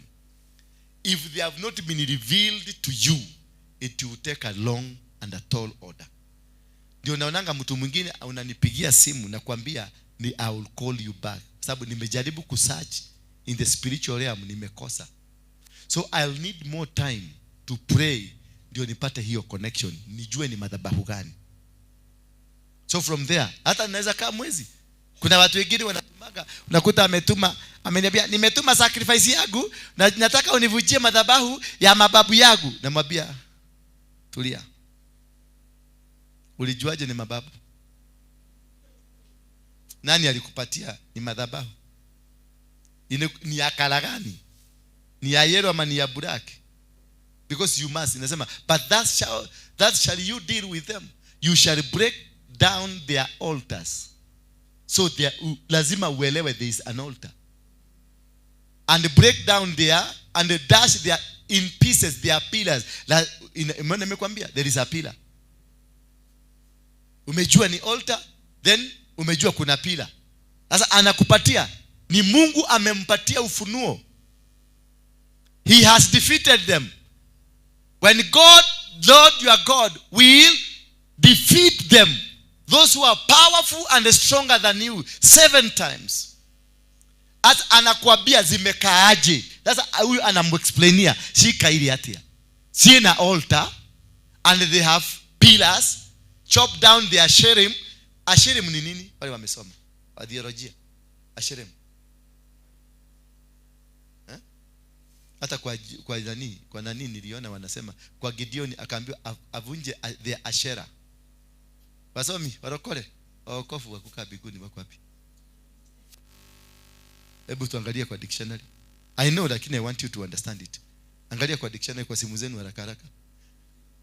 Na mkue mna like hii page ya Bethel.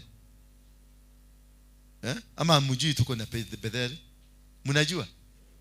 Mnambona sionagi mkicomment? Wewe sijai kuona ukicomment. Na wewe?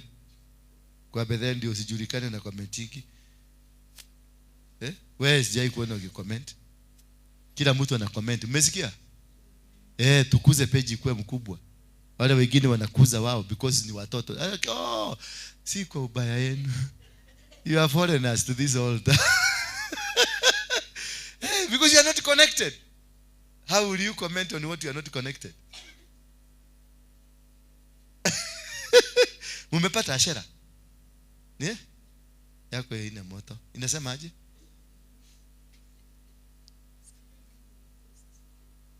It's a sacred wooden post or pillar that stood near the altar in various Canaanite high places, and a sacred wooden post, pole, or pillar that stood near the altar in various Canaanite high places. It is a sacred wooden post. To say this is the wooden post. built near the altar. Ndivyo wamesema. Built, sasa tuseme this is the hii na ile hapa sasa. These pillars ndio zinaitwa Ashera. Sasa inasema namna gani pale? You will chop them down. Iye ambayo imeshikilia. Anasema kile kimeshikilia hinya wao haria uri. Hallelujah. Mosharie hinya wao haria uri. God has to reveal to you nguvu yao iko na wapi. It is only God who can reveal to you. I was looking at, was Moses, Samson, was he a very powerful man? Was he a muscular man? He was not. That is why they sought to know huyu mtu anatoaga wapi nguvu. Kwa sababu alikuwa hata huyu ni mnono.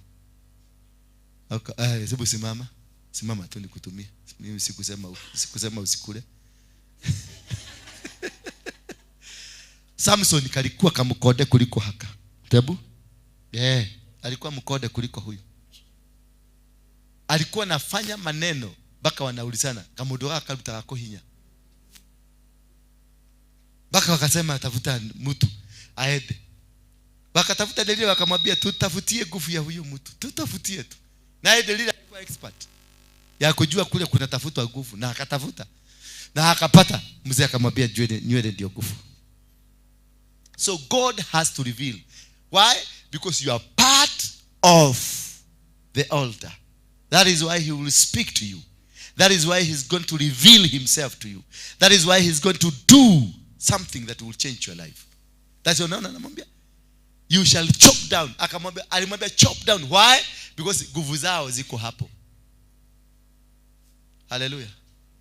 Nguvu zao ziko wapi? Ziko hapo. Sasa huwezi kuja kusema nimewekelea sadaka yangu hapo ya shilingi 1,100 nivujie madhabahu gani?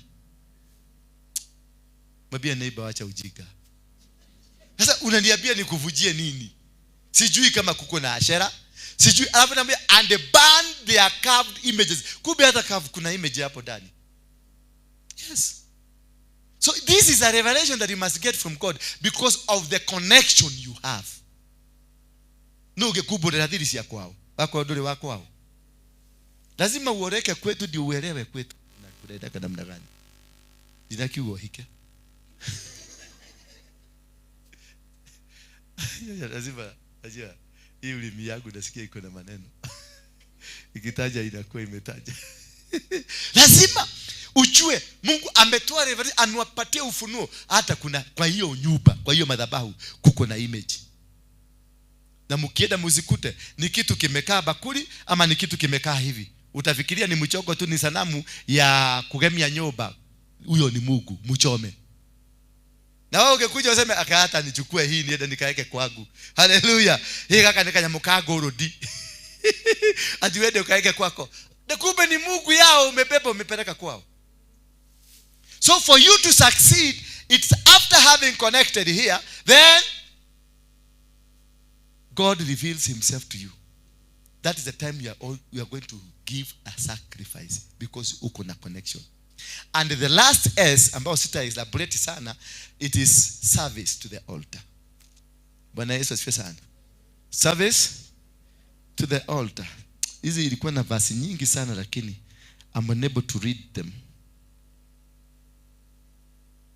Nipatie kitabu 2 Timothy 3:8 verse 8. 2 Timothy 3:8. Alafu uweke standby Exodus 7.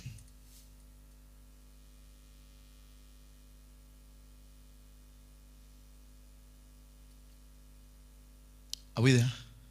Then uweke pia standby the next automatically uweke 1 Psalm 15:22. 1 Samuel 15:22. Just as James and Jambres opposed Moses, so these men also opposed the truth. Men corrupted in mind and disqualified regarding the faith. So niambie, uko radhimu ate?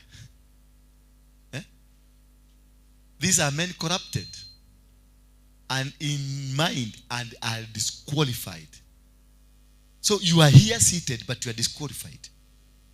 Uko kanisa hii na wewe ni mfuasi sugu wa hii kanisa, lakini you are not part of this church. You are disqualified. How will you feed from the church? How will you feed from this altar? Na wewe ni pwagu na pwagusi.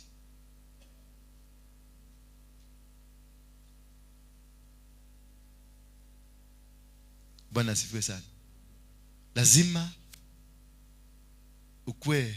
Next please, verse 9 please.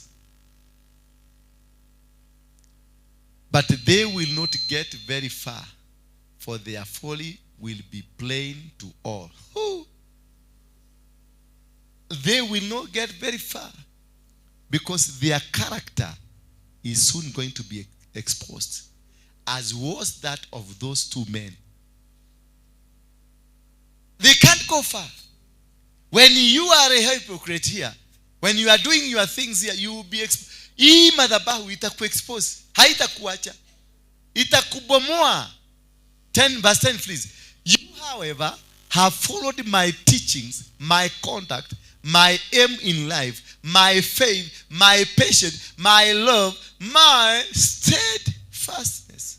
Wow.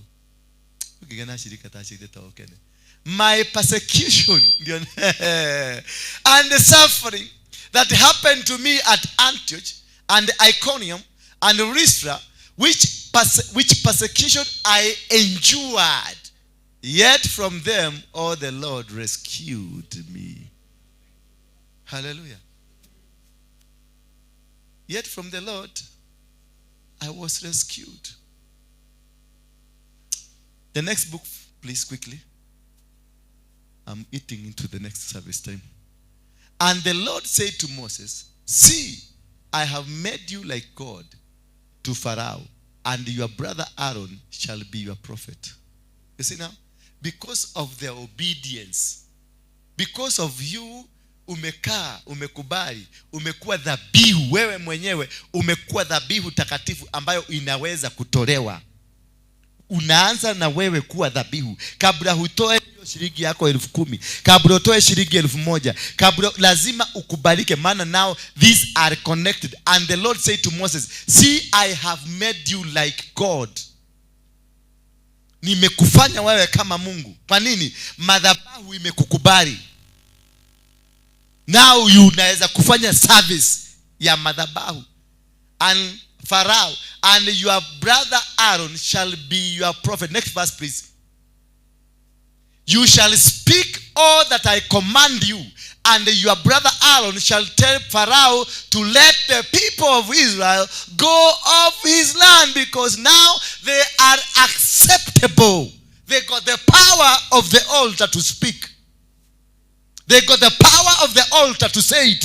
They got the power of the altar to sacrifice. When you do a sacrifice, the sacrifice will do a representation of you. Hallelujah. Aliyokiwa kemwe modo wa Ngai. Nedaiki agirida no hawe. Modo wa Ngai aliyokiwa kemwe. Wenu munabii wa kahinda gaka kwenda huko. Kahinda gaka huko kahinda gaka kuri ungemufangite wa kahinda kau kange. Mimi mpaka nitoboe mwisho. Mimi si wa mahinda nusu nusu. Mimi lazima. First Samuel 15:22. Inasema, and Samuel said, has the Lord as a great light in burnt offering and sacrifices, as he obeying the voice. Hallelujah. God does not obey your sacrifices, not until you obey his voice. Not until you are obedient to his voice. He will never obey your sacrifices. That is why umeona mmepoteza. Kuna kimama kingine niliona hapa kwa TV, kwa social media, kikiambia Ng'ang'a ati amekula manini zake, sijui sacrifice zake. Ng'ang'a alimpigia simu amuitishe. I wish ninaweza pata huyo mama, nitamnyorosa viboko. Nani alikuitisha? Nani alikuita ukuje hapa? Siwe ndio ulijilete? Ati useme ati pesa zangu ziliishia hapa. Ati nini sijui iliishia hapa. Iliishia ukiwa wapi? Because you are disobedient. You don't obey and respect the altar. That is why you will go there kusema, na huyo mama alikuwa pesa yake ilikuwa imekuliwa kwa desi. Ni con human. Ako naenda kuharibia baba yangu jina. Ushuru ni ngangani wamenyagera ihesi akasie ni joru. Sikanyoro da mundu akeragwo. Turahurire mundu. Tulijeraza mtu. I wish nilimuuliza bishop nikamuuliza. Siwaje nishughulikie akaniambia tigana nake Ngai ni yako mshughulikia. Unajua ni bishop ni Harrison. Atere tigana nake ocio Ngai ni yako mshughulikia. Nikamwambia asi hata sisi simesikia Aaron hapa ameambiwa ati amekuwa a god. Ati amekuwa Mungu wa kupigana na nani? Wakati mwingine naachiliaga buju wako wapi? Buju namwambiaga. Kuna siku nyingine tulikuja kuchotwa viti huko. Tulikuja kuauctioniwa kule City Stadium. Wakakuta kuna kijamaa kingine lakini kilifanyika kimwizi. Anaitwa Otodi. Na buju alikuwa buju na watu 5. Maauctionia wakakuja kuvamia. Wakaingia kwa kanisa. Wakaanza kutoa vitu wakitoa nje. Ile ripoti nilirudi kusikia. Hawa watu hakuna mtu aliwaambia watoroke. Hakuna. And that is the kind of a church I want. Nataka mapita wakue hapa. Many Peters. Mimi nitarudisha masikio. Kazi ya Mungu itetewe. Sasa watakuja kutuletea upusi hapa kwa hii nyumba. Hii kazi yote tumefanya hapa. Watuletea ujinga. Bana. Mimi ni Joshua. Tutalimana. Teogeshi yako na kile hage forget. Nitakunyorosa tu. Na bado tuende biguni. Na ukuje nikushike hivi, nikupeleke pale nikwambie tuombe Mungu. Unahitaji Yesu. Baada ya kutengeneza wewe mzuri. And Samuel said, has the Lord as a great delight in burnt offering and sacrifice as in obeying the voice of the Lord. The first thing before you give your sacrifice or you do service to the altar ni kuheshimu sauti ya Mungu. Behold, to obey is better than a sacrifice. To listen than the fat of ram. Keep your sacrifice. Obey God first. Listen to God first. Let him give the direction of what you're supposed to do. Let him take you to the next level. Chaku kibia na hizo masacrifice zenu hapa. Na maudo magekikira. Uramenya nigetha mekikeri ni nini imefanyika ndio hiyo maneno yase kufanyika. We have obeyed to God, you are disobedient. Siana siade. They are disobedient. Wanaitaka watoto wa nani? Mashetani. Sons of the devil. Huyo unataka kukimbiza masacrifice zako hapa na haujasikilizana na Mungu, haujasikia sauti ya Mungu. Alikwambia fanya hivi, alikwambia leta hapa, akakwambia fanya hivi. Wewe unapiganaka na hii madhabahu, unapiganaka, kazi yako ni kuongea na mabaya ya apostle. Wewe ni son of the devil. Na hapa hakuna chakula chako. Hello. Hapa hakuna nini? Ni mimi nimesema. Si tumesoma maandiko? Yes, simusimame basi kwa miguu yenu. Na mushike sasa, mushike sacrifice. Now you are connecting. Na sio ile ya kupeleka kwa waganga. Shika, nyorosa tu miguu, mikono hivi nyorosa kidogo. Kabla ya kuingia kwa mfuko nyorosa ndio Mungu usikie sauti inakuja. Ndiye kwambia ni girimia 100. Praise and worship wekelea yenu hapa kwanza. Nyinyi wote mwekelee hapa. Mkuje hapa. Usiweke kwa bahasha, ikuje tu hivyo. Open. Praise and worship. Wale wa kutuma mtume. Hallelujah. Alakia, nataka mrudi hapo ndio muendelee na nini? Na kazi yenu. Mwenye hana bahasha ni nani anataka bahasha? Mbona ampatia nangi pale watu wakiingia? Watu wakiingia mnawapatia, kila mtu unampatia bahasha. Si anajua amekuja kwa nyumba ya Mungu. Kwa nyumba ya Mungu lazima ukuje na kitu. Usikuje hapa mkono tupu. Mkienda kwa haraka muendagi na kitu kidogo au mamna. Mkienda mahospitali, ukienda unaendaga bila pesa. Ati daktari, nimeona wewe ni daktari na ulisoma utusaidiage. Lazima ubebe. Hapa lazima ukikuja unapatiwa bahasha pale. Unaweka hapa. Hiyo ndio obedience, ndio kuobey neno la Mungu. Na wale wanakuja kuniona pale, usikuje kuniona kama hauna kabahasha kako na kitu. Don't come see me. Na kuhomia moho magia. Atene wa kahida kaka ni fore. Yes, wekelea hapo. Wekeleeni hapo. Leteni sadaka. Wale mmekaa huko chini, huko mmekaa huko kwa nini? Leteni hapa, kila mtu akanyage hii madhabahu. I'm about to do something very important in your life.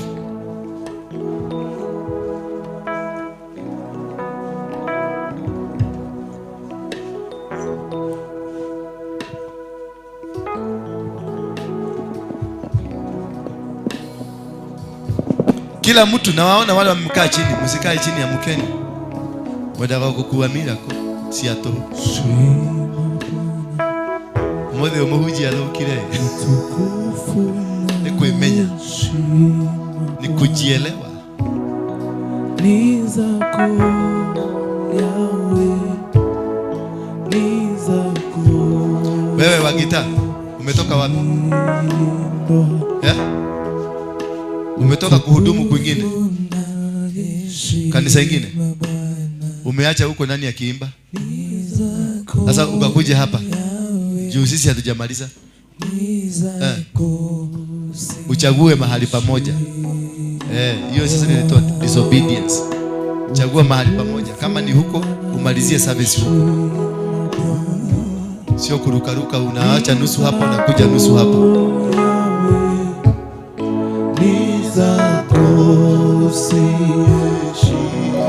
Yes. Connection imeingia.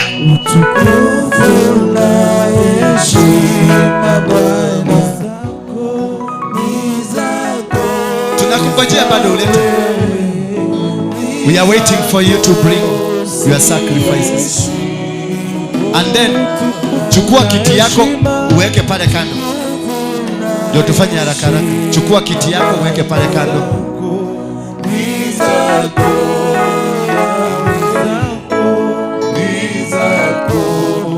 Ashas, weka line hapa.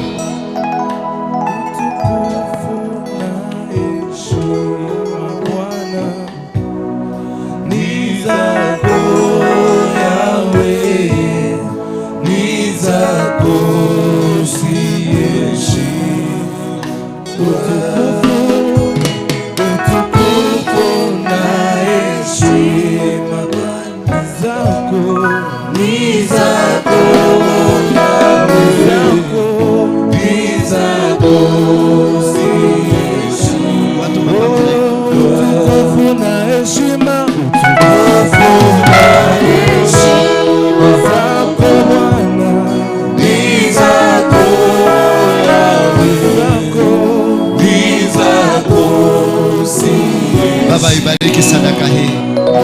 Itumike dhabihu ya kuwafungua watu. In Jesus name. I said a line up, 2 lines. Watu wapange laini mpaka huko mwisho, mpaka huko na ingine na ingine. I want just nataka tu kuguza kitovu chako. So mkue tu laini huko mpaka mwisho pale. Laini nyingine na laini nyingine, straight lines.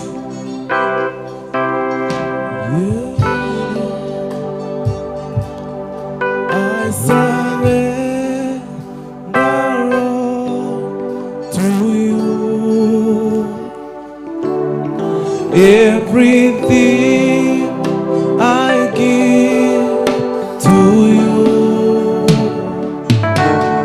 I surrender all to you. Everything I give to you. Withholding nothing.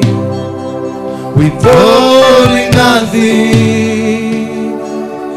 withholding nothing,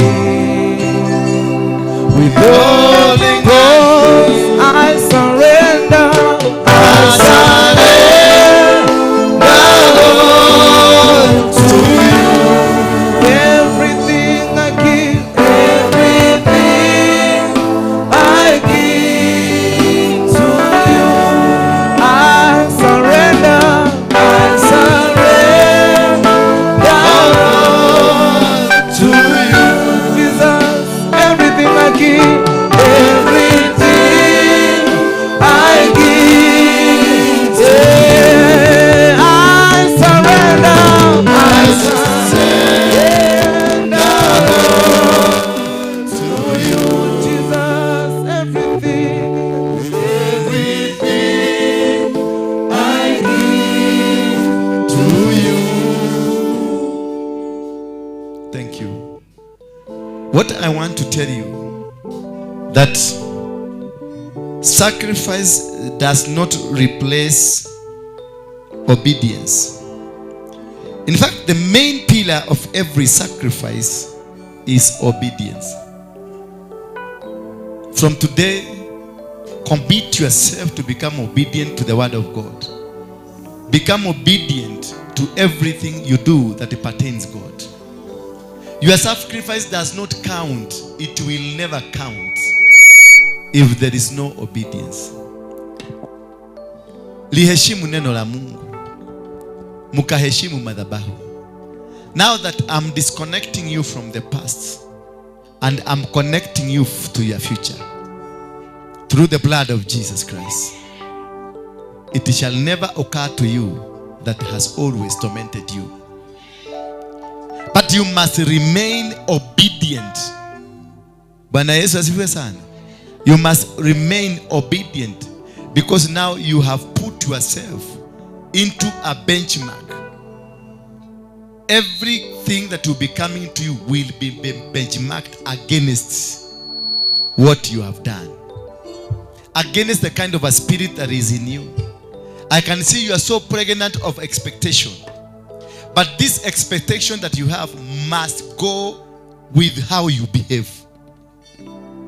A Christian is character, not a church goer. It's character. What is your character? Members of the synagogue is character. I will never tolerate anybody. I'm not looking for numbers. I'm looking for quality. People who are going to be blessed. I don't want only to be with you for 6 months and I see you driving cars, because God has blessed you. I want to be with you for only 5 months and I see you building houses, because God has blessed you. I want to be with you for only 4 months and have husbands and wives, because God has blessed you. Not because you are trying to fix things. This is not a place of you fixing things. It's a place for you being obedient and respect the altar and the anointing in this house. And if you feel the house is either the men and women in church are not fit for you, find another place. I wouldn't want to walk with you, because I'm also being benchmarked in heaven. God is asking me, I gave you 20 people. What have you done with them? Because I want back to go to God. Next year, I want to have a million man church. Bwana Yesu asifiwe sana. Nataka kuwa na a mega church with millions of people next year, kutoka 31st. And I'm taking my scorecard to him. Nimwambie these are people. Ulinipatia wakora 100, waizi 200, malaya 300, wakora 600, ndio hawa. Nimebadilisha hawa. Lakini sijaweza kubadilisha hawa wengine, lakini hawa baba nimebadilisha. Because nataka niingie the next level. That is the only way you can be able to get to the next level. It is not because you know how to sing. It is not because you are in a praise and worship. How do you deal with the people God has given you? Bwana Yesu asifiwe sana. How do you deal with the crooks ambao walikuja? How do you deal na wale wanakuandikia katu message? Do you hate them? No. Do you chase them? No. Love them. How do you deal? Umepatia mtu kazi akafanya, amekataa. Unaendelea kumpenda, unaambia Mungu bado nampenda, ni mtoto wako si mtoto wako.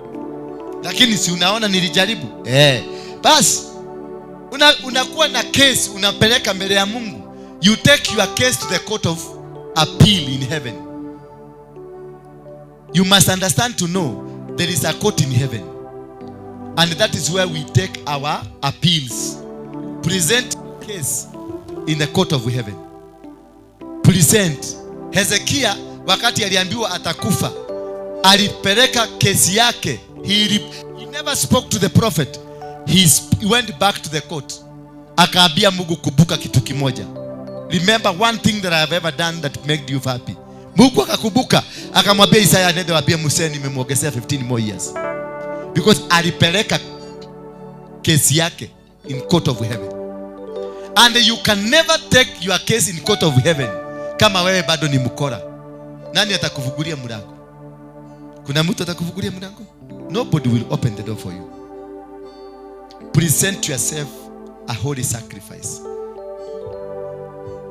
A holy sacrifice. Let your body be a holy sacrifice for God.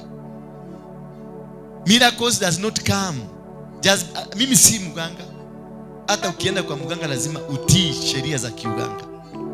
Hii ni kanisa. This is an altar. I say, inua mkono wako juu kama unanisikia. Lisikilize neno la Mungu na ulifuate. Fuata maagizo. Wacha kunizoea. Kwa wale mmenizoea, wacha sasa. Kutoka leo wacha. Wacha tukue marafiki. Lakini mazoeo mingi wacha tu, kwa sababu itakuuma. Hiyo mazoeo itakumaliza. Mheshimu mafuta. Mimi si mkamilifu, niliwaambia. I'm only 5% saved. Kama unatafuta mtu ameokoka hapa, hakuna. Niko 5%. Kwa hiyo ile kimududu kinakuwaka kwa kichwa changu kinaweza amuka anytime. Usikuje kuanza kukula mavidole hii. Atoe mradhime. Ukifanya jicho moja hivi. Sijaokoka vizuri. Bwana Yesu asifiwe sana. Sijaokoka vizuri. Ninahitaji unisaidie kufikia Mungu. Nisaidie nifike at least. Wale tumekuwa na wao wamenisaidia. Nilikuwa 3 nikapanda nikafika 4. Sasa niko 5. Na wewe nisaidie nifike 6 na 7. Si ndio? Bwana Yesu asifiwe sana. I'm pleading, unisaidie. Hata ukinyoki. I want to serve God. Mungu ameniambia anaenda kunipatia 1 million next year. People, si pesa, watu. Daivia hata nikipeleka scorecard yangu. Na tutakuwa na maombi mwezi mzima. Unaweza kukula, ukitaka kukula unaweza kukula, lakini tuingie maombi. Mwenye ataweza kufast, tuna fast. Lakini tarehe 12 mtakula chakula. Kwa hivyo kama utaanza kufast ujue tarehe 12 tutakula chakula hapa. Tunasherehekea wale watoto walitahiri na wale watoto wote walimaliza class 8 na form 4 ambao ni watu wetu hapa. We want to thank God for them. Bwana Yesu asifiwe sana. Ndio tuwaombee zaidi kule wanaenda wakabarikiwe.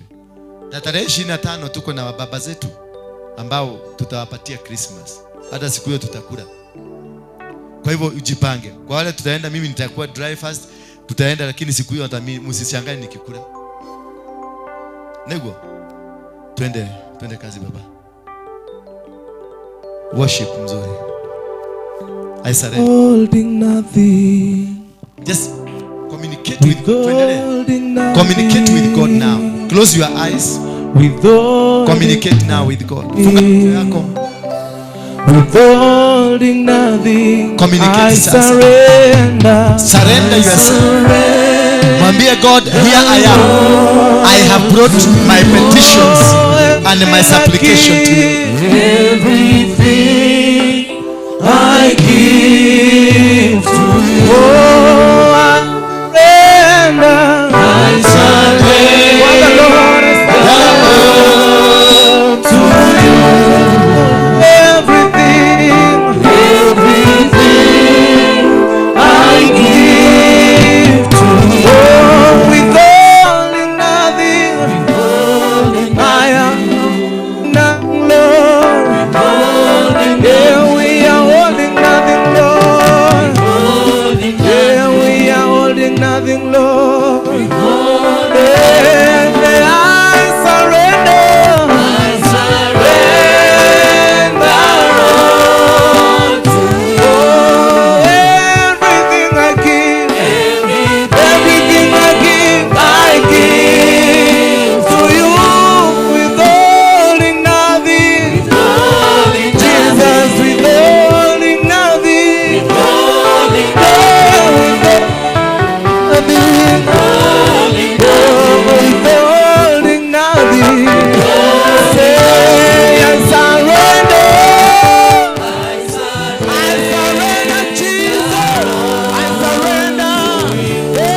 I give myself away.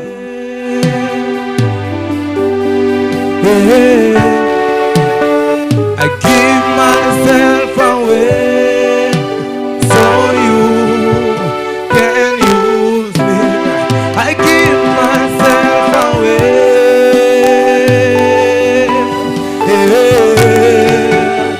I give myself away for you. I give myself away. I give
to break every,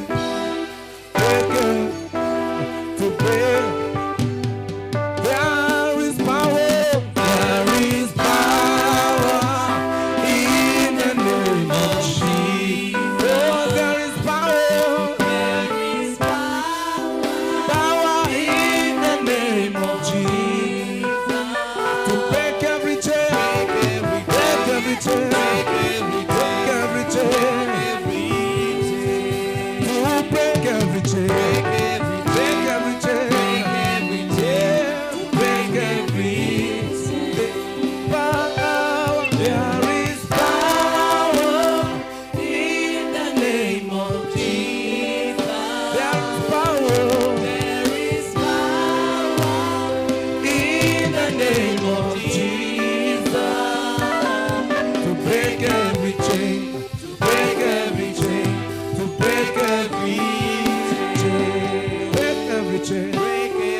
every chain.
Thank you. Did you come? You at the gate. The gatekeeper. Tell the gatekeeper to come.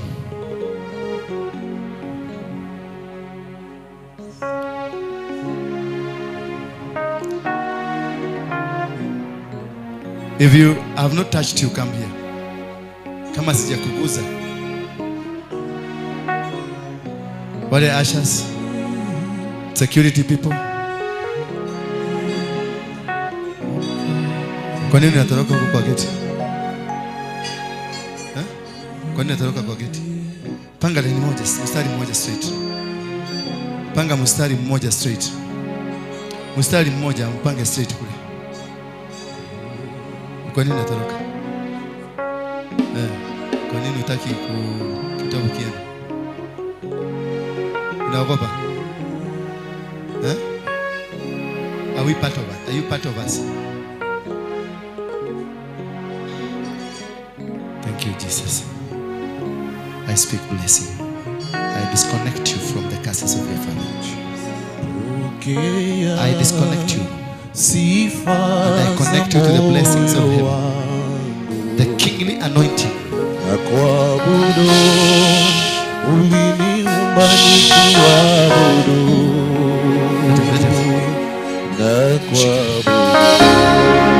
One, two, three. Power.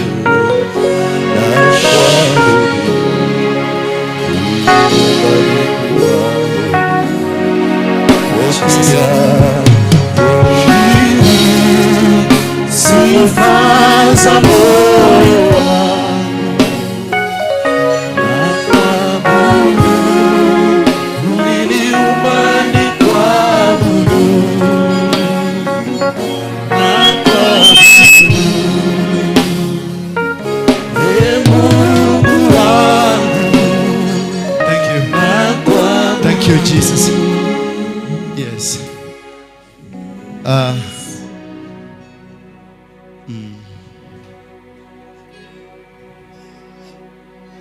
Protocol. Check on the gate. Yeah. Shika kitovu chako. Shika tu kitovu. Wamekuja, wewe na wewe. Nimekuguza. Na wewe? Shikilia tu kitovu chako kwa mkono wako wa kulia. Mkono wako wa kushoto tafadhali. Kisha wa kulia uinue juu. I want you to umwambie Mungu, sema Bwana Yesu, mwana wa Mungu uliye hai, Mungu mwenye ako hai, mwenye aliumba mbingu na dunia. Mungu, umeketi kwenye kiti chako cha enzi, nyayo zako umekanyagisha hapa. Ninaitisha baraka kutoka kwako, ninaitisha kibali chako, ninaitisha kufaulu, ninaitisha Abrahamic success, Abrahamic promises, Abrahamic victory. Ulimwambia Abraham, kwa sababu ya kukutii, kutoka leo ataongezeka kama mchanga wa baharini ama nyota za mbinguni. Ninachukua baraka hiyo ikuwe yangu, niongezeke, nitamalaki mahali popote nitaenda, nchi yoyote nitakayoenda, nitavuna matunda, nitavuna matunda. Sitafanyika mtumwa, sitafanyika mtumwa, bali nitakuwa kiongozi. Nitawakopesha bali sitakopa. Nitafaulu, store zangu zitajaa, vikapu vangu vitajaa, utumbo wangu utabarikiwa, wanyama wangu watabarikiwa, na maadui wangu watasambaratishwa kutoka leo. Maana nimejitenganisha na laana zitokanazo na kitovu. Nimejitenganisha laana za baba yangu, laana za mama yangu, laana za babu yangu, laana za nyanya zangu. Nimejitenganisha laana ya udongo, laana ya waganga, laana ya wachawi, laana ya ndugu zangu, laana ya matendo yangu. Nimejitenganisha na umaskini, nimejitenganisha na kutapeliwa, nimejitenganisha na kuonewa, nimejitenganisha na kurudishwa nyuma, nimejitenganisha na stagnation, nimejitenganisha na madhabahu ya kwetu nyumbani, nimejitenganisha na madhabahu ambayo nimeenda,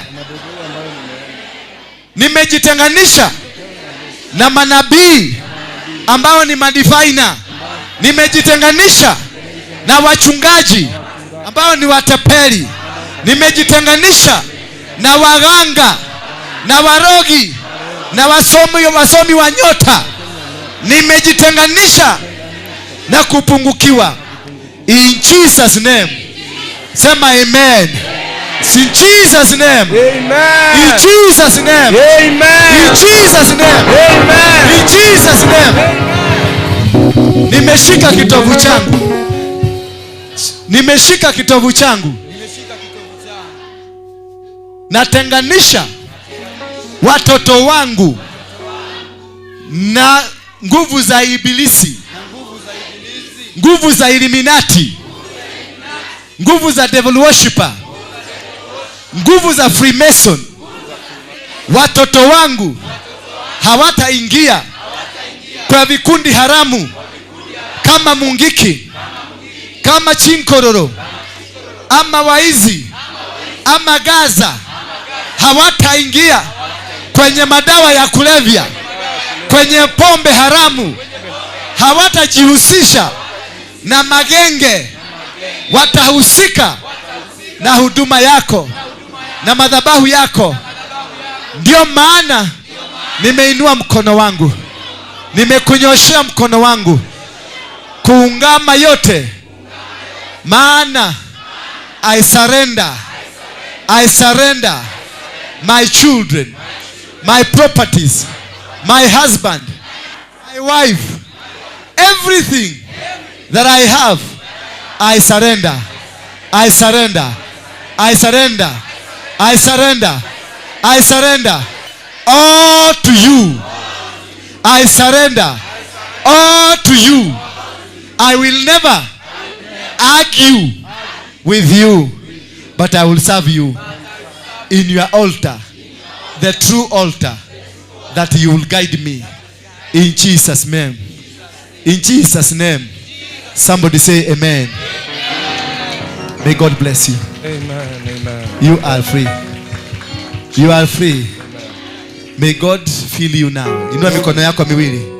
Tunyamaze tu kidogo watu wa keyboard. May God now fill you with the Holy Spirit. Fungua, nyamaza tu, tulia. Kuna ujazo unaingia. Malaika, they are taking over. Holy Spirit, now take over these children. Fill them now with the Holy Spirit. Fill them now. Fill them now. Jazwa sasa. Jazwa na Roho Mtakatifu. Komboleweni, funguliweni. Funguliwa sasa. Funguliwa. Funguliwa sasa. Jazwa na Roho Mtakatifu. Jazwa na Roho Mtakatifu. Jazwa na Roho Mtakatifu.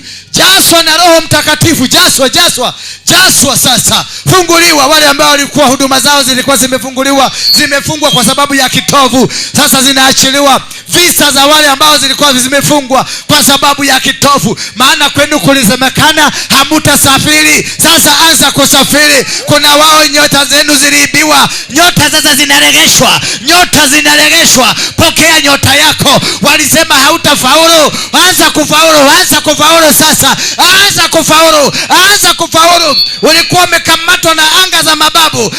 Umeachiliwa sasa. Umeachiliwa. Biashara yako imeachiliwa. Visa yako imekuja. In the mighty name. Your son is back. In the mighty name of Jesus. Take it. Take it. Take it. Take it. Take it. Thank you. Thank you. It has been confirmed. God bless you. It has been confirmed. Amen. Whatever that you will ask. Yes. Whatever you will ask in Jesus' name, in the obedience of God, you shall receive it. Take it now. Yes. Take it now. Receive. Take it now. Yes. Take it now. Receive. May it be business. Say, I receive. May it be business. I receive. Success of my children. I receive. Success of my business. I receive. Success in my career. I receive. Success in my health. I receive. Success in my education. I receive. Success in my ministry. I receive. In Jesus' name. Amen. Put your hands together for Jesus Christ.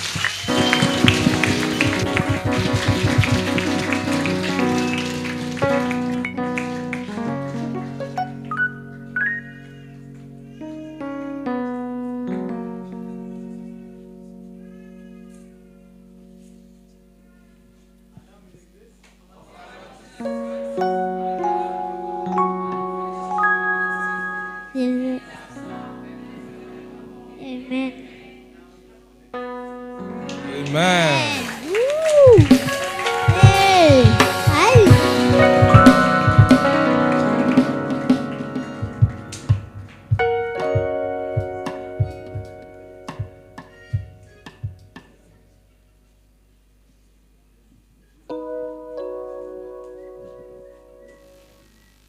I want to prosper you.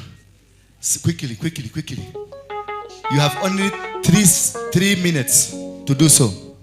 Kikombe ya chai tu. You have only 3 minutes to do so. 3 minutes only to do so.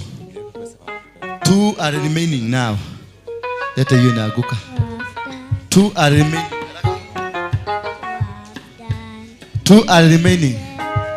2 are remaining. 1.5.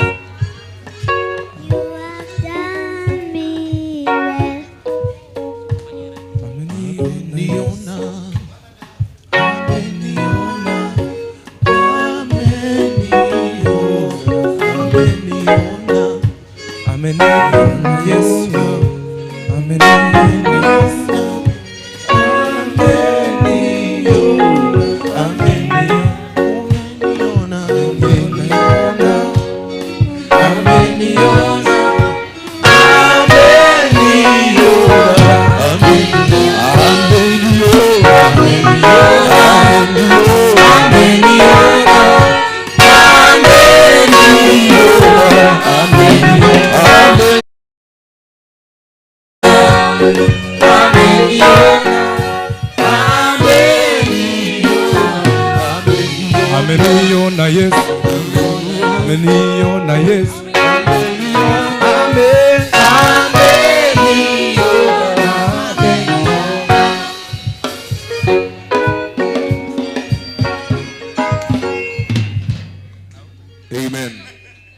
just to remind you,